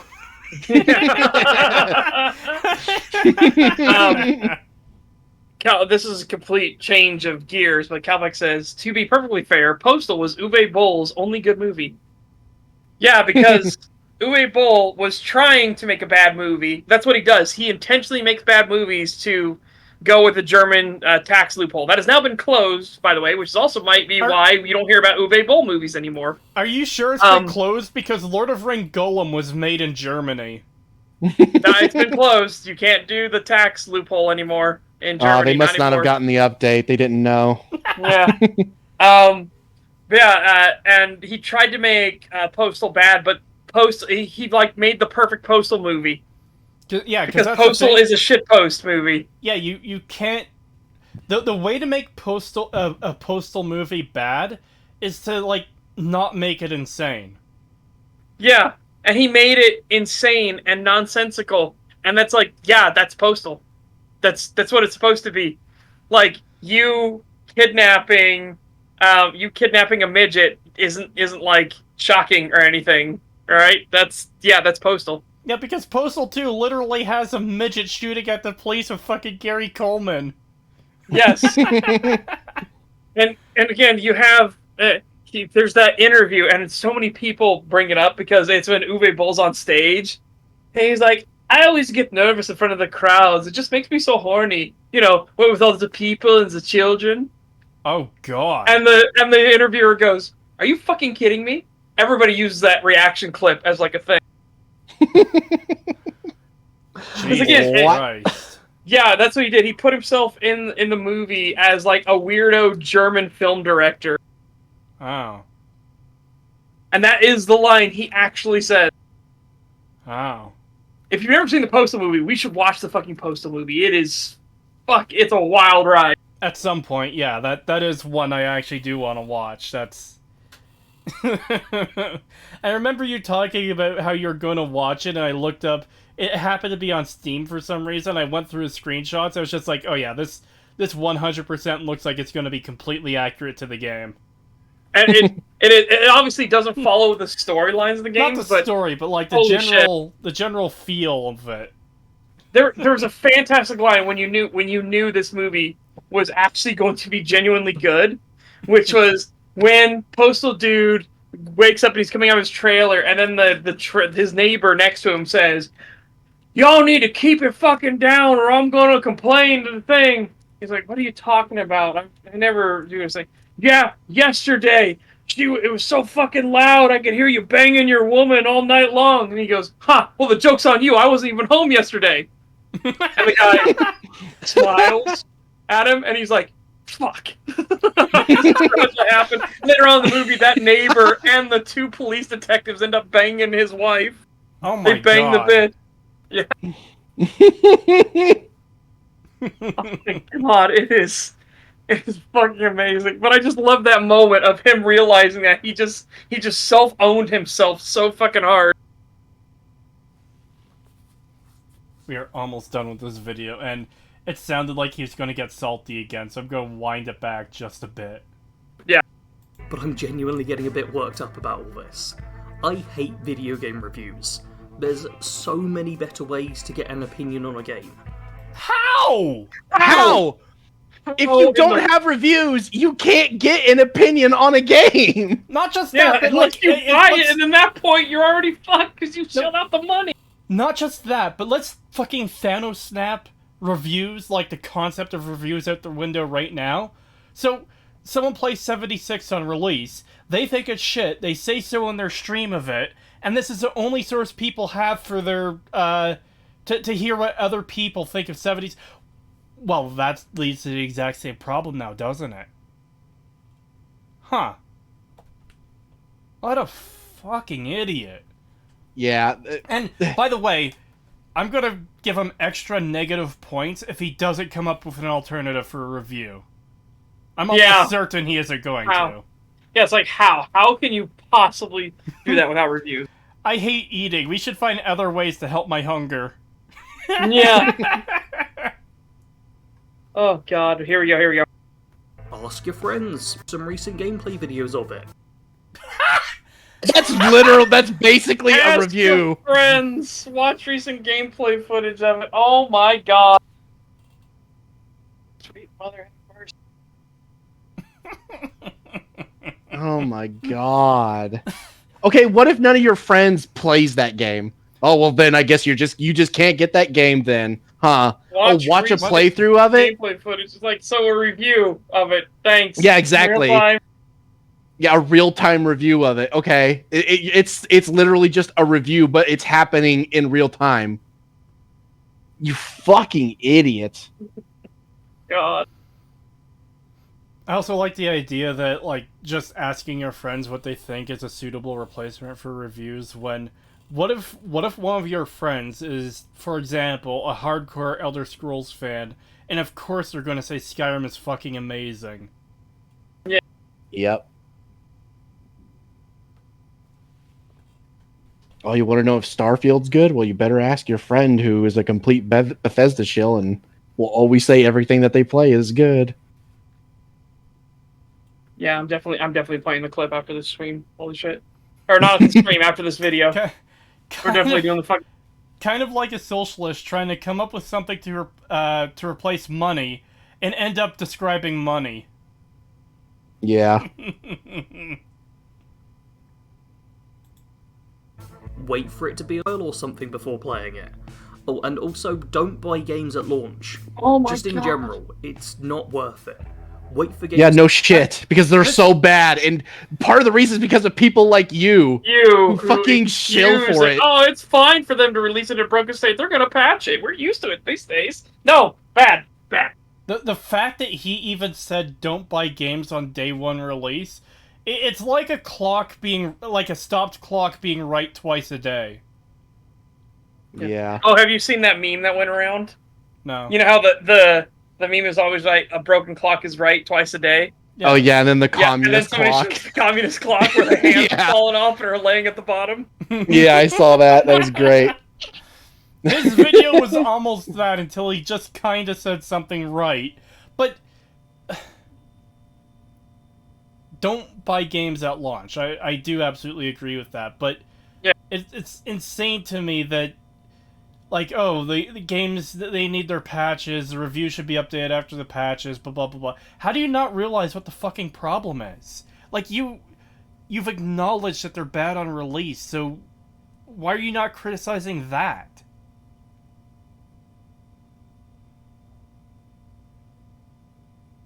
I don't know. But he probably genuinely thinks that it just doesn't matter if it's bad at release so long as it gets patched later. He genuinely thinks that so long as it becomes good eventually, it's worth it. And even then, I don't even think it has to become good for him. Like, Fallout 76 is a good example. It can get worse, and as long as there was updates and patches along the way. Oh, well, they tried, guys. They put in the effort. So therefore, it's okay. I think a lot of fans of 76 wanted a No Man's Sky style redemption, and they just didn't get it. Like, I can imagine that being a sore spot for this guy as well, considering he quit his job to make his career off of 76 videos. He probably saw these patches coming and was hoping for, like, a second wind for the game, or a second chance or whatever, that it just never truly got. Yeah. making him even more bitter.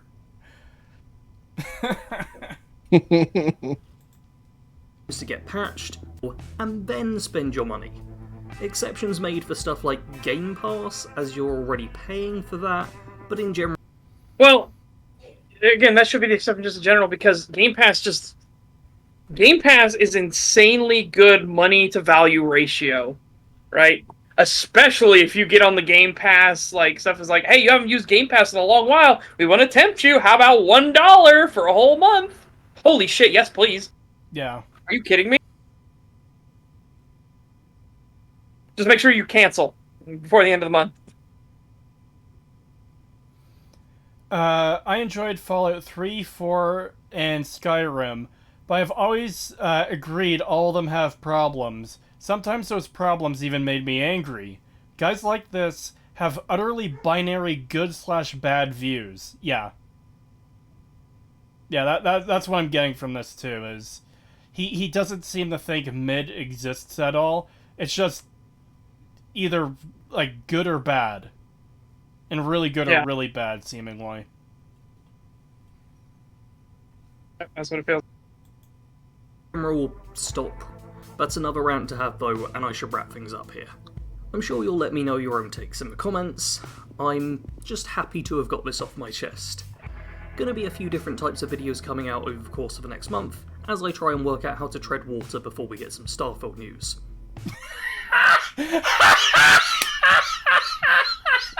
What did he just...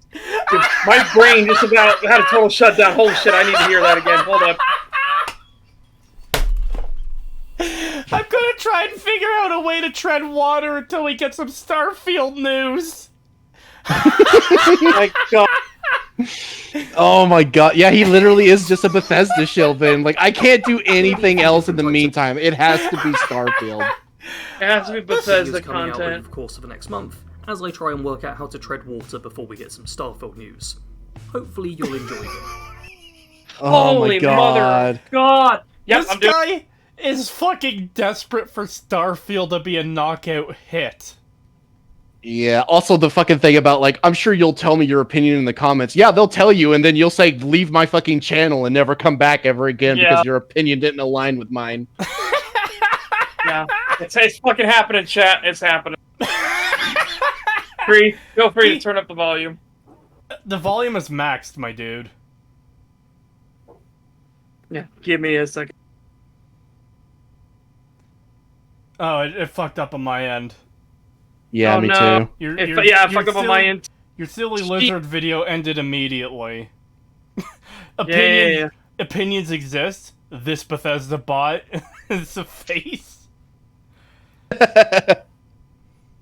Like, Here we go. the unfortunate thing is Starfield is probably going to be rated highly by Bethesda fans, and it's probably going to do really well. I'm hoping it does nothing for this guy's channel at this point. Fuck him. Yeah. I don't normally wish ill upon people, but, like, I have fucking zero tolerance with the retardation that is, oh, there's women in this game, downvote. Like, no one does that. No one. Okay, I'm gonna refresh for you so you can play your thing. Alright. Me too. Let me know when you're ready. Yeah, it's up. Alright, here we go. Dauntless clump. Remind me, if I ever were to kill myself, I could scale to the heights of your blind devotion and leap down towards your IQ! That's actually perfect for this video, because, like, his entire channel is blind devotion to Bethesda. Exactly. So, yes, that is a fucking hilarious insult. Jesus Christ. It's a wonderful insult. It is so good. This video in general, again, what happens when you get fans that come together and they actually make something with pure passion in mind? I'll Holy shit, it back is up so great. people could see it, yeah. Such showed this to us yesterday, and it's pretty impressive, the animation and stuff.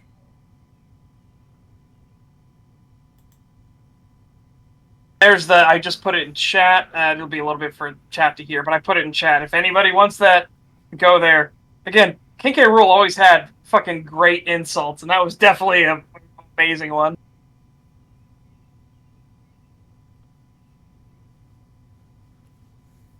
Yeah, King K. Rool is absolutely a total fucking lad. He is real good at throwing around insults. So I know we're not doing the tier list until next week, but Acer Thorn tier? Sorry, Acer Tard tier? You know what the most sad thing is the fact that we almost need a tier beneath him. I think we have it. Like, I think we've already decided there should be a tier below him. Yeah, we did. Yeah, it's just, oh god. I remember shortly after we did the first tier video and we started doing basically season 2 of Stag, we we kept having a running theme immediately of videos Everyone somehow was worse being than Acer worse. Thorn.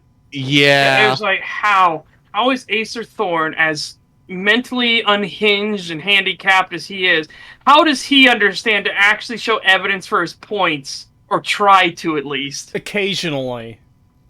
Yeah, it also didn't help that a lot of the evidence would actually counter his point, but he tried. The fact is, he fucking tried. Yeah, you got And one of my those shittily God. drawn "you tried" stars. Yeah, holy crap. Yeah, seriously, the Magnum Copus is just, oh, wow. Yeah, 5 that years one later, and is he's still still coping. Yeah. God, I don't know. Which do you think was worse, the Magnum Copus or this video? That's a hard This one because this one was really bad. This straight up had fucking gamers hate women, and that's why they downvote like games, or that's why they review bomb games. that was terrible, but Yeah. the Magnum Copus itself is so exceptionally cringe and pathetic, I'm not sure anything could really top it. Oh, yeah, that's true. Yeah, that trailer alone in his fucking video was so bad that... For anyone who didn't see the Magnum Copus Stag, we covered this guy's video about Fallout 76 where he's defending it. He made a comment, a highly specific comment about someone maybe quitting their full-time job to do Fallout 76 content full-time, and then he admits to it like a couple minutes later. And he ends this video with a trailer Bethesda should make that he scripted out that was just him ranting about people like being fucking idiots and like not accepting the game or whatever. I don't remember it fully, but yeah, it was fucking sad. Yeah, it was basically him saying shit like, supposed Bethesda fans will never be happy with anything they make, no matter how good it is. And he would say some dumb shit like, they made one of the best games ever made while showing Skyrim, and it's like, but they'll still shit on that, and they'll still shit on their other games and stuff like that, and just all kinds of dumb shit like that. It's just like, oh my god, can you cope any harder?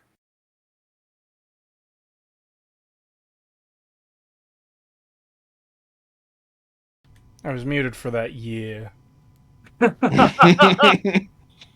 You were right. I first came across your videos through Creetosis criticizing your videos, and I believed you were a buffoon. But I wanted to give you a chance to improve, so here I am attempting to give you constructive criticism. Way like, damn! It was. So I assume that was like the past few days that because that screenshot you sent said 6 days, and like, sure, that could have been taken at any time. If it was taken 5 years ago, just for example, it would have said 6 days because that's when it was taken. But like, we're finding out about this today. I get the impression the guy who screen capped it during the stream to send to you. That's what I'm assuming too. Yeah, I don't actually know. But my god, that is Exceptionally pathetic. Yeah, it just keeps getting worse. Well, until the next time we cover Bad Company Sarge and he makes an even worse video. You know what? I can't wait to cover his Starfield review. Yeah, that's gonna be wild. As much as I hate that we're gonna have to deal with Starfield, we are not gonna run out of shit to cover once it's out. Unfortunately. Yeah. We're gonna need a break though from Starfield. That's Oh for yeah, sure. absolutely.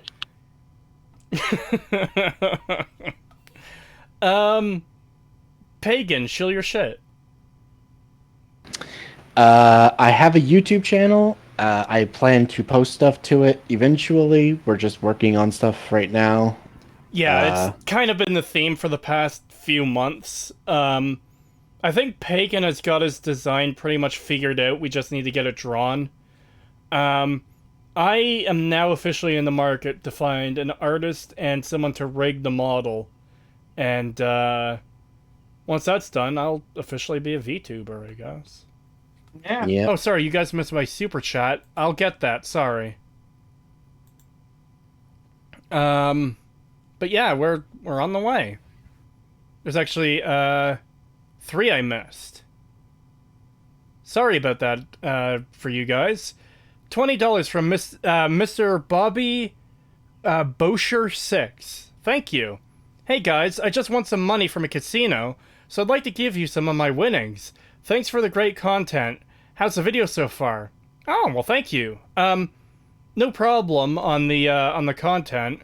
The video was fucking terrible. It was absolute utter dog shit.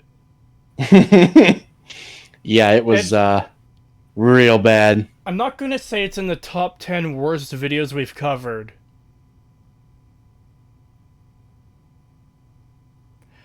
$2 from Nathan Harrison, thank you. 6 Malaysian ringgits from Pendico Mando. Bleh. I really fucked that up, sorry. Pendicar Mando. For the entertainment. Oh, well, thank you. Also, number 100 tier list episode. Yes, we will be doing the tier list. Yeah, absolutely. Alright. Sorry for interrupting your shilling, Pagan. You can continue. Oh, that was it. I ain't got anything else. Oh. Yeah, so I am over on Rumble. I don't do Twitch streams anymore. I'm over on Rumble, full time there. Still working on the Halo Reach video. Well, the script, I should say. We're not even to the fucking video yet. We're still working on the script.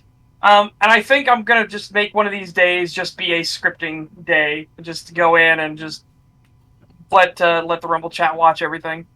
But yeah, it's been great fun over there. We had a fantastic stream today. We were doing as a confession, I never played through all the original Spyro games ever.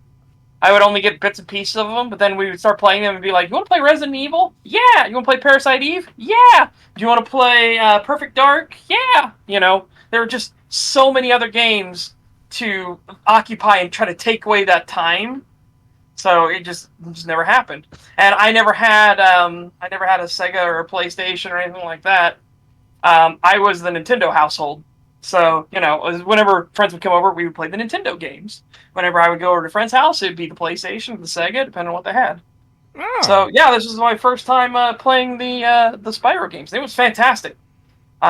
Except the frame rate issue on one level so far, where they tied enemy and animations into the frame rate. That was really stupid. Why did you do that? Yeah, I hate when they do that. Yeah, it was literally broken. I couldn't progress. I mentioned it yesterday, but I've only ever played Year of the Dragon, and I really loved that game as a kid. I have the remake trilogy now, and I want to play them on stream at some point. Yeah. Also, I'll get those super chats after Setch has done his thing. So feel free to come on by. You can find me at Rumble under Seth's dress car. That's all it is.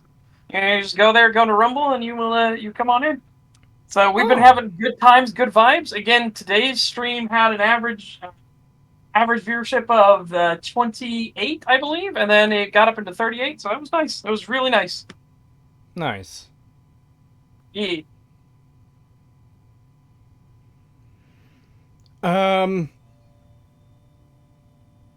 So you're done? Yes, I am done. Okay. One more thing. Look, if you become a VTuber, I'll have to unsub. Nothing personal. Well, it's only for gaming streams and morning roasts. Regular videos will still be the same, and still so will Stags. Yeah. Creetosis, you've read H.P. Lovecraft, if I recall correctly. I've listened to the audiobook. But did you know that the H.P. Lovecraft Historical Society has 2 black and white adaptations of a couple of his stories? I am aware of those, and I do want to watch them. They're actually the guys who narrated the audiobook. And yeah, again, there's a comment here from Mr. Bobby Bosher. Yeah, you missed my super chat too. Again, I'm sorry about that. Sometimes we get into the video and they kind of fly by, so yeah. But I got them, yeah. So. Nathan Harrison, here's the message I chucked under that super chat. Again, thank you. There's only one game I bought a pre-order for, and it's a game I had hopes for as they had a lot of features nailed down in a previous game. Day 1 and almost all the good stuff wasn't there. 3 years have passed since then, and they still don't have basic features. Oh, fuck, that sucks. Out of curiosity, what game was that? $5 from Just a Guy from Alabama. Thank you. I once won a giant teddy bear in school, but to this day I have no idea what I did to earn it. Has anyone else had an experience similar to this? I don't, personally.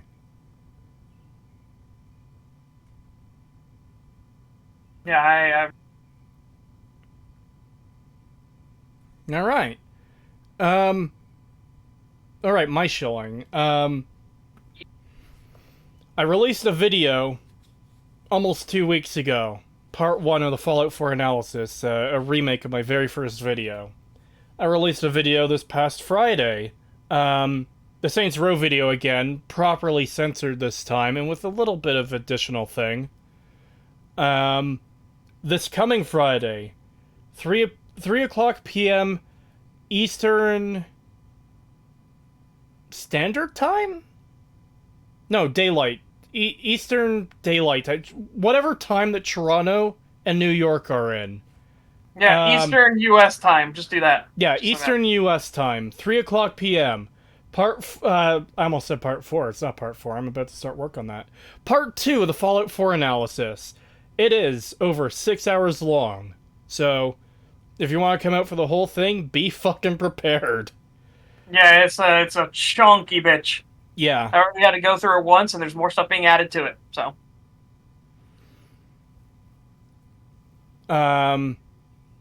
2 weeks after this coming Friday will be part 3. I mostly re-recorded the audio for that to update it and changed a couple small things around. And 2 weeks after that will be the part 4 of the Fallout 4 analysis, finally. Now, I know people have been making a lot of jokes about me re-uploading the Saints Row video. Look, it was tracking to be my most successful video, and I'm still pretty fucking bitter that it got demonetized the way it did. Because, again, it was tracking to be my most successful video. I got 50k views in a week. That is, like, exceptional for my channel so far. That is better than any other video so far. And they demonetized it. And since that point, it has, like, barely gotten views. So, let me just grab this quickly. I uploaded it... Yeah, keep in mind, YouTube constantly lies and says being demonetized won't hurt viewership at all. But it does. Everybody fucking knows it does. Impressions immediately flatlined. But let me just check where it's at now, the original. So, January 1st upload. Within 7 days, 50k views. It is now the end of June. So, January, February, March, April, May, June. We're almost halfway through the year now. 67,000 views. I've gotten 17,000 views approximately on this video since it flatlined in January. Which still isn't too bad, but like, that is really low for a video that had gotten 50k in a week. That sucks. And it sucks seeing something you had worked on for months dying like that. So, yeah, I re-uploaded it. Yeah. Dilocon in chat. What the heck? Why can't I see my super chat? You don't may have see gotten it either. YouTube booped. Yeah, because sometimes YouTube- your super chat doesn't exist, Yes, unfortunately. sometimes YouTube just won't send it for some reason. Yeah, they'll literally just be like, no, not allowed. Brand! And then it's like, oh, okay. Thanks. Yeah. Sorry. But anyways, that is the stream for today. Thank you for coming out, everyone. It's very much appreciated. I'm gonna try and stream Amnesia the Bunker tomorrow. I'm gonna try not to hide under beds and in closets for 90% of the runtime this time. Oh, shit. Kree's coming out of the closet, everybody.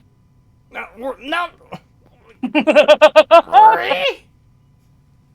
Get fucked, bird brain. I remember the snake or a snipe at you. When's the response in the re-upload? It's approximately 2.5 hours in, because I placed it at the exact point. I shouldn't say the exact point. Just slightly after the point where he clipped out to snipe at.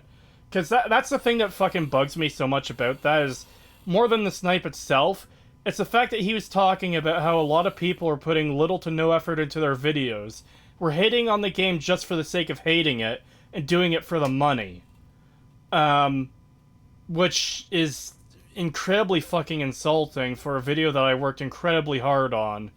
Having to play few parts of the games multiple times, and it's not something I was hating just for the sake of hating. I was hating it because it's a fucking shit game in a series I otherwise liked.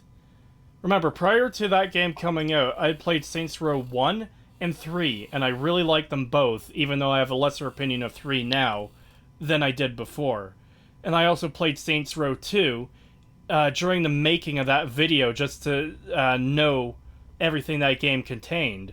And I love the fuck out of Saints Row 2. It's my favorite game in the series now.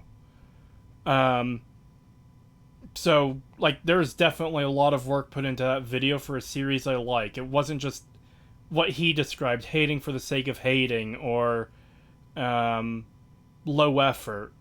So, it's a really shit thing to do when someone does. And keep in mind, too, if my video was as bad as he was claiming it was, why did he take a random clip from, like, 2.5 hours into a video where he's trying to show examples of people who put little to no effort in, and the clip he used was a bit of a pedantic criticism.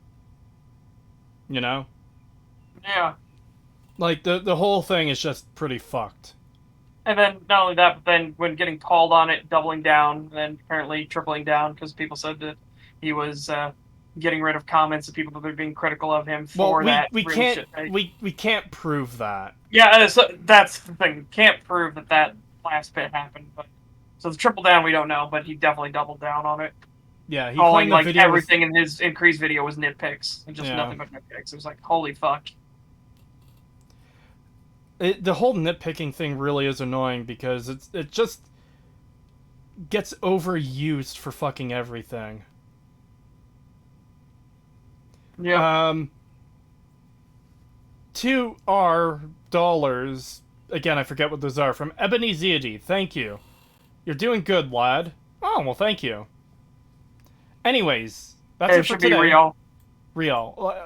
I'm never gonna remember that. Like, I can remember real, but when there's two R things, I'm gonna get them confused. I hate that YouTube does that. It's like, okay, Yeah. so what's R with a $? And it's like, that was South African Rand. And it's like, okay, what's R? That's real. Okay, but so is what Ebony put in, is that R with a $? Or is that R and there's supposed to be a space there and now there's a $? Therefore it's real. Well, we know it's real now because Ebony told us. But yeah, it's just like, why do you do that, YouTube? Why? I think it would just be easier if they just spelled out what each thing was. Like, it's not like there's a shortage of space. Yeah. This was on my super chat. Have y'all seen Pippa Pregnant Story? No, I haven't. It sounds Haven't. cursed. No, I haven't heard that. Oh my god, though. I'll have to check that out because I'm sure it's gonna be some fucking cursed shit. Have you heard about Pippa being doxxed? Yeah, it was a joke from what I've heard. Anyways, for like the 7th time, I'm trying to end this stream. Have a good night, everyone. Thank you for coming out. It's very much appreciated. See you next Bye time. bye. Yeah, see ya. Bye bye. Cola.